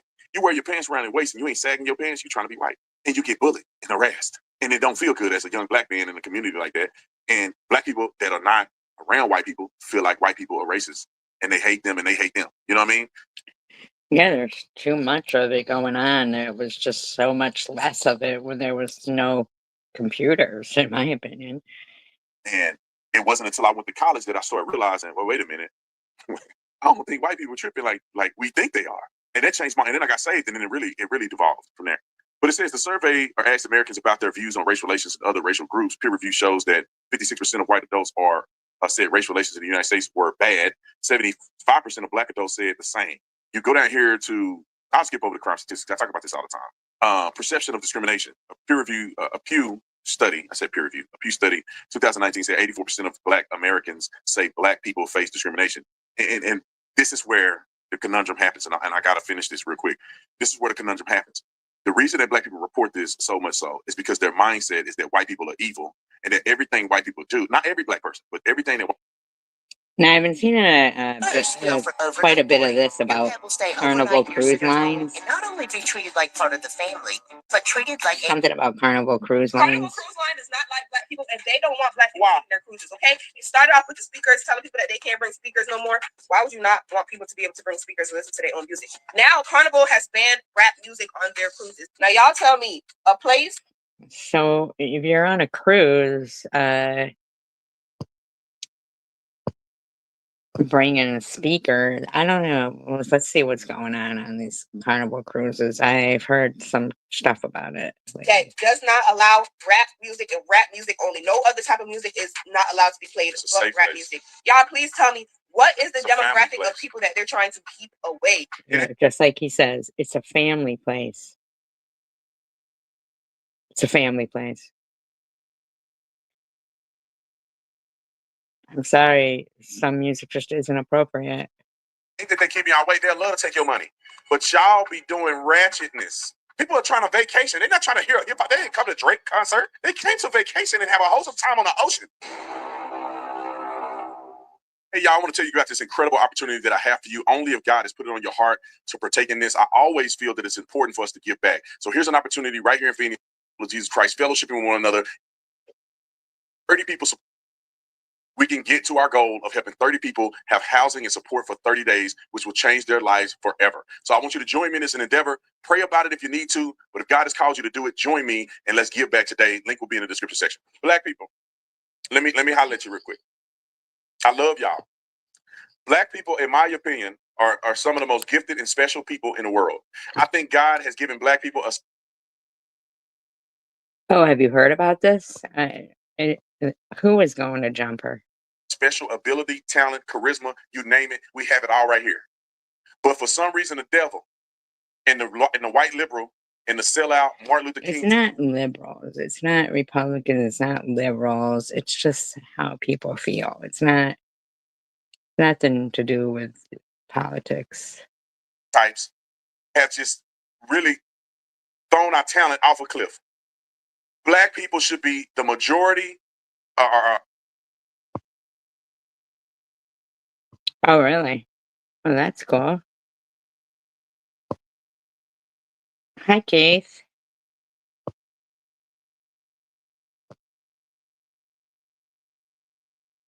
A close majority in America. Hope you're Black doing people well. should have the second most amount of wealth accumulation in America. Black people should be some of the most famous, populated groups of people all over the world. Black people in America should use their wealth and resources to contribute to the wealth and success in Africa, but we too stupid to do any of it as a collective. Blaming the white man, but we have every opportunity in the world to do good, but we don't do nothing but do evil. And I'm not saying every black person, I'm talking about these Negroes. The ones that you finna watch on this thing. I mean, I some rap I like, just not even if it's rock music that's real. Like I just, you know what I mean? Like They got banned from the Carnival Cruise. Carnival Cruise, I swear before, I don't want to say swear to God. Let me just promise you, I don't even have to look it up. I bet you Carnival Cruise, because it has been historically successful, making billions of dollars, has historically been white people going on a good, wholesome cruise with their family. And then the Negroes, that untrained, unhoused, crazy, I name my kids after nightmares type people, are getting on these cruises and getifying it to now they can't make money doing this. So they got to ban black people from, look at what they're doing. Roll the clip. Carnival Cruise Line does not like black people, and they don't want black people taking their cruises, okay? It started off with the speakers telling people that they can't bring speakers no more. Why would you not want people to be able to bring speakers and listen to their own music? Anyway, now Carnival I think cruise would be just too packed. It looks like there's a lot of people on that ship. has banned rap music on their cruises. Now, I've been seeing little posts here and there in the last couple of days that Carnival is not playing rap music in the clubs no more. But this morning, I actually saw a video of somebody in the club. There was nobody on the dance floor, and they were literally playing soca music. And the caption was like how they asked the DJ if the DJ could play some rap music in the club, and the DJ let them know that they're not allowed to play rap music anymore. So they put on soca. Now, y'all tell me, a place I don't know what soca is. I don't know what that is. that does not allow rap music and rap music only. No other type of music is not allowed to be played but rap music. Y'all, please tell me, what is the demographic of people that they're trying to keep away? No, hold on. What demographic is trying to get kicked out? It ain't that they keep y'all away. They'll love to take your money. But y'all be doing ratchetness, listening to music, talking about sucking and doing all this other stuff in front of people's kids. That's why drill music, talking about gun them down, in this, in that, mother, in this, girl, sucking, doing this, and y'all playing all that. And the white people are sitting over there with their kids like, that's true. This is what the perfect gift for a man looks like. Here's what really pisses me off. I've wasted thousands on knife sets that can't do half of what this one does. little Tony. They don't want to hear about sucking and doing all that stuff, but y'all blasting that crazy music. People are trying to vacation. They're not trying to hear about. They didn't come to Drake concert. They didn't come to see little Kendrick Lamar. They came to vacation and have a wholesome time on the ocean. But y'all got to be ratchet. And then you in there fighting, drinking, twerking, fighting, thugging. Then they got to get a dress code because y'all in there acting a fool. Well, what is she talking about? Soca music. I don't know what soca music is. Tensions are running high over Carnival Cruise Line as some say they've turned racist. Carnival Cruise Line does not like black people, and they don't want black people taking their cruises, okay? The reason? New rules the cruise line recently introduced. They include a marijuana ban, minors curfew, alcohol control, and even an alleged rap ban, though this one hasn't been officially announced. They do not have to worry about me. We got the message loud and clear. We are not your demographic anymore. You got the different environments. More outrage came after a ban on hand fans inside their clubs. They said no fans. They're basically getting rid of boots on the ground. I don't know why that song bothers people What is that? What is that? Boots on the ground. What is that? so much. However, many disagree this is discrimination against black passengers. Carnival Cruise said, not on my watch. We are not doing this no more. Like, y'all act like y'all have no home training. Everywhere don't have to. See, y'all see the difference? Y'all see the difference between the ends and the black folks? Yeah, I know. Me neither. I wouldn't go on a cruise either. They seem too packed with people. Like the black folks that get it, they get it. The ends will never get it. Roll the clip. Be a party. Some people pay for this just to simply relax. Do you think Carnival cruises are racist, or are they just trying to bring some order? No, they're losing money. If the ratchetness was profitable, which rap music is ratchet and it's profitable, so they keep selling it because they don't have to deal with the fallout of people killing each other in the community, which I'm going to talk about here in a minute. If it's profitable, they don't care. Why would they want to stop y'all from coming on the thing if you profit in them? Y'all can't talk out of both sides of your mouth. The white man just about capitalism. The white man be using us. The white man just be making money off of us. The white man and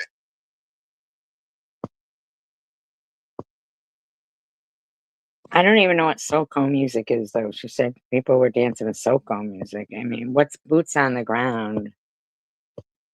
What is that? Boots on the ground. I don't know what that means. okay, the white man and making money off y'all, they let y'all keep coming. But y'all turn their business up. They trying to have a wholesome cruise. Now people don't want to go to Carnival Cruise, and black folks that are reasonable don't want to go on Carnival Cruise.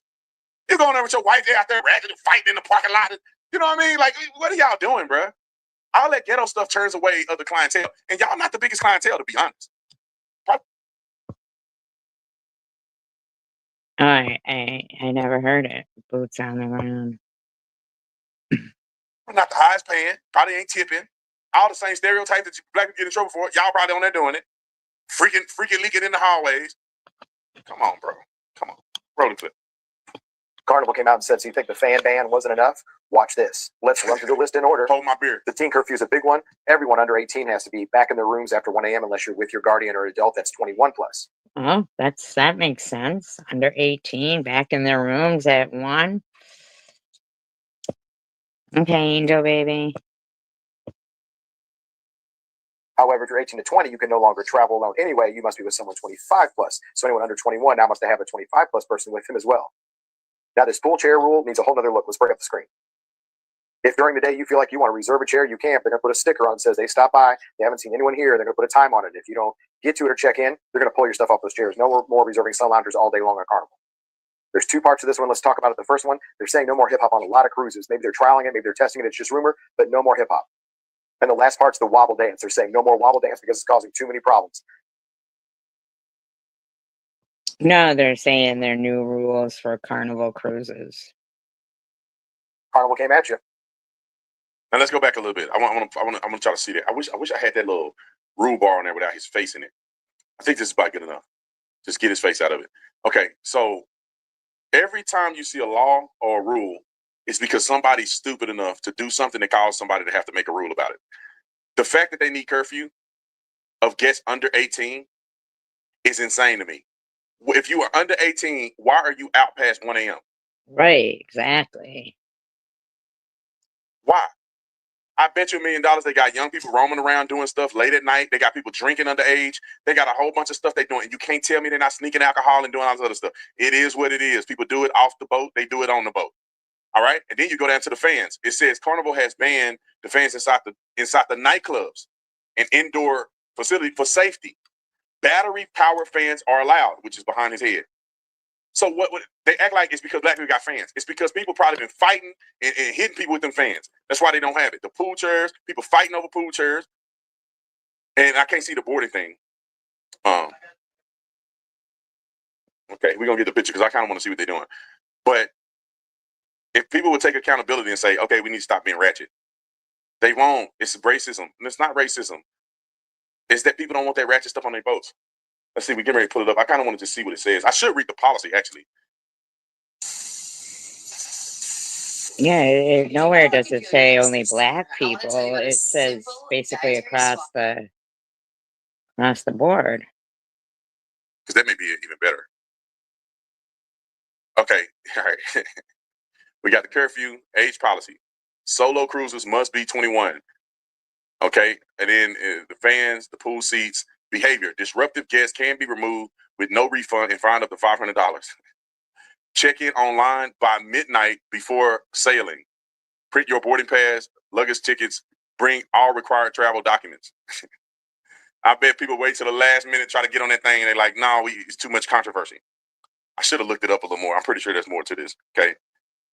All right, here's something that we wrote up a little bit about it, is that some of the behaviors that have triggered disciplinary actions are physical fighting and verbal threats, excessive drinking and drug usage. They banned marijuana because I guess people were smoking weed on the thing.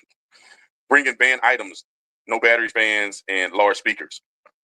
Define staff instructions, lewd, aggressive, and disruptive public behavior.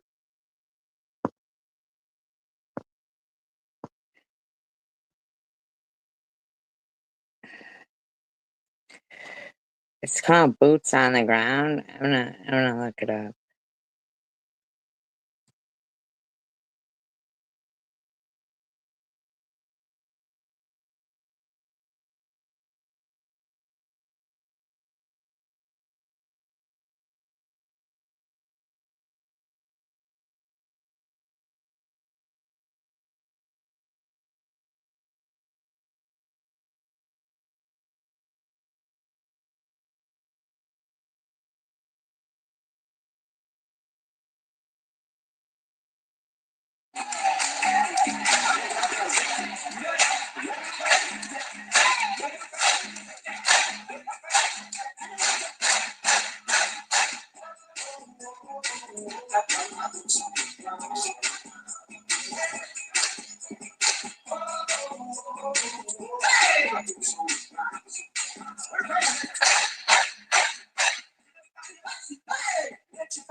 What's the lyrics to this? I mean,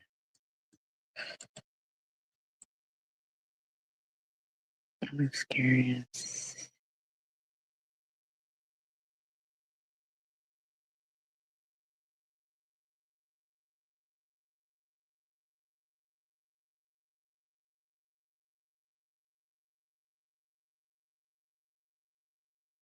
Hey, business owner, tired of wasting hours on scheduling, attendance, and payroll? Connect Team's here to simplify all of that for you. With Connect Team. Lord, live in the building. I guess my damn self. You ready? Where them fans at? Where them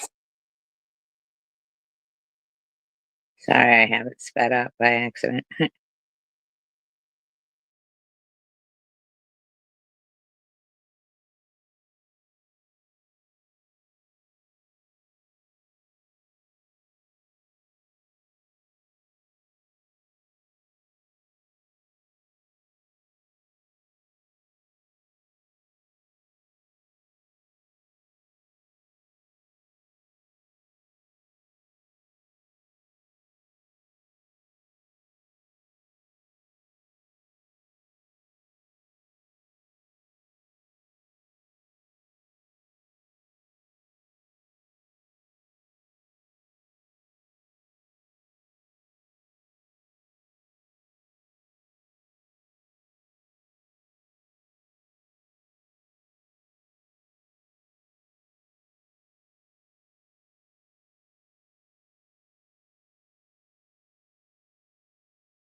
I mean,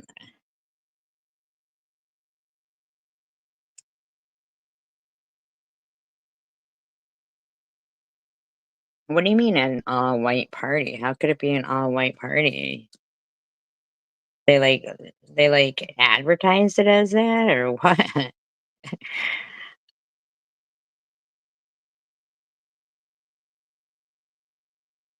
Or do you mean like they wore all white?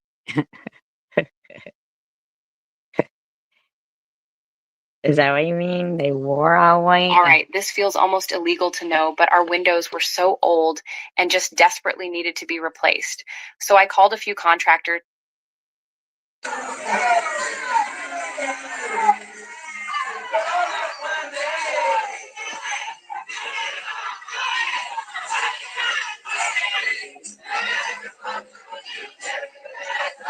Jesus, wait.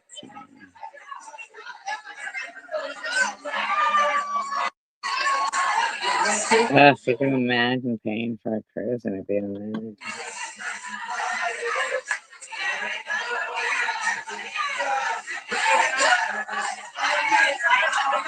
Give $100 out if you show me 4 videos of white people on a carnival cruise doing this. All broke out among Carnival cruise ship passengers in Texas, resulting in more than Wow. Oh, wore all white at the party. Okay, I get it.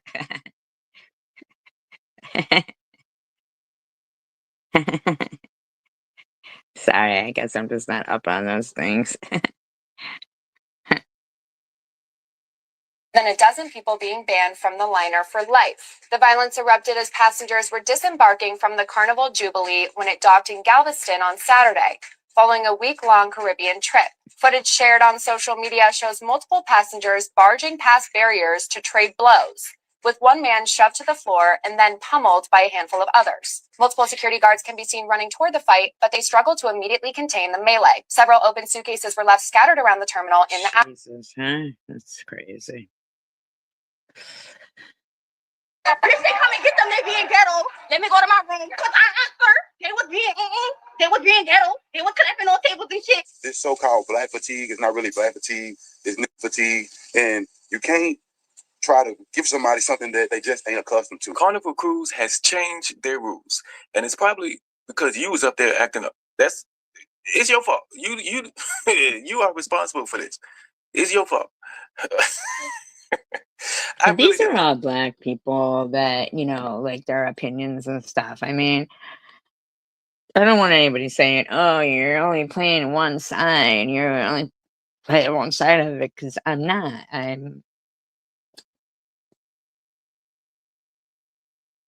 Want to do this video. I really didn't want to do this video, but it kept calling me. So I woke up this morning and I said, okay, I'm gonna answer the call. So let's get into this. They fucking sick of y'all. And before y'all get on here talking about some, oh, they racist, they hate black people. No, they hate. That's what they hate. I hate them too. They hate. That's exactly what it is. Y'all don't know how to handle yourselves. Y'all get on here, get drunk, get to fighting, being disruptive, disturbing all the other passengers. That's all it is. Like, y'all act like y'all have no fucking home training. Like, everywhere don't have to be a party. And, and it's not only black people who, acting like that. It isn't. It isn't. But it just seems like, white people, like, those coal miners in 1921 gave a shit about them, right? Or the little kids that died in the textile mills and stuff, gives a shit about them, right? They're white. There's so much privilege for them. Some people pay for this shit just to simply relax. That's it. That's all they want to do is relax. They don't want to deal with no bullshit. They don't want to deal with no fighting, no irate motherfuckers who don't know how to control their liquor, all that shit. Some people just don't want to deal with that shit. And if I spend my money, depending on it, especially if I book the cruise, if you book the cruises late, you spend a pretty penny. Spend about $2-3 grand. If you booked it early, you spend about $1,000-1,200. But either way it go, I spent my money to relax. This is my getaway from what's going on in the real fucking world. And I gotta deal with you motherfuckers acting ignorant. Yeah. I'm with all the rules. Ban all this shit. And then stop bringing out fucking kids. Damn, like, it's enough of this shit. We grown. Grown motherfuckers is paying to get away from kids, and then y'all bringing the kids to the function with y'all. Like, what the fuck is y'all doing? Leave them motherfuckers at home. Take your kid. You want to take your kids? I'm gonna take your kid to Disneyland. That's what you can do. Take your motherfucking kid to Disneyland. Don't bring them on a cruise, disturbing everybody else's peace of mind. Fuck. Getting all your daily nutrients is hard work, but nutrition gaps in your diet are inevitable.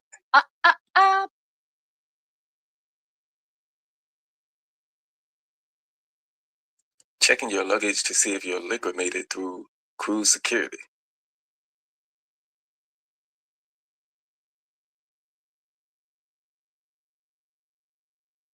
Now you done told everybody. First, you done told everybody, hey, this is where you hide. This is how you hide your liquor to get it on the ship. But you also told the ship, hey, this is what people gonna be hiding and stuff. Look for it right here. Why would you even upload this? Why would you even upload this to the internet?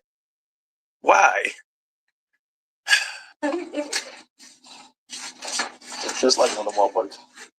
Man, auntie, that's actually simple.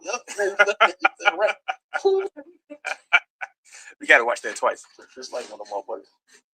Man, auntie, that's actually simple. Right. Hey, Carnival Cruises, I'm gonna help y'all out. I'm gonna say what y'all can't say for y'all because I love truth. I'm gonna just tell the truth. Y'all did an amazing job changing your policy, y'all. You had to. I'm gonna be frank though. Black people ain't the problem. No, it ain't black folks. It's some good fine black folks that love to show that they can do stuff the right way. That ain't y'all issue. Y'all issue is niggas.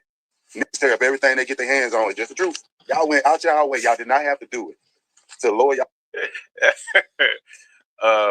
The first guy mentioned that too, but I want to explain for all of you who are not black. Yes, there is a difference between black people and niggas. Okay, they are two different races. Okay, they might look the same. All right, they might, but they are two different races. Okay, they are not the same. Just to let y'all know that.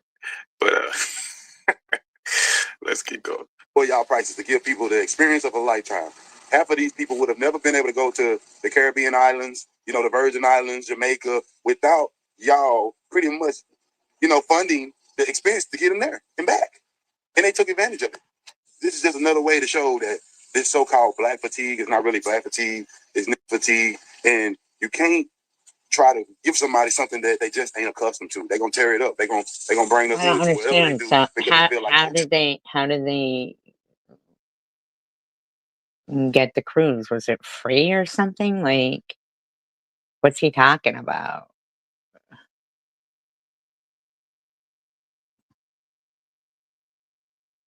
should be accepted everywhere. Well, culture is destructive, it's demonic, and a lot of people don't want to tell the truth about it, but I will. If you look at certain black communities, certain hoods, anytime a city or a state try to put something nice there, for some reason it don't last long. It don't take long to get in it, tear it up, misuse it, trash it out, and make people regret that they ever even tried. Carnival Cruises, y'all just found out the hard way. But it's okay. If I was y'all, I'll hike them prices back up to about $2,000 a person. That way you can save your reviews. To think people is sneaking liquor and water bottles on a cruise. They bring in Bluetooth speakers so they can listen to Sexy Red. Oh, so they were sneaking their own shit on the cruise so they didn't have to buy it? Like, and it was like, what, a lowered rate or something? What? Boosie said it all. This ain't good music that you're going to have a good time with. This music going to turn you up to where you want to do something extra. And if you got liquor in your system already, this is a mixture for disaster. And the Carnival Cruise reviews show that this is something that bit them in the butt.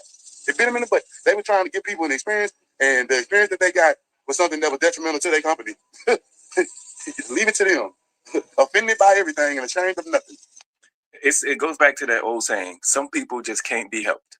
All right. We tried to help y'all have an experience of a lifetime, like he said. I don't understand that. They got free cruises or something?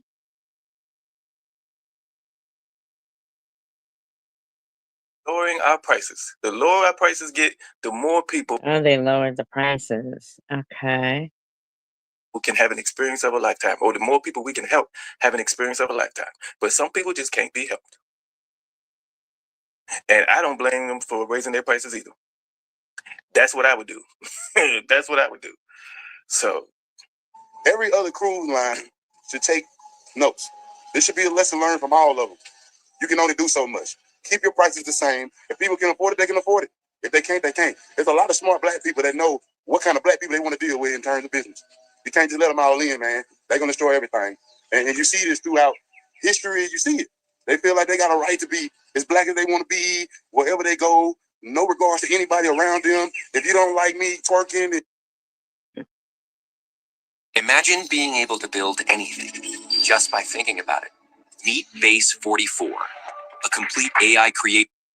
So my lady and I recently watched a documentary where a massive cruise liner with about 4,000 people on board got stuck in the middle of the ocean. The documentary was titled Poop Cruise. Why? Because essentially the toilet stopped working, and you can only imagine what happened after a couple of days on this 4,000 person cruise liner without any working bathrooms. Now, I'm gonna put that to the side for a second. What blows my mind is how this company is still in business, period. The name Carnival Cruise. I just wouldn't even want to go on a cruise.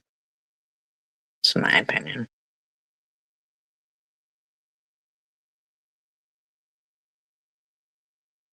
This young lady and her friends were trying to get into the club. For some reason, the doorman said, no, you can't get in the club. And that's when she decided to go off on the doorman. Police officers spot what was going on. Police intervened. Ma'am, he said you can't enter the club. You have to leave. She decided to put hands on the police officer. Then she threatened to sue them. She said they only denied her entry in the club and put her in handcuffs is because she's black. And she said it out loud to make sure everyone heard. Leave a comment in the comment section. And let me know what you guys think about this video here in the comments. And with that said, let's get into this one. A police officer observed a group of women arguing with a doorman after being told to leave the line to enter a nightclub. Most of them complied when the officer asked them to leave, except for one woman who refused.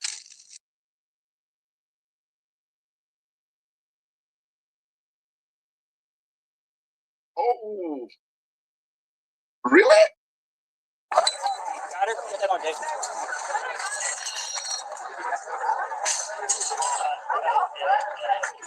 Arrest me! Arrest me! Arrest me! I'm at you. Oh, the cops are weird. Your hands on me. We're not with them. We were not with them. I just asked him if we could pay to get in. He said it was $120. I said, can we pay to get in? And he was tripping. Okay. He was what? He touched me for no reason. He put his hands on me. At the school, y'all understand that? She wasn't doing anything. She wasn't with those girls. This is all a misunderstanding. Because he's touching her for no reason. Didn't she just touch a cop? I'm not gonna touch y'all. But my friend, this is all a misunderstanding. Dave, I got your camera. He touched her for no reason. He was not with that group. No reason. We were not with that group at all. I'm here to tell you right now, we don't care. Let me tell you, We don't care.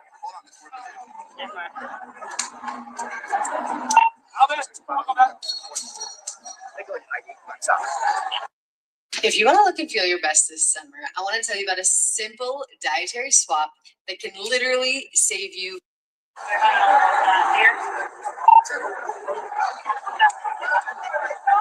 You want to feel this away? What are you doing? Wow. Signal 40 for 28 Central. I wasn't even with that group. All right, take me then. I don't give a. What can y'all charge me? Y'all can't charge me. You can tell you don't give a F. I have a lawyer. Just like y'all.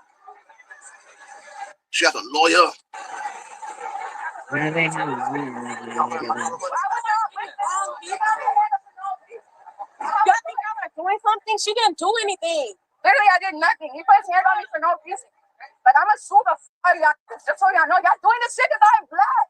I'm black. That's why y'all doing this shit. Give me a hell yeah. I thought that's what you would say. That's exactly why. Black people in America don't have wealth like others because they choose not to generate. This young lady and her friends were trying to get into the club. For some reason, the doorman said, no, you can't get in the club. And that's when she decided to go off on the doorman. Police officers spot what was going on. Police intervened. Ma'am, he said you can't enter the club. You have to leave. Police officers received numerous 911 calls, and there's at least almost I know, BS. The Orlando Police Department responded to the area of Edgemore Street and Silverstone Street to assist officers in capturing the suspects of a robbery that just occurred. Upon capture of the suspects at the aforementioned intersection, a crowd started to form around officers. Several patrol vehicles were placed in front of the crowd to allow officers a safe area to conduct this investigation. While monitoring the crowd, a female, later identified as Erica LaFleur, began walking past patrol vehicles and into the scene. The officer gave Erica numerous loud, clear, and concise verbal commands to back up. She willingly ignored the officer's commands and continued walking into the scene and closer to officers. The officer stood directly in front of the woman while continuously ordering her to back up. The defendant then used her left hand to slap and push off the officer's chest, and that is when she was taken into custody.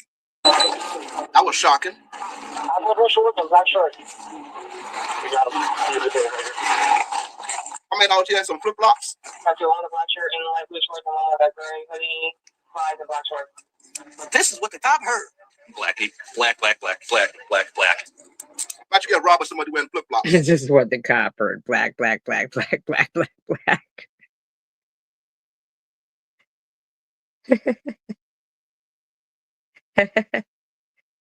I like Kendall reacts. Good job, Rex. You know what? Hey, back up. Back up. Back up. Back up. Back up. Hey, appreciate your help, man. Thank you. Appreciate your help. Thank you for being a concerned citizen. Back up. Back up.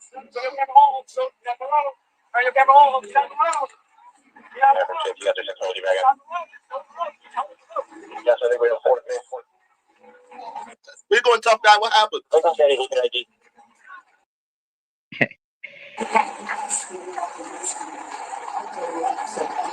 So corny.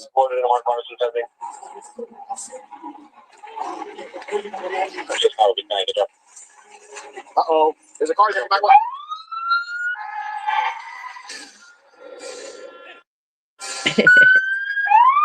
Fucking cop car drives right up where they're all standing. Think he's gonna run If you have everybody old over. or cracking concrete floors and are looking to do something about it, we are a top-rated concrete coating company here in the. Help block them all. No see. Back up, guys. Back up. Back up. Hey, I'm giving you a lawful order to back up. Who want to go to jail? Back up. Christian right in front of them little kids. Back up. Back up. Let me get the kids. Back up. I can't get my kids. Back up. Get your hand off. You're about to get stepping on my back up. Back up. I just said Damn, she's just fucking hitting that cop. She don't even care.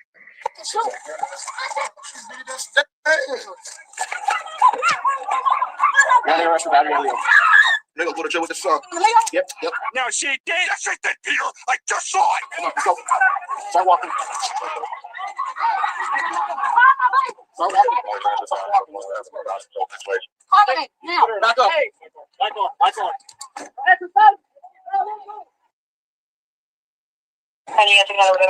Over here. Keep in mind, guys, they're scared. Always remember that. He goes, keep in mind, guys, they're scared. Always remember that.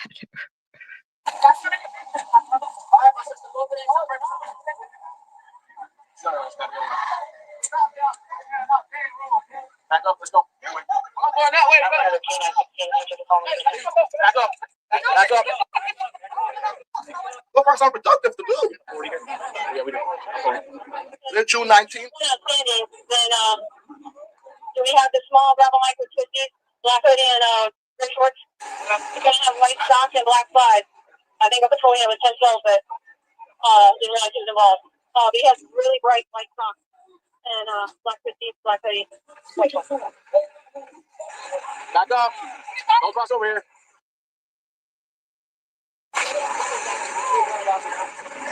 Get out of the road. Still got nothing to do.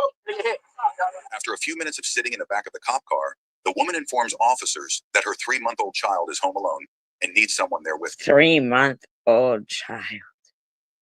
Home alone? This is when the officer explodes with frustration. Hey, listen to me. Listen to me. Erica, listen to me. You don't have a lot of options right now. You cannot look at me all you want. But you hey, back up, bro. Come over here. Back up. Back up. What don't you understand about back up? We didn't even do nothing. Boy, you like 100 pounds soaking wet. You don't go over there. Well, I'll fold you up. You can not look at me all you want, but you just committed another crime with leaving a 3-month-old baby at the house by himself to come mess with the police. Unbelievable 3-month-old baby. So, okay. So is there a 3-month-old at the house by himself? That's what you told my partner. Okay, that's not what you said. Okay, so how about I go to your house and confirm that? And if that 3-month-old is by himself, I'm charging you like a DCS to take your baby. Because you want to be all like ghetto right now and not talk to me. So I'm trying to work with you. All right? Yes. Did you lie to my partner? Did you lie to my partner or not? And tell me. There now. Okay, so you lied. So you lied. Someone's there now. They weren't there. So you lied. Perfect. You lying ass ghetto. So she lied. That's right, sir. Tell it like it is. You want to come up here and act all ratchet and ghetto like a hoodlum? Huh? Newborn baby? Really? Son got arrested. He out there robbing people. You guys heard the language she was using in front of those little kids, right? And she's got a newborn. No respect at all. Can you imagine someone like that raising kids? How do you think their kids are going to grow up to be? Wow. And somehow it's the cops' fault. They're recording the cops. They're mad at the cops for doing their job. Their job is to protect, serve. Young man was out there robbing people. He was not doing anything productive in society. He was causing harm. Innocent people, taking what they got, what they worked hard to earn. That's what he was out there doing. And it's the cops' fault? Not your son's fault. You're yelling at your son. You're mad at the cops for arresting your son for breaking the law. Why they did that to my son? They didn't have to do him like that. I love my son. He's a good Unreal. kid. He played basketball. We always had something to do every day. So backwards we are. It's going to be a long time. And I mean a long time. I don't think I'm going to be able to see it change to happen. Because this was just last year. And look, keep in mind, I know she has a new baby. And her other son is currently going to jail. Who knows how long he's going to be in jail for. Now she has a newborn baby. And that's if she don't have other kids too. Sad. No change in sight. So now I'm not sure if the cop is going to try to get someone to go over there to find out if the baby is home alone. But let's find out. When she told officers that the child was home alone, they immediately dispatched officers to her residence to confirm that story. I'm saying though, what's going on with our mom? Like, what she did though? So she put her hand to a police officer. No. Yeah, she got kind of riled up. But what's your mom's name? Erica. That's not like, that's like my mom. Like, and how old are you? How old are you guys? Oh, stepmom. How old are you? Yeah, my stepdad. Yeah, he's not here. He's out here. He tall Jay. He walking around. Y'all didn't see him. That's what I'm looking for right now. No, we didn't see him. Can you call him over here? No, I don't got his number. Yeah. What's his name? Named Dane. Dane? Yeah, but her son, I heard about. Is this the 3-month-old right here? Or is there another one? No, the 3-month-old with. This is not a 3-month-old? No, that's a newborn. Whose baby is that? Out of Pepe. First, we offer overnight boarding. Your pet will stay overnight in your sitter's home and not only be treated like part of the family, but treated like a... Yeah, she gets 3-month-old and take the 3-year-old. So there's another 3-month-old? No, it's another 2-year-old. Oh, so this is the 3-month-old? Yeah. Okay. And your stepdad is here? Yes. He's walking around right now. And you have no way to call you? You have his phone number? No, I'm going to go look for him. Where would he be? Like, he's walking like... We walking around. Unbelievable. Like for her, and that's when the first time we went back there, what's he wearing? Like white shirt. We just gotta make sure that's a white shirt, swim trunks, white beater, swim trunks, white beater, like undertuck, yeah, undershirt, white beater, straight trunks, red. How tall is he? Like 7 foot, 6'7". 6'7". I guess the stepdad's here, so we're trying to find the stepdad. We made contact with the 3-month-old at the house. There's a 17-year-old and a 12-year-old here. And the stepdad is here also. He's just walking around, so we're just trying to confirm that the stepdad's going to be here. After driving around for a few minutes, the officers managed to locate the father to confirm he will be staying with the child while the mother's in jail. Unreal. You live out right? That's the 3-month-old baby? Yeah. You're going there now? I'm going there now. Okay. Is your wife or your girlfriend Erica? Man, she in a damn truck. Yeah. I just got back. She wants to push off on officers, so she'll be resisting in jail. But we're just making sure there's an adult there with the children. Y'all going there now, man. You have an ID on you just so I can... Going to she's going to... I'm not, you know. We just want to make sure that for report purposes, you're going to be staying there with the What's your girlfriend's name? Erica. Erica what? Okay, so that's your child, the 3-month-old? Yeah, or it's you take care of it? Yeah. You guys know it's coming. Oh my god. He didn't even admit to it being his kid. Just My man taking care and looking after the newborn baby. That's your girlfriend? So she got pregnant just recently from another man? You are not. When does this end? Listen, I'm not getting with no woman that just had a baby for somebody else. No, heck no. No. No, she didn't take time to heal mentally, physically. You guys know pregnancy is a strain on a woman. No time to heal, not even from your Kendall Reacts. It's Kendall Reacts is the name of the channel. past relationship. Now that you have a brand new baby, you're out here being nosy, putting hands on police officers when you should be home with your baby. It seems like you failed your other kid. Because look what he's out there doing. I know you have another kid. Come on, man. Why we going to get it together? My man over there playing stepdad roles. Sir, no. Nothing wrong with being a stepdad, but I'm not trying to be a stepdad to a newborn baby. This particular episode. Novia? 2 years, maybe 4. They all, to be honest with you, a lot of them sound the same, quite frankly. Always arguing. So, he has identification on it. You see how easy it is to comply with law enforcement? No, she had to get ratchet. She had to get ghetto. She had to let them know who was in charge, but it was not her. I mean, you want to take heart about this because even he looks aggravated with her. But it's like, what the heck you doing over there? You over there and you got arrested? He looks annoyed already. That's probably how the other man probably felt. That's why he's not there currently, and you're there. You might want to think hard about the stepdad's role. All right. We just want to make sure that Drake's going to be okay. All right, here you go. Appreciate it. You can bond her out at Orange County. It'll be a couple hours, all right? Newborn baby, guys. After confirming with the boyfriend that he would be home to take care of the children, the officer transported the woman to the Broward County Jail, where she was booked and charged with battery on a law enforcement. How do they know if he really would be? Yeah, exactly, Novia, that's right. If he wasn't there with the baby when they got there, what makes them think he'll be there with the baby after they leave? Enforcement officer. Resisting officer with violence and resisting officer without violence. Guilty. 6 months house arrest. What? At least at the end there, guys, she was humble. She was quiet. I didn't see her moving around, agitated, looking aggravated. She even said, no, she's quiet. See what happens when you let your feelings and emotions get the best.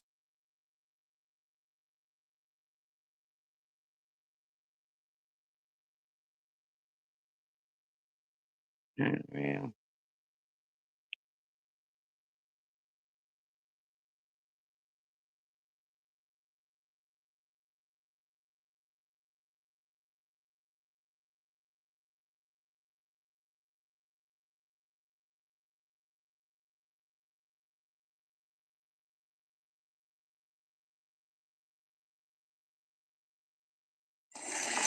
When you're the chief operating officer, every day can feel like an uphill battle.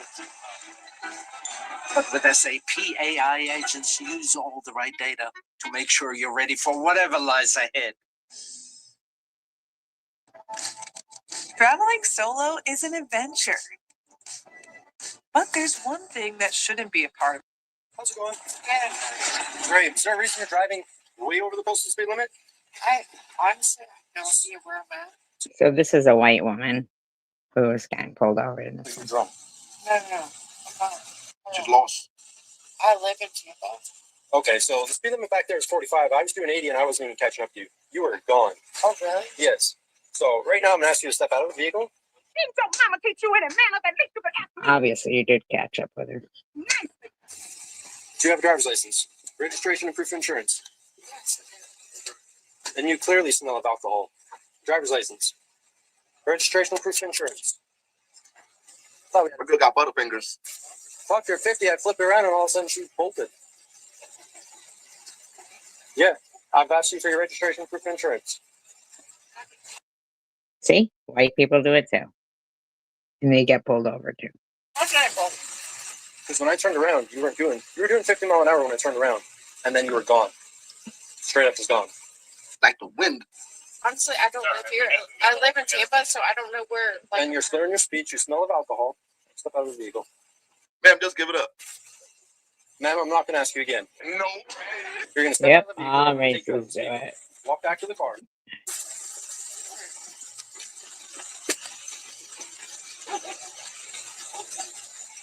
going on? What are you guys doing? You guys Oh, she got somebody in the car with her. are driving way over speed limit. I know you're not. What's that in your hand? Your bottle of lotion, I guess I got out here. Really? I've asked for the registration proof of insurance. What do you say? Her bottle of moonshine? Like 3 times. Okay. Bottles of lotion, huh? So where are you guys heading to? Oh, bottle of lotion? I'm headed to my parents' house off the Alligator Lake. Where y'all coming from? Alligator Lake is way over there. Who the fuck would even go to a lake called Alligator Lake? I know. But I just had corneal transplant with my eye, so it's really hard for me to see do this outside. So that is, if you can't drive at night, you shouldn't drive at night. I know. I'm happy to send a letter to the DMV to take away your license. If you can't drive at night, you should not be driving. I know, but I can't help my situation. So you can't Don't drive. Of course you can help your situation, freak. See it all? Huh? You can see though, right? I'm legally blind. I can see barely. So you smell of alcohol. Straight up, just gonna be blunt honest. I was at a bar, but Well, I can tell. yeah. I can absolutely tell. I initially clocked you at 50 miles an hour. And when I turned around, you were gone. I have I mean, no idea. My car is recording, and I was doing 80 miles an hour I'm trying so to catch sorry you. because I have no idea. So it doesn't matter at this point. So now I'm gonna ask you. Now she has no ID. No, that was just some little ad he played. It wasn't that lady. She didn't say that. He just throws in funny clips like that. Friday after Sunday. Okay, I can't do whatever you're gonna pull out with your flashlight. I can't do that with my eye. I can't. Why not? I just had a transplant. Like, what do you not understand? Oh, she just had a cornea transplant. What do you not understand? She says.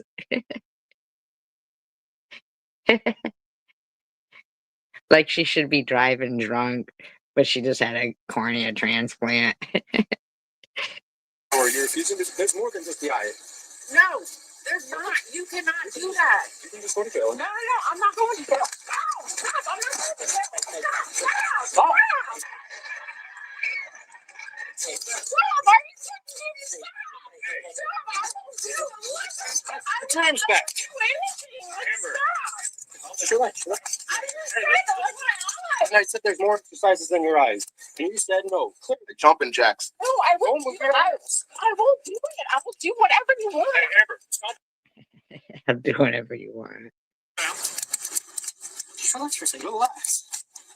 Right now you're in this. Salute to the dude. My man came on and said, Amber, relax. She relaxed, guys. I love what his cop voice was so smooth talking. Oh, I guess I'll go to jail then. Oh, How come the guy wasn't driving instead of her? yo, this cop is so smooth talking with my man that's walking her down. My girl got all type of excuses.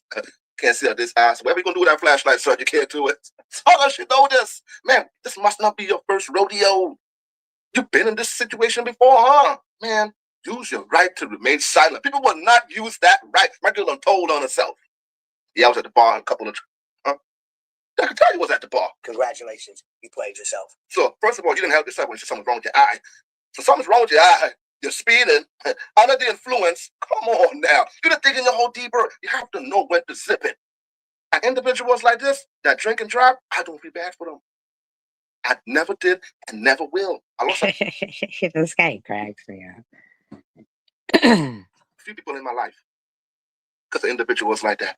Drunk, hit and run. They don't want to get catched by the police. He's convinced that fake eyelashes bring out the evil in people.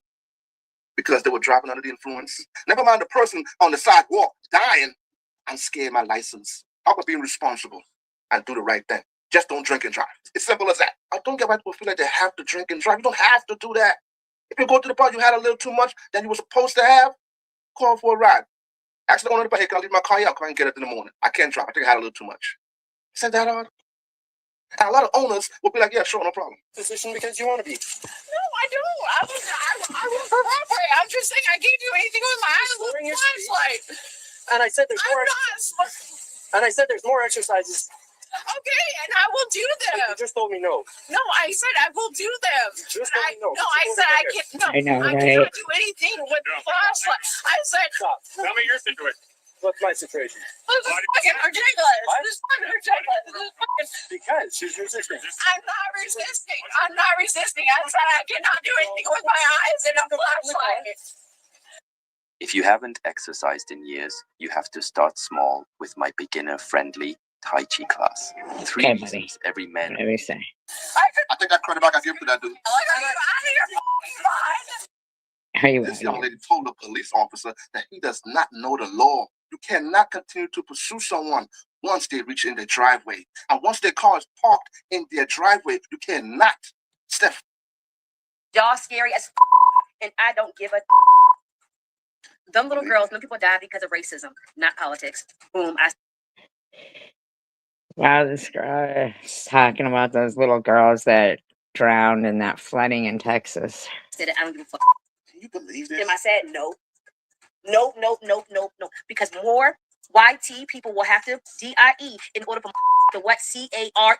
Why is it all Wow. black people? There ain't no white people here talking stupid. It's got to be. Please put a white person in there. Let's play this. Please don't be another N saying something crazy about this flood. Ladies and gentlemen, ladies, welcome back to another Officer Tatum show. Over the weekend, I thought I would be able to take a break. I thought I'd be able to chill with my family. I just thought, but I was wrong. However, because I care about the people that work for me, I didn't make anybody come in to work, but I really wanted to talk about what went on in Texas. Very sad. If you follow me on social media, you know I wrote an opinion piece on it on my Substack. My Substack is absolutely free. I don't charge people to get in the Substack. Get in there if you want to see my deeper thoughts on certain subjects that I don't necessarily always cover on my YouTube channel. We'll put the link somewhere if you're interested. This is Officer Tatum. But I wanted to touch on a few things. I didn't originally talk about this incident not because I didn't think it was important. It's because it was too emotional. Like I just didn't want to face the reality that there were children who had gotten swept away in such a brutal and that is really horrible and tragic. That's for no matter what color or whatever. I mean, like that's awful. Terrible fashion. I mean, as a father, many of you guys that got kids, imagine sending your kids out to a summer camp. There's a flood that occurred and they get washed away, never to be seen again. I mean, many of these kids Because they weren't allowed any electronics or cell phones or anything. That's why they didn't get any of the notifications. So sad. So what I want to do now is just give a quick update. Tell you I want to give an update.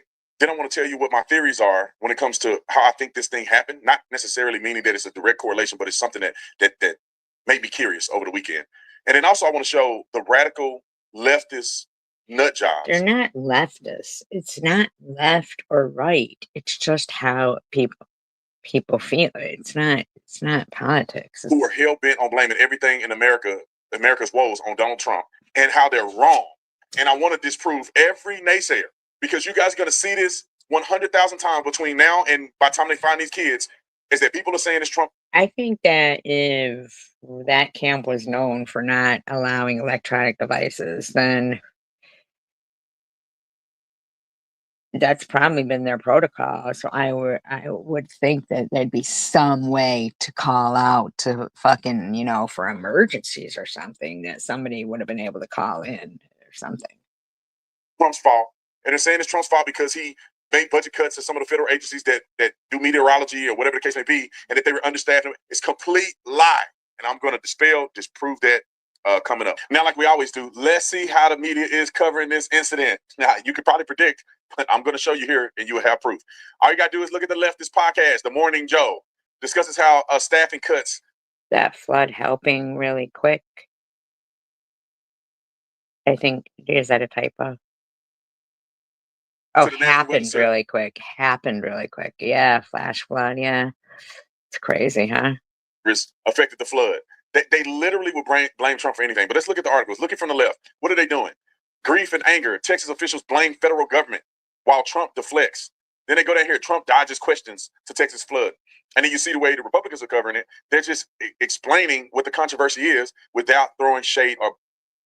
But if you want to be informed, make sure you read both sides so you know this is what your auntie and them who's still wearing a mask and a Tesla is looking at, and this is what we are looking at. So, but make sure you're informed on both sides. Speaking of being informed on both sides, and this is why I love Ground.News, is that you have to do and see UN Human Rights Council's no leftists are talking about it, just the Republicans. So, facts. in case you are just, joining in, the update as of July the 7th is about 78 to 82 people confirmed deceased. There's still over 41 people still unaccounted for. So 41 people are still missing. I hate to say this, but more than likely the majority of the people who are still missing are probably no longer with us. They just haven't been able to find their bodies in the water. That's horrible.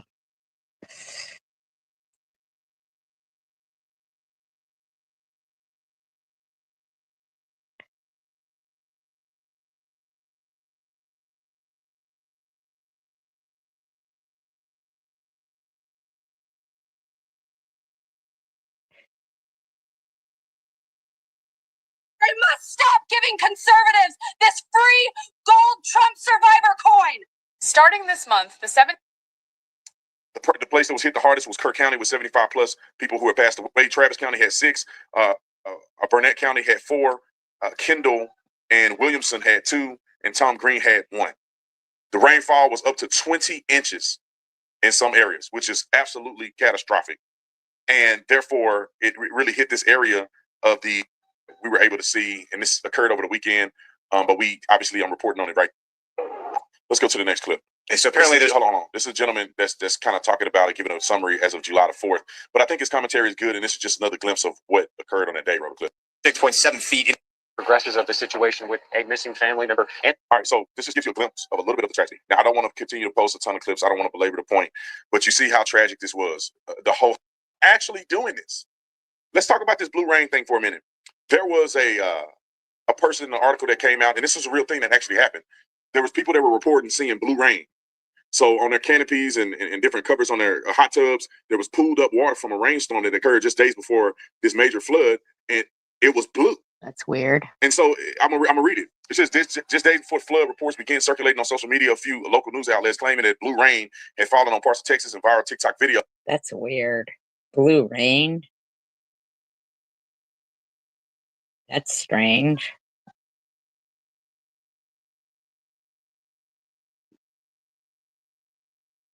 And here's one of the videos. I'll play it. Roll it. Is it just me, or these Texas floods do not sit right with me? Now, Texas officials say they were caught up for the blue rain. I just want to show the blue rain part. All right, play it.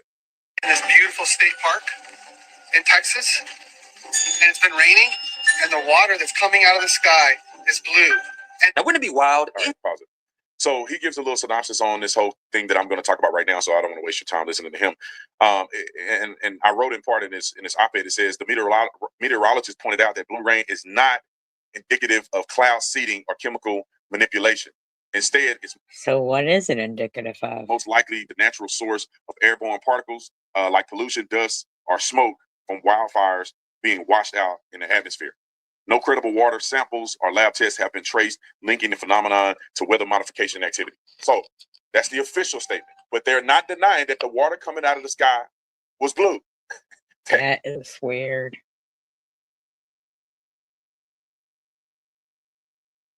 That's weird. Ain't that crazy? But there's no unequivocal evidence that this is caused by cloud seeding, but it's still suspicious. This was just a few days before. And then let's talk about cloud seeding real quick. The question is, could cloud seeding have had something to do with this? I think people need to look into it because I think they don't want you to look at it at all. They want to act like it didn't happen, that it's conspiracy theory. Me neither. That's weird, huh? OBS? Wow. But I think we should at least evaluate, okay? Cloud seeding, injecting agents like silver iodide into clouds to encourage precipitation has been used in Texas for water management and agriculture since 1940. Did you know that? Did you know that they've been cloud seeding since 1940? To be honest, I thought it was a myth. I thought it was all a lie. I thought it was condensation in the air. There was no cloud seeding going on since 1940. It says today Texas oversees 6 weather modification projects across roughly 30.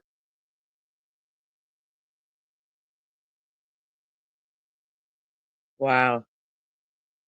30 million acres. These programs, funded by local water districts and counties, report increased precipitation by 10% annually. Through scientific opinion those scientific opinion remain mixed. They are doing cloud seeding in Texas. And a lot of people are wondering because when you see the water jump by 20 plus feet in less than an hour, that's a catastrophic occurrence. That 20 plus feet in less than an hour?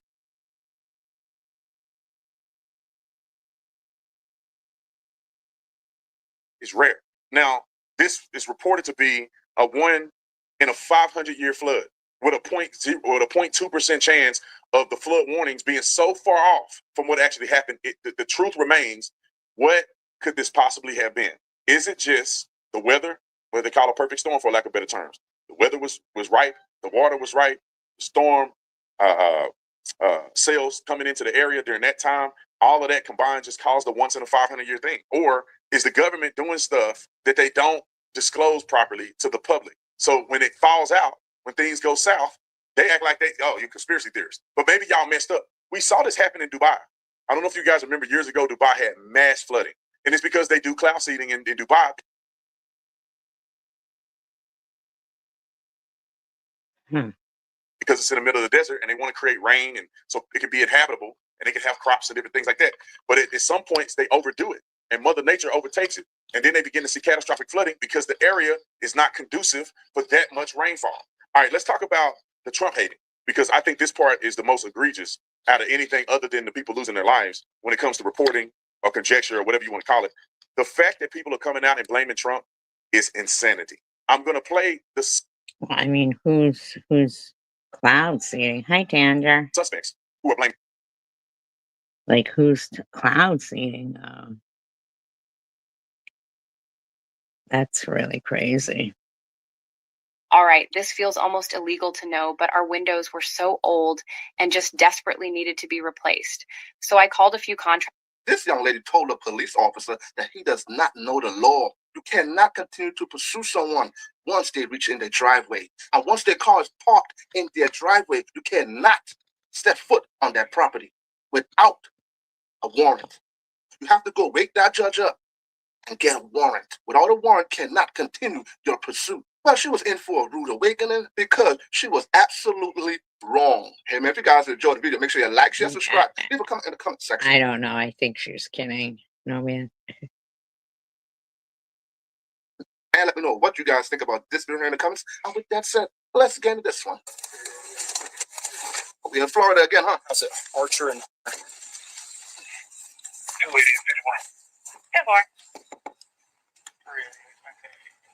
Roll down all your windows. What? You were driving all crazy all the way down W. No, I was not driving crazy. You even used my signals, didn't you? Yeah, and you cut off the big old truck. You were going like 50 miles an hour. License registration, please. For careless driving. That's not. No, I'm parked. You cannot pull me over if I'm parked. No. Jeez, oh, Pete. Registration for No, you cannot. You can't pull me over in my yard, sir. License and registration, I'm going to pull you out the car. Sir, no, you're not going to pull me. Yes, I am. No, you're not. No, you're not at all. You lock the doors. Registration. I'm parked on my property, sir. It is a legal traffic stop. Now give me your license and registration. I ain't showing you a damn thing. You're not. Oh, I'm sorry to hear that you woke up in pain. Sorry to hear that. See, for careless driving. You touch your lights when I'm already in my yard. For something I observed on W. Now give me your license and registration. I couldn't catch up because you were going 60. I was not going 60. License and registration. Is this a game of tag? Exactly. Give me your license and registration. You're going to get out and you're going to go to jail. No, I'm not. You can't pull me up out of here. All right. You was tripping, but I'm going to give you my license and registration. I would have greatly appreciated it because you can talk yourself into going to jail right now. What? What's your problem? You should have been back there. Yeah. I couldn't catch up. No, that's not the law. All right. Well, I appreciate your passion for the law, but you are ill-advised. No,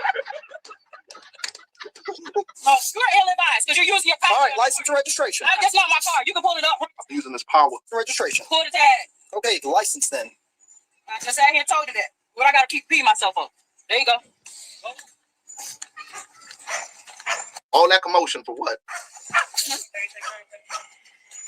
I know, right? No BS. Seriously. Yeah, she was getting it. She was going, she smashed off south on, I think it was T Street, and then she turns right, comes out to W. I catch up, and she was fixing to turn right. She had ran that stop sign already. And then after she ran that stop sign, she decided she wasn't going to turn right anymore. She whipped it left, cut her car off, and then she smashed it again. She's going like 65. I'm just keeping her in sight. And then she cuts off this giant truck and whips down Pleasant. What's the deal? She got a bad license or something? I don't know. I'm running it. I don't know what the deal is. Oh, shit. Almost 7. 3:26. You caught, sir. What you mean? You don't know what the deal is? You don't have to have a reason. This is normal. Nothing special about this. This is how they get down. You know, they take simple things and turn it into an arrest. Well, it could just be a warning. And my girl, I'm not sure who's in the back seat, but you're taking wrong advice from the individual in the back seat. She just threw more gasoline on the fire. She's not helping your Right? case. Once you hear that man say, I'm gonna take you to jail, this was like, yo, let's comply with him, give him a license registration.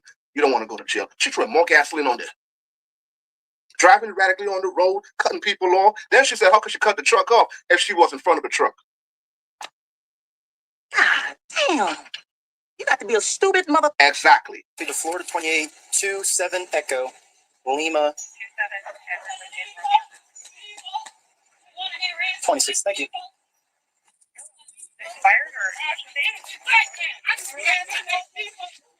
It's just a normal tag. Go ahead. Hey, stop pulling on my door, sir. No, I'm not getting out my car. You do not have the right to search my car. I'm not. Need a warrant. None of that. No. I have to step out. No, I'm not. I'm not stepping out. Not at all. No, I'm not. No, I'm not. No. Step out of the car. Tell me what's the reason why I gotta get out. 3. Got more backup on the way. Come on, 7. Step out of the car. I'm not in the car. No. Okay. I don't know what happened. I ran it as a 2024 tag and it came up. It looks like Come out the car. You need to come out the car. I'm gonna say it one more time. Get out the car. If you don't come, I'm busting this window. You come. No, y'all not gonna bust out my window. Yes, I will. No. No, you're not. For what? Get out of the car. For what? Get out of the car. For what? Why can't she just get out of the car? I mean, why couldn't she just give him her license? I don't understand. Who tries to run from the cops? I just... Get out of the car. What is your probable cause? Get out of the car. What is your probable cause? What is your probable cause for busting out my window? Get out of the car. What is your probable cause? Out of the car. Come out. Get out of the car.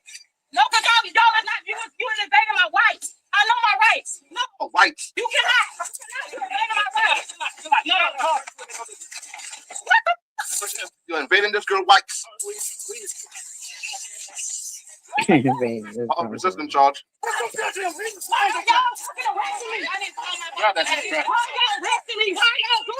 Everybody going to jail. We all in the car. Why not just hand the fucking license and registration over? I just... Take it. Can I get my shoes? No. Can I get her what? It takes 90 seconds for this NASA-engineered AC cool down your room. It's smaller than a toaster, cools any room. You got it. Yes, you did. No, I did not. Shut your mouth. I didn't even resist. That's crazy. And that's fucked up. Turn the lights on. Y'all turned the lights on. It was already in the yard. My girl, how you doing all of this commotion, all of this performance on the road, and not expect to grab a cop's attention? We'd all in the car, acting a fool, being disrespectful, being combative, and then you wonder why you're in the situation. Who raised y'all? Huh? You're supposed to play low. You're supposed Boo, TH, maybe raised them. to be one of the best drivers on the road. Did not do that. She said she knows her whites, not rights, whites. Put some respect on this young lady's name. The black officer stuck over. See? No nonsense. You're gonna turn the lights on right there. That's abusing y'all power, bro. Then put the lights on time. And you sitting here slanging me and stuff. Can I get my other shoes? Oh, both of them were in the back seat. They both his rights. You already grabbed the weed. Grab the weed. Number 1007.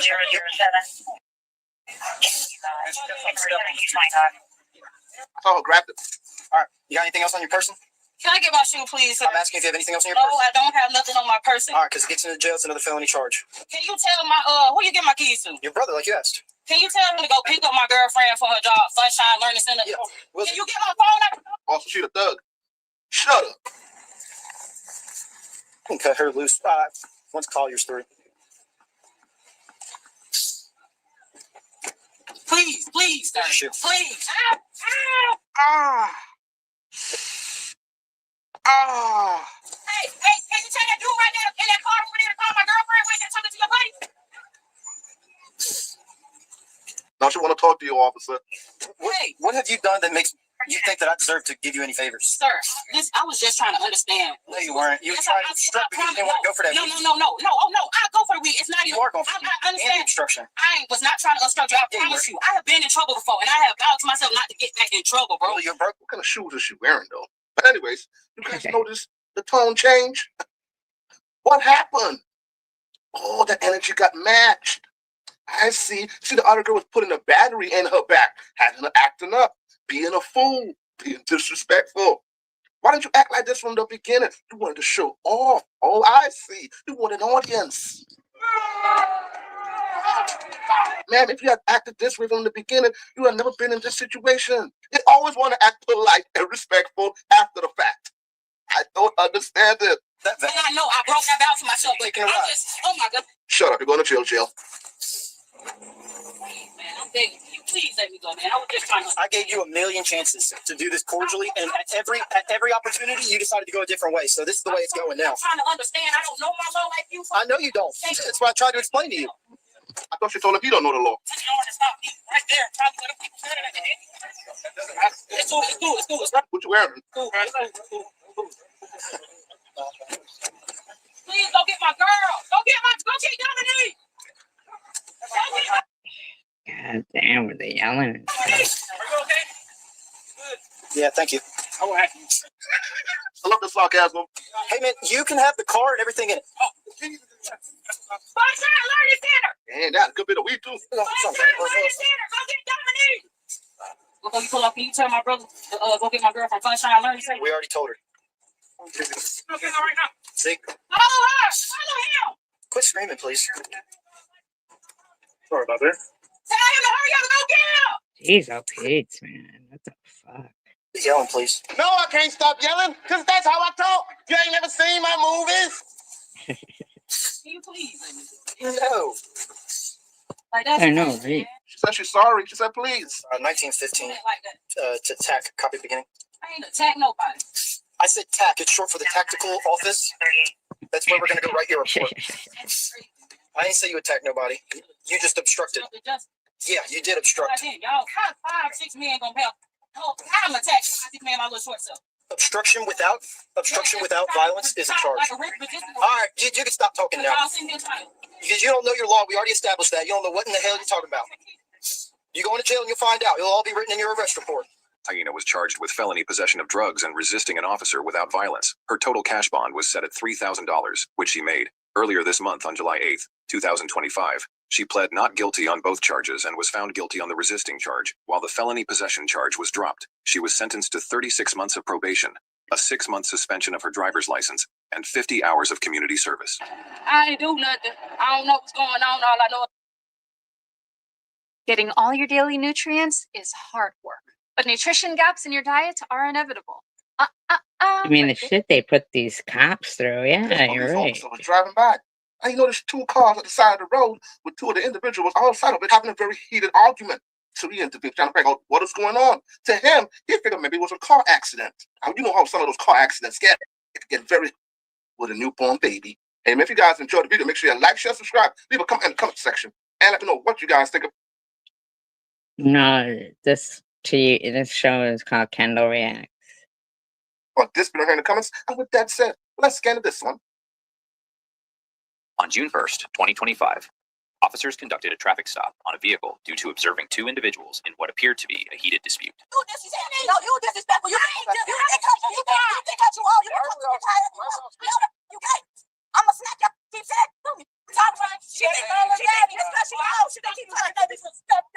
You didn't see, like, you see how the rest of that's not my daughter. I don't know. I'm ready to go home. You gonna take me and my daughter home or what? Where do you live? Right there in the West. I can't take you to River West. You can? I absolutely can. If that will resolve this, then I will happily take you. I don't know. She just always says something. Who do you stay in River West with? Her ugly ass. I'm finna move. Damn. Get my own apartment. Well, the lie detector determined that was a lie. So who is she to you? Nobody. I don't know who she is. Well, obviously you live with her, so. I don't know who she is. Like I said. Okay. If you're not going to be cooperative with me, I am going to cooperative be cooperative with you. Okay, don't be cooperative with me. You don't have to stand right here. Nobody asked you to. Okay. No. I kind of believe in grandma. I don't know. We all the way in the car. I'm trying to play the music. She's still talking. She mad because I'm telling her because I said I was talking to her. How old are you?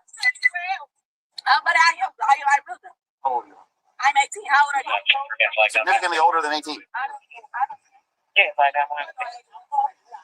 Child. This is my shot. Baby don't make no sense because my grandma is old as hell. The fact of the brother. 18 with a baby? It's just so much. Like I can't even say. First of all, she just thinks just because she's so old that she can keep saying stuff to be behind everything. I don't say it like that. So by all means, when you get down to River West, pack your shit and get out. Number one. Watch your mouth with me. That's what I thought. Okay. That's what I thought. Don't say nothing about me packing up if you're not gonna help. I got no reason to help. So don't tell me what You're the one over here running your mouth. Okay. I didn't touch her, but she better be like I didn't touch her. Go ahead. You can go to Cali. You can do DCFS. Which one do you want? I didn't touch her. Give me your best shot. Damn. Come on, Grandma. I don't want to do that. Right. So shut up. Shut up. Thank you. Stop saying stuff too. Thank you. Thank you. Where am I one? Her to go somewhere else. Okay. Okay. So where are you trying to go? My auntie house. Where's that at? It's what do you call her? Up the hill, down south. That's right by our house. What a disrespectful little brat. I'm honestly not trying to get over this. That's one thing. But It's one thing, you have your daughter to look after. I mean, you got to worry about that. Not this. Okay, I'm gonna come over there. Which one I have to see? Yeah, y'all about to come over there, y'all. But, you know what I mean, y'all? She's not listening to anyone. She's one of those teens, guys, that they know everything. You can't tell them anything. Yeah. Fucking like just a teenager talking like this. And that's why sometimes you have to let them learn the hard way in life. Even the cop was telling them, man, your little daughter is there, you know, you might want to chill out, you know, think of your daughter on the phone. She said her grandma was disrespecting her, talking to her however she wants. Guys, so far, who have you seen being disrespectful and rude? She's rude to her grandma. She's rude to this cup right here. She's rude to the other cup that's standing on the other side. So far, she's the only disrespectful individual that I see here. You're living with your grandma. Bad enough. Where's your mother? Where's your father? Okay, we don't want to know none of that. Talk about you go to my auntie's house. Okay, you're 18. Why can't you go to the father? I mean, your kid's father. Huh? Out of Pepe.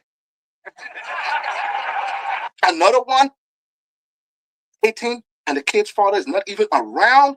I'm telling you, the cycle, man. The weather's going to end. Southwest. It's a good place for it. He's 15. He's down at the station.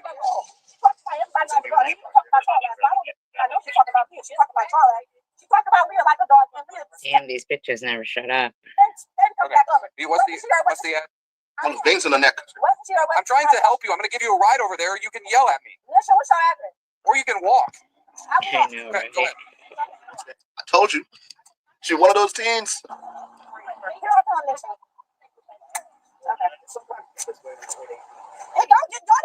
your stuff. Let's go. Why are you saying stuff to me? Grab because I'm here because you're acting up. That's why I'm here. Look, she's telling me to calm down. Calm down. Put your stuff in the bag and let's go. Grandma said, calm down. She cursed grandma out. All you do is talk shit. Shut up. All you do is talk shit. Shut up. All you do is talk shit. All you do is talk talking to you over This fucking bitch, man. They should just fucking arrest this bitch, man. She's fucking just a nasty piece of work. Wait. Take it easy when you talk to me, okay? I'm about to throw you a hand up. Knock it off. Grab your bag and let's go. First, we offer overnight boarding. Your pet will stay overnight in your sitter's home and not only be treated like part of the family, but treated like a king or queen. What? Can I get my daughter? Okay. Tell me my face. I wouldn't even let this bitch take the fucking kid. I don't have to learn shit. I'm tired of these people. Put your hands behind your back. She said the officer at the door. Hands behind your back. I didn't do nothing to you. I didn't do nothing to you. Zero impulse control. Wow.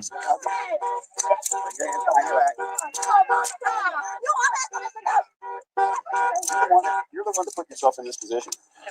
You grab my hand, you slam a door into me. We're not playing this game. You're going to jail. No, sir. Jail. I'll put it here. I'll walk across the way. Come on, we're going to my car. I'm trying to.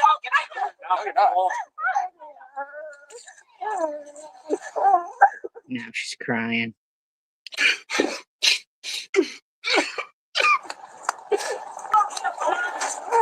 You have anything on? Guys, what's the embarrassing thing about all of this is? You hear her whining and moping, right? Disrespecting her grandma. Grandma said, calm down. Man, f you, grandma. Oh, okay. Slam the door into the cop, push the cop. The first push, she let it slide. Slam the door into the cop. Yeah, she just wanted to go to jail. This individual has a newborn baby with this mentality. Zero impulse control. Can't control her feelings. And you know what grandma did, guys? The first thing grandma did? She ran to the kid. Second thing, you heard what grandma said after that? Is she going to have a bond? Saying grandma, she disrespecting? See? They want to talk to you however they want. And the minute you try to correct them, don't tell me what to do. I'm a grown-ass woman. Shut the fuck up. But who's the one going to her kid? Who's the one looking to bail her out? Same grandma. Grandma, do us a favor. I ain't going to say shut up. Grandma, leave her in jail for a few nights. Let her sit down and reflect on her life decisions and how she treat others. Thank you, Grandma. It's going to cook me, sick me, or cut me.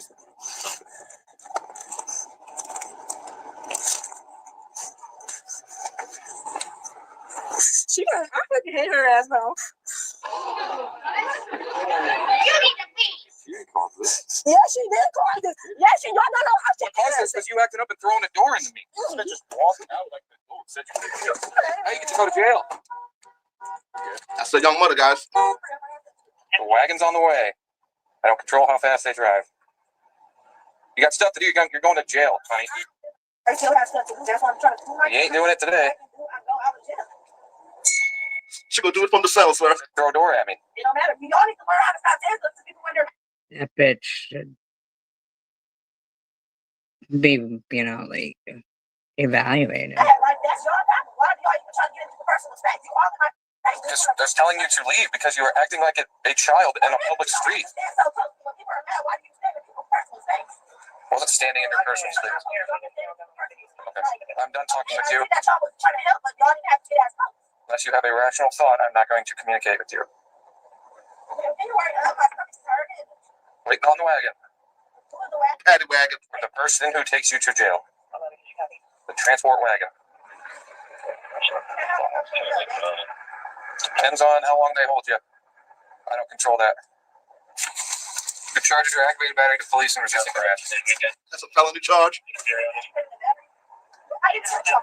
You threw a door at me. But I cannot see. I'm legally blind. That's my story. I'm sticking to it immediately. I didn't know it was. I opened the door. He was right there. You threw it at me, and it hit me. You got out of this. Me too. You got a tantrum back there? What are you doing? Jesus Christ. You're acting more mature than your child. I don't care. Say shit to me.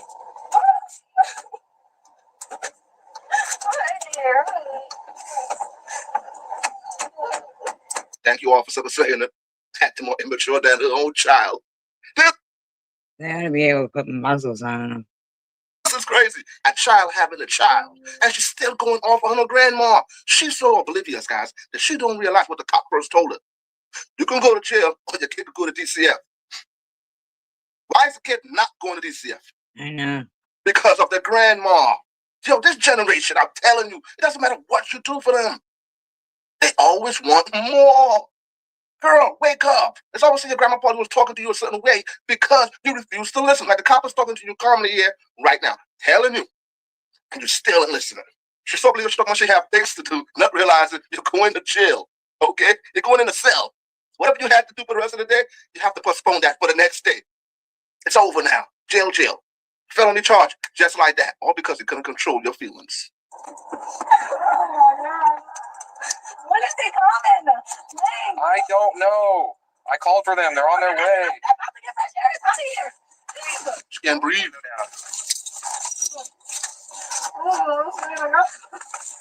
that better?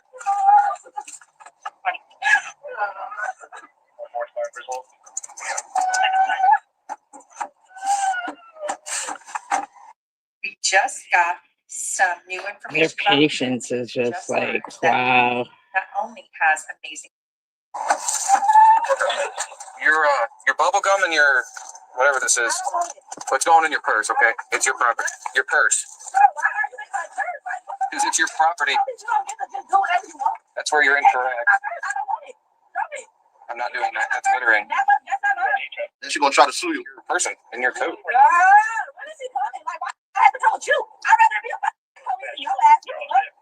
That sucks.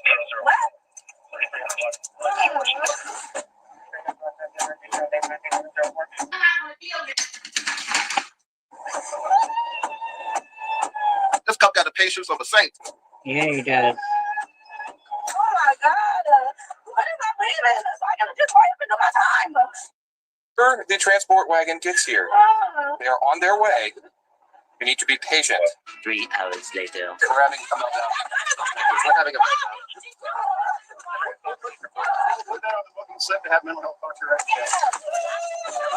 I was about to say that. Yeah, she needs an evaluation. Yeah. The woman was charged with aggravated battery on law enforcement and resisting arrest. Guilty. 20 days, $200 fine. Maybe she didn't mean to open the door that hard when the cop was standing right there. That's why I always say, keep your feelings, emotions in check. You see what happens when you don't? And you lash out like that, not realizing the cop was standing right there, hostile, angry. I don't know why she's so angry. She's still at the end, guys, was cursing her grandma out. Still cursing out? Idiot. Didn't get the job, so she trashed the store instead. Uh-oh. Not too bad yourself. The Dollar General store too?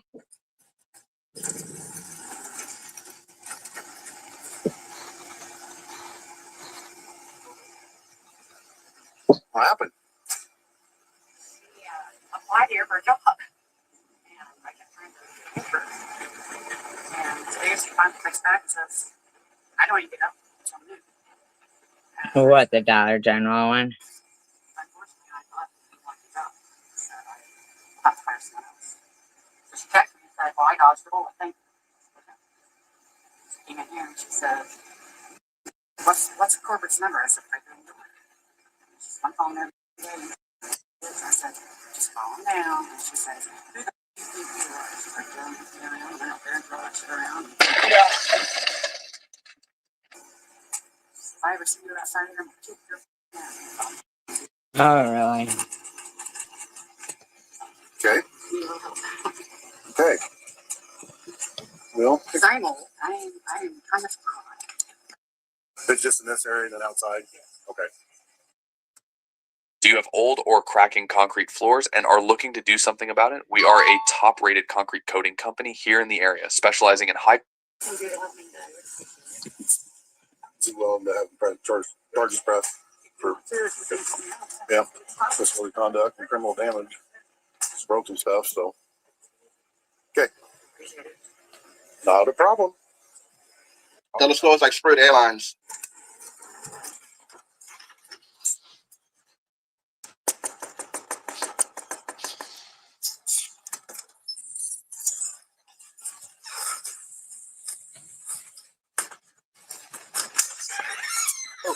Hi, what's going on?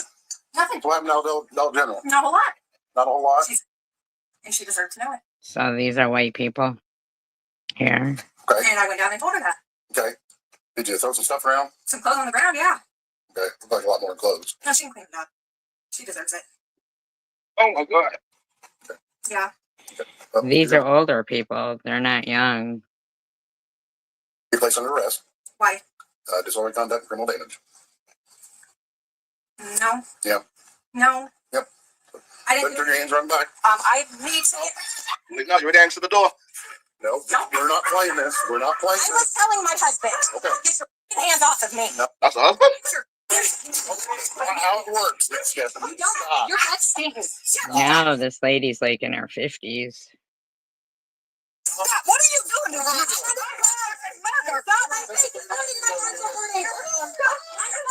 It's hurting. Stop. You're scaring my son. Well, you shouldn't have went down there. Well, she shouldn't. You shouldn't have went down there. Do that. That job is not a job. It's not for you. That job was Show her to go in Dollar General throwing things around. not enough. She's allowed. Mom, never get down there. Get your ass to jail. Stay there. No, ain't no way. Nah, I got nah. I mean, if Mom- she's in her late 20s, she looks like she's in her 50s. Mom's had it with you. You're grown. You're living in mom's house with your husband. And y'all got a baby. And you wants to be picky about what job you get. I don't get up till noon, guys. You called me at 10 o'clock in the morning? Sorry, I don't wake up till 12. The nerve! And you got a kid? You're supposed to be up at the crack of dawn job hunting. She's comfortable, feet kicked up, laid back. I'm in my mom's house with my husband. I don't got to rush and get a job. So you decide to make your point to go down there, disrespect an elderly employee, probably close to retirement, or probably retired. She probably does have that job at the side for extra change. You guys are sometimes retirement. It's like, you still got to get something on the side. It's not really retirement. Throw stuff all over. Then you want the old lady to pick it up and clean it up? Really? You're young, lazy, won't get the job. Okay, maybe so she's young, but it looks old. Store and give other people more work to do. And then you threaten on top of that. You can tell mom just had it. Mom said, lock her up and you can stay there. Thank you, mom. Yes, that's right. Let her sit in there and think about her life decisions. Yes, that's right. Let us soak it all in. This era is so entitled. They feel they should get hired at like $40 an hour to do a regular job.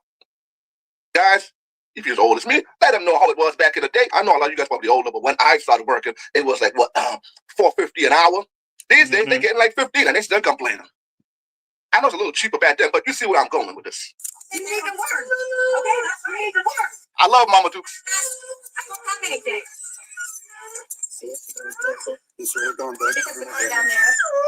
Because I put toes on the floor. Nothing else, no breaths, no nothing. And I hope to God she has something, you know. Should be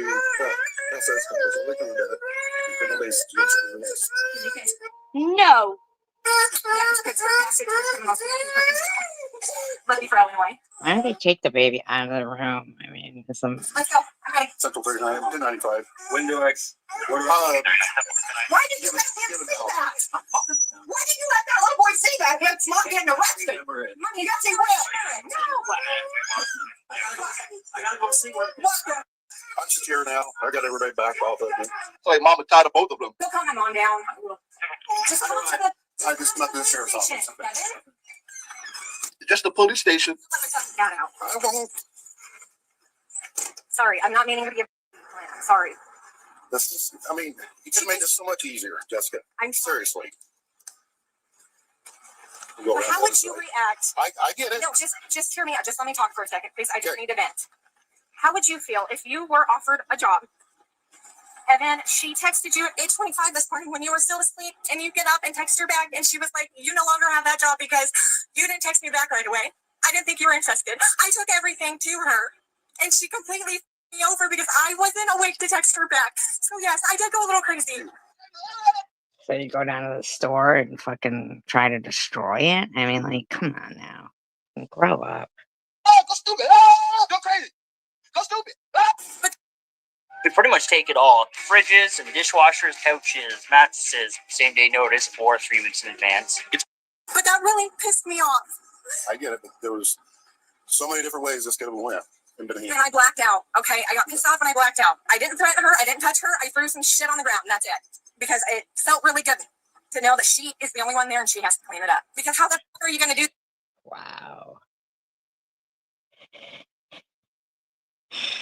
That to somebody. You don't just hire somebody and then a day before they start, you're like, oh, I hired somebody else. Who believes her that she did not threaten that elderly woman? Who believes that, guys? Judging by her behavior and body language, man, that is not far-fetched. You already tossed everything on the ground. We all know when you're angry, you toss the stuff on the ground, you're saying all types of stuff. You didn't threaten that old lady? Come on now. We don't believe you. And she blacked out. Really? And then you had enough to tell that old lady that she dodged the bullet. No, man. The store dodged the bullet. You proved them right. Why they went to the next person? Because what happened if they hired you and like, hey, we don't get enough hours this week. We got to cut you this week. What would have happened then? Because you can't control their feelings and emotions. Zero impulse control. I don't blame Granny. Ain't no job paying me enough to put up with individuals like this. No. I don't do that. Right? Like, I know I could have handled it better. And I had a week left. When I blacked out, it just really upset me. Like, how are you going to do that? Out? I get it. I do. Okay, then Lock her up. She blacks out, doesn't know what she's doing. Lock her up. There's consequences for it. I know. I wasn't trying to take it out on you, Clint. I'm sorry. Sorry. No, it's not. I mean, it's all part of the job. I mean, like, what happens the next time she blacks out? She kills somebody? I mean, come on now. I've acted like I've never acted like that. You sure about that? Sure you haven't. Who believes that? I haven't dealt with you a lot, obviously, but you know, I was I'm sure you've heard. Right? Okay. So, yep, just be careful stepping in there and then get your seatbelt on here. Yeah, talk to the judge. Safety first. Yeah, you should have told the girl to fuck up. Sorry. No, you're fine. You just gotta find the. There it I is. lost weight, but my hips haven't. No, it got stuck down there between the little gap in the seat. Okay, you good? Yep. Okay. All right. The woman was charged with criminal damage to property and disorderly conduct. The word today is job. J-O-B. At the end of that, guess who I believe? I believe the store employee and Mama Dukes. Mama Duke said that you're very picky of what type of job you get. Sometimes you have to take whatever comes your way and be humble. I know a lot of people that when I was a manager, She's not screaming like that.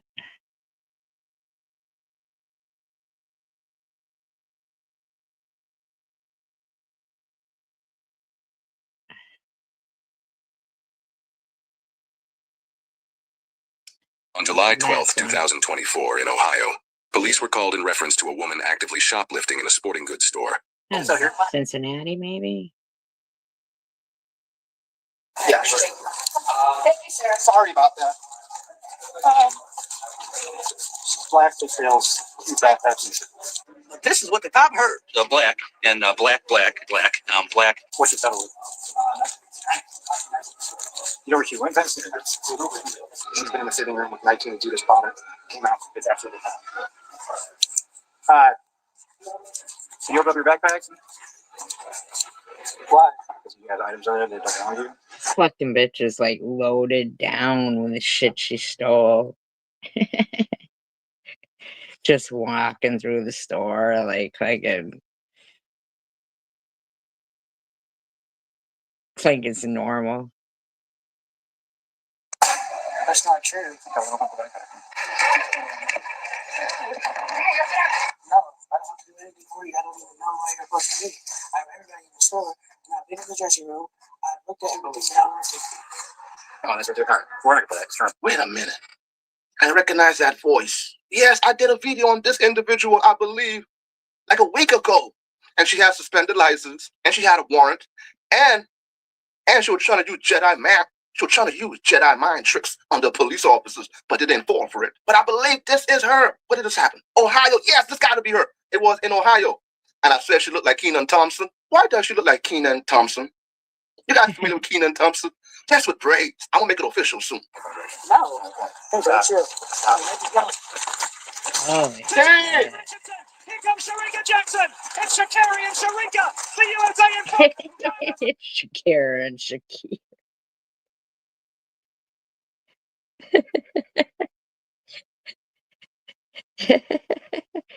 This guy's funny. Pants falling. Always gets them. Let me put my shoes on. The pants falling always gets him, he says. Let me put my shoes on. Stop. Please let me put my shoes on. Stop. No, you can put your feet. There's no way to work. Stop now. Go.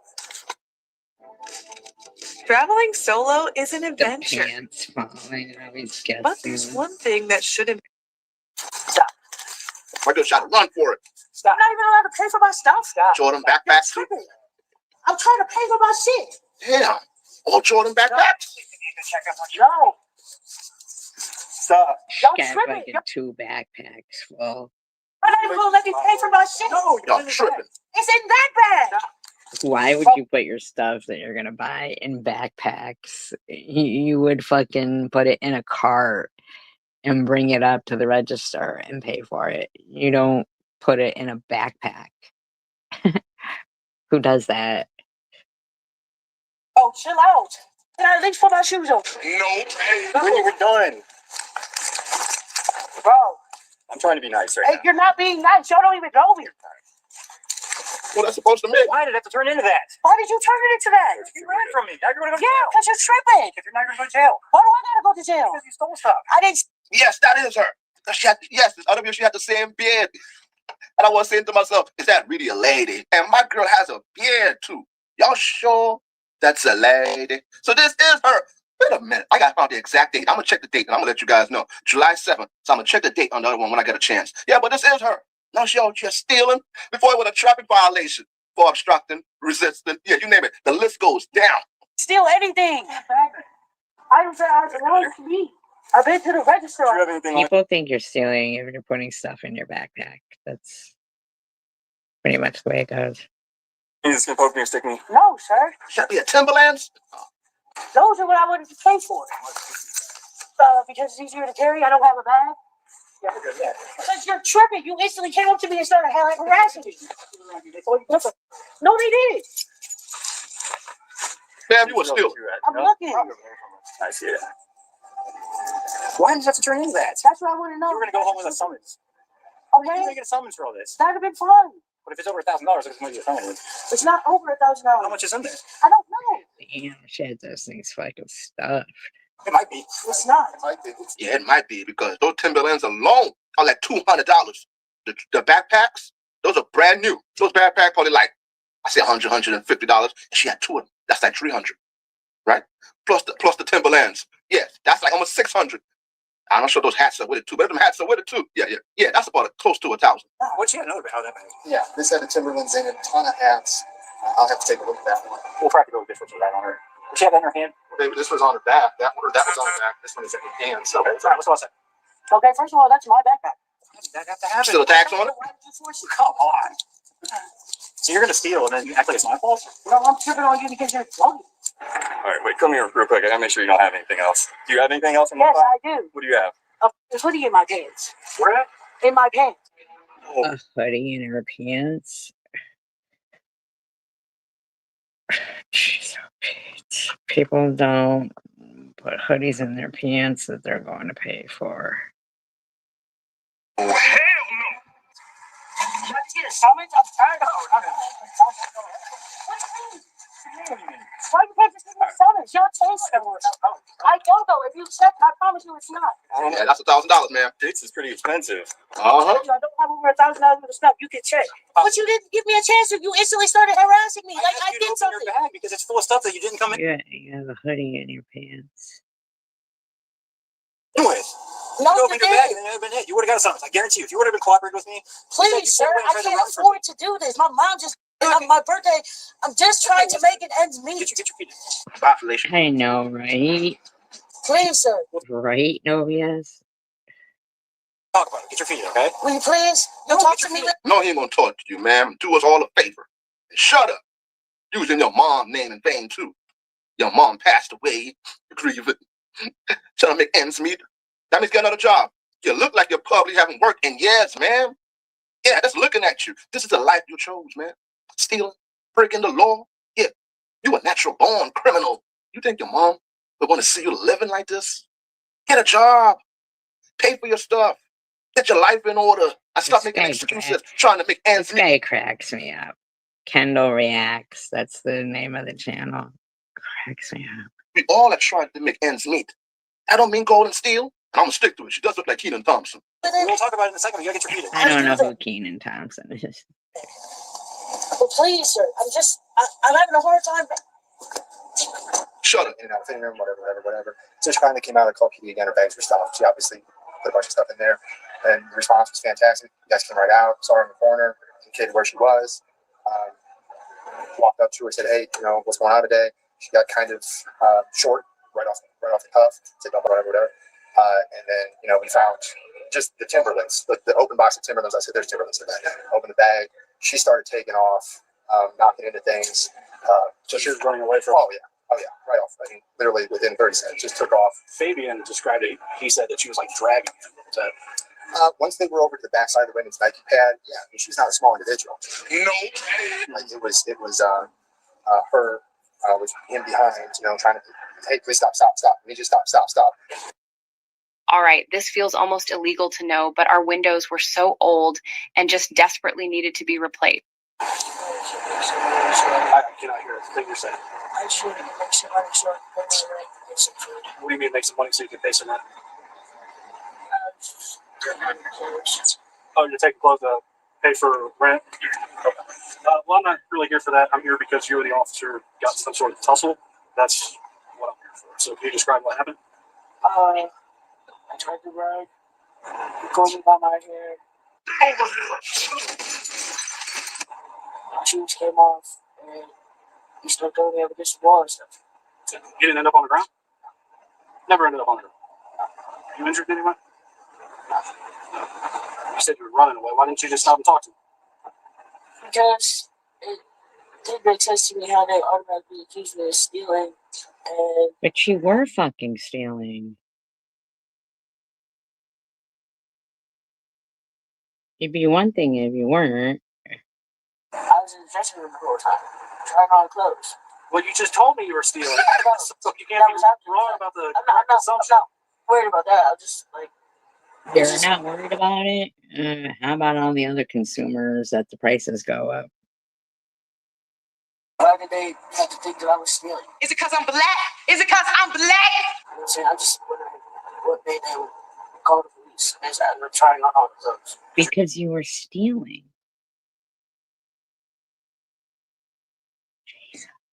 You're walking around with stuffed bags. Because they made the right assumption. You just said it. You were stealing. It's obvious.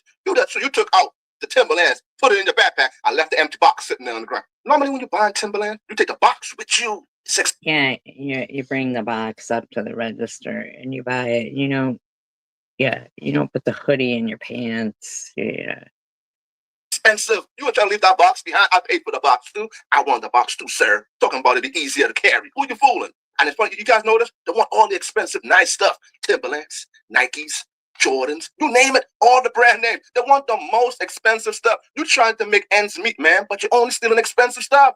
Normally, humble people that trying to make ends meet, you know what we got to do? You get the cheap stuff. It is what it is. At least I got something to wear. But no, they want the most expensive, classiest stuff that costs a whole lot of money. And I'm pretty sure all the stuff that you stole probably came up to around $1,000. If not 1,000, I say at least $800 or $900 easy. Talking about dicks. And I'm talking about the store, right? You guys better cut it out. It's kind of an indicator. I mean, you had a thing of Timberlands. How do you conceal Timberlands? I just put those in the bag before they walked through the door. Well, you get what I'm saying. You had a bunch of stuff. So you started to run when you heard the cuffs. He grabbed you by your hair and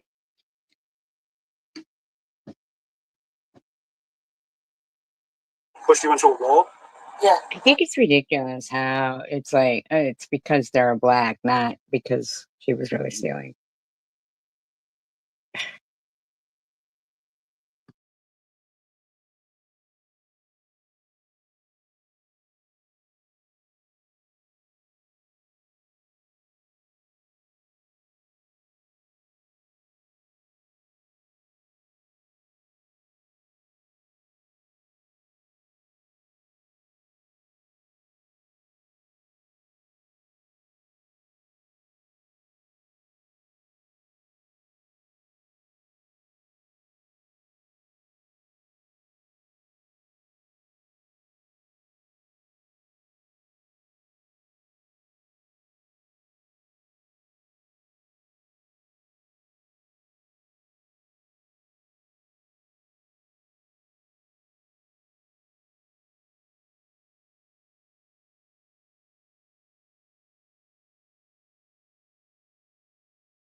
But you didn't go to the ground.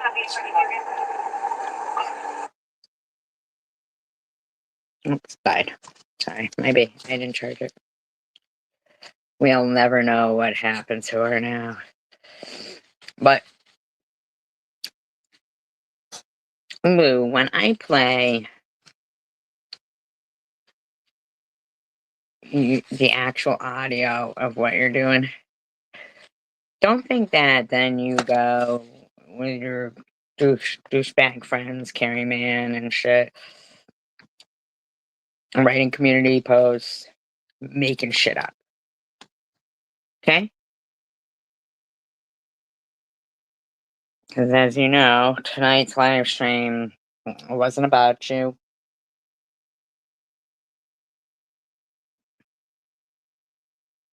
And if you're going to keep going on about shit that happened in the past, but nobody else can talk about the past, but don't be sitting there lying about me. Carrie, man, you don't sleep on a couch. You sleep in any bed that any man allows you to that night. Because you're just a pig whore. Stop fucking lying, talking shit. You're a fucking troll.